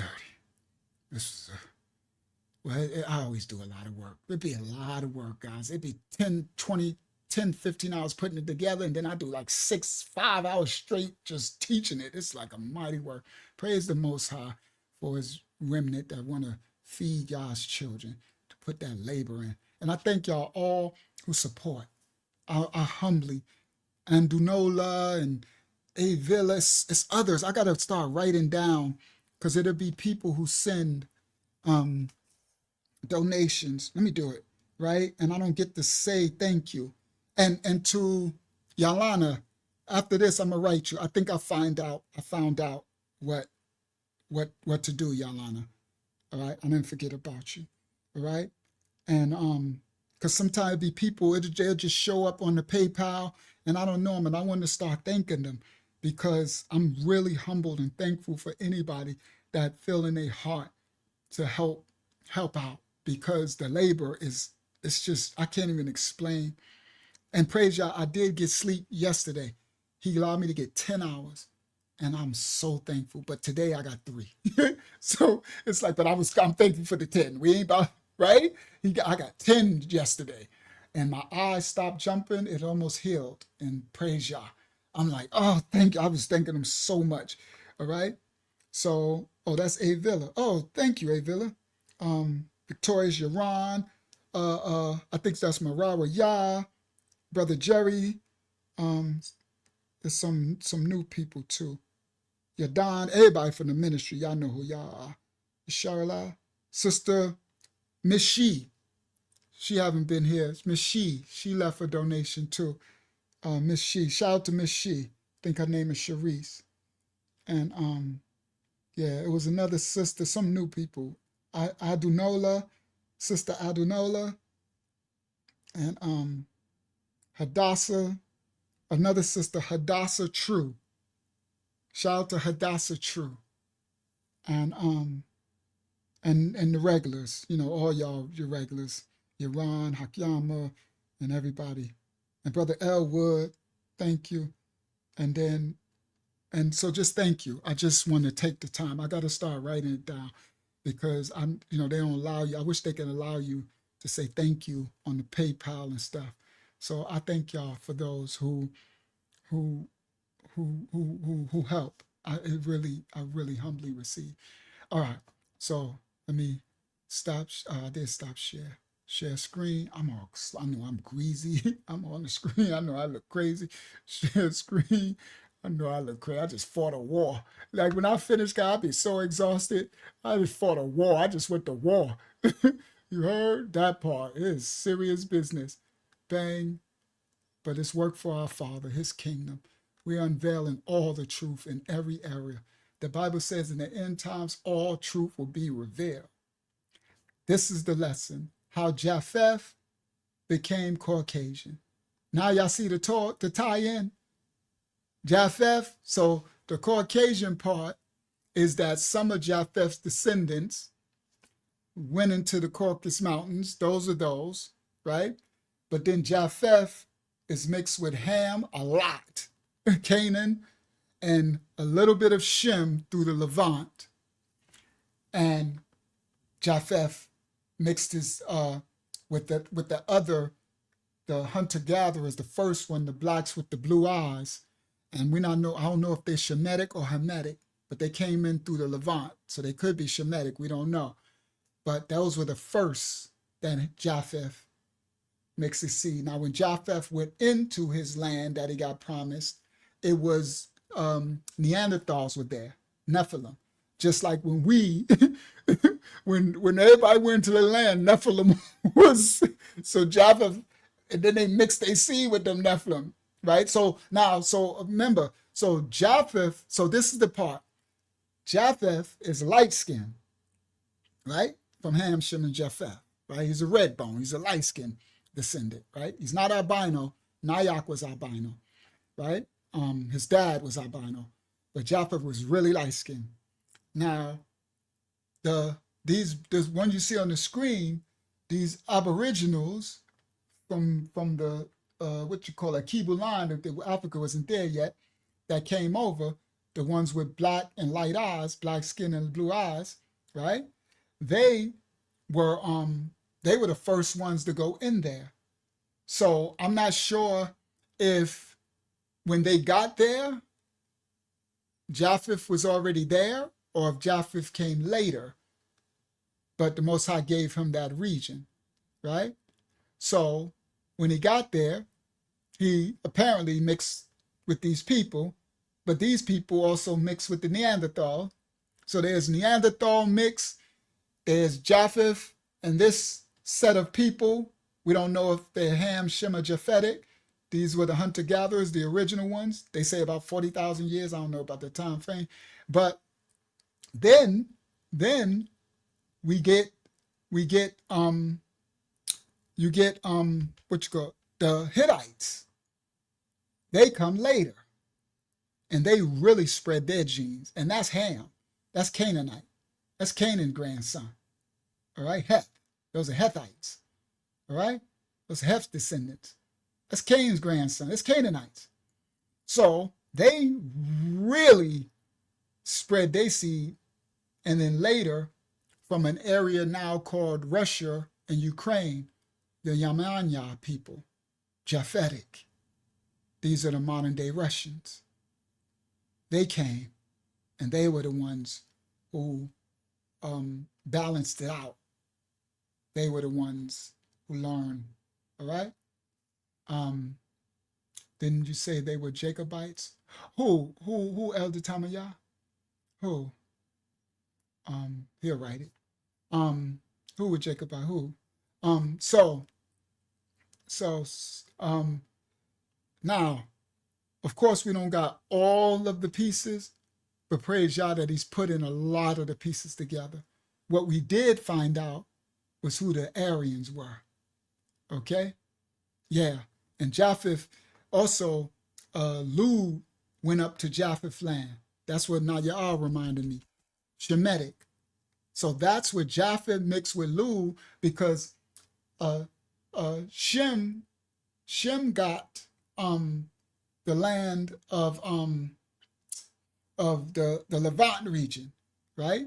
Western Asia and northeastern, what you call Africa, the Levant Fertile Crescent, the ones who were the kings of Europe. That's Jacobites. That's the original. You mean King James and them? Those are Israelites. Those Israelites, Jacobites.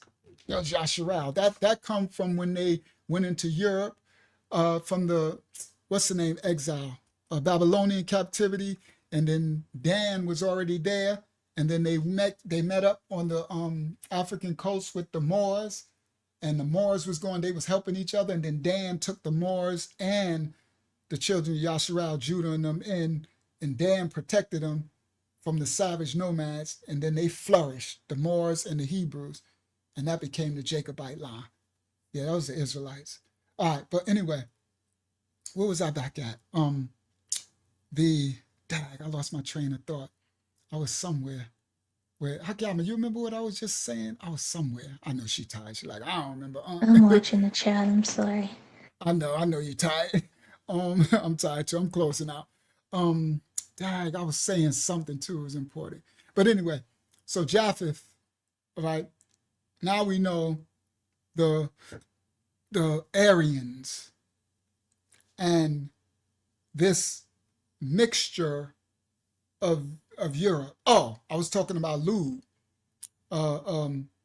So when the Most High promised Shem his allotment, Elam, Asher, Aram, they all took their positions in the Levant, and what's the name? Lud, what's the name? Went up right up in Japheth land, and that's Anatolia.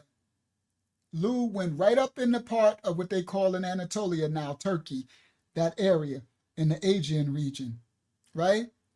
And up in Europe and settled, just took it. So by the time Japheth went there, so he automatically was mixing with Shem. So now you got that mixture as well in there, all right? But it's mostly Japheth mixing with Ham, the Hittites, and whoever this group of people were, the original inhabitants, all right? So this was how Japheth became Caucasian Europeans. Now we know who the Aryans, all right?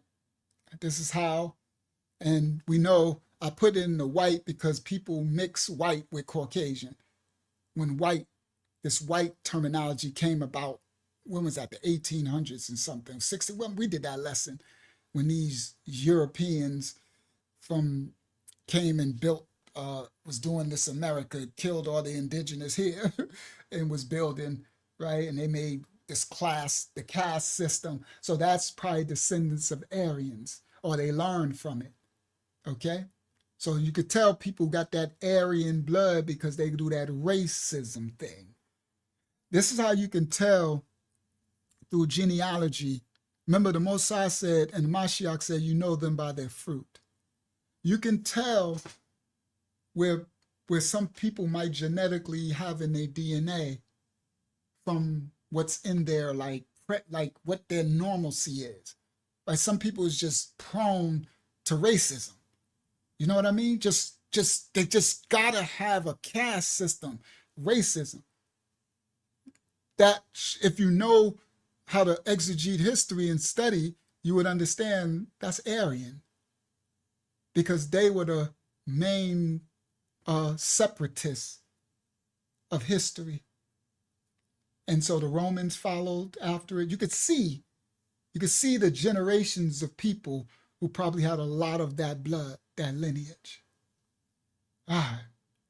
This has been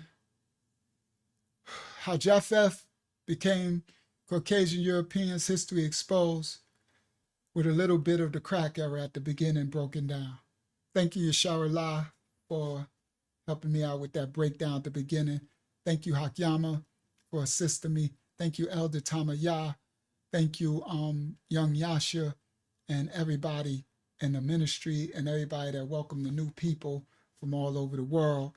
Hopefully this one ain't as shadow banned as the rest. Hopefully YouTube ease up off our neck. We got a strike because they took my curses down, so that probably helping out. The strike ain't up until February, as long as I don't get another one. But may the Most High cover and bless you all. Now I finally get to eat some food and rest. Hopefully y'all gets me a full night's rest. But may the Most High cover and bless you all. Hopefully y'all well-fed children. Oh, it's 2 donations? Oh, I think I said both of them. Yeah, I did. Thank you. All right. From the house of Yah to Yah worldwide, we say Shabbat Shalom. Peace and blessings of the Most High on the 7th day to you all. Go forth and be the light. And the Yah from the UK, go forth and be the light. She says, be the light with her UK accent. May the Most High cover and bless you all. And we see y'all next Wednesday about 9 p.m. We live. Most High tell us what we're going to bring out, but it'll be a good word. May the Most High cover and bless you all. Shabbat Shalom, everybody worldwide, from the house of Yah to you all. I love you all. Go forth and be the righteous light in this dark world. Shalom. He had secures and hooks us tight, a gift from Yah, eternal life. He sent his son a sacrifice to show how much he loves us. You are loved, you are loved.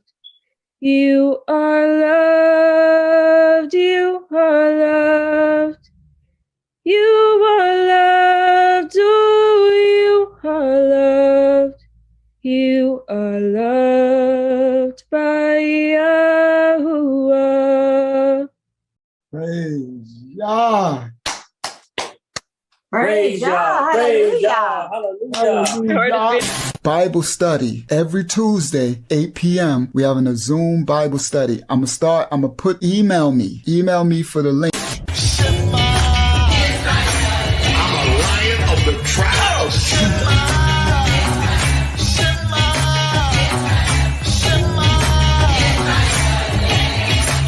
Say it again.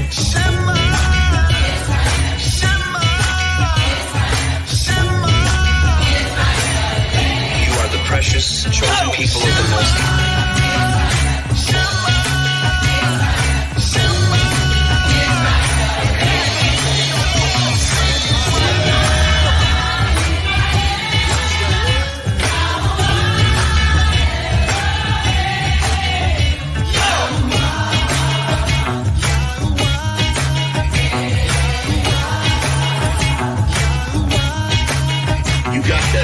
We hope you have a good time watching our videos, and we'll see you in the next video. And we'll see you in the next video. So like and subscribe.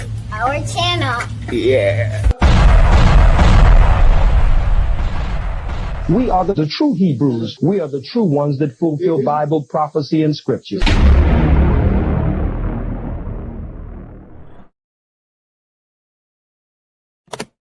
He had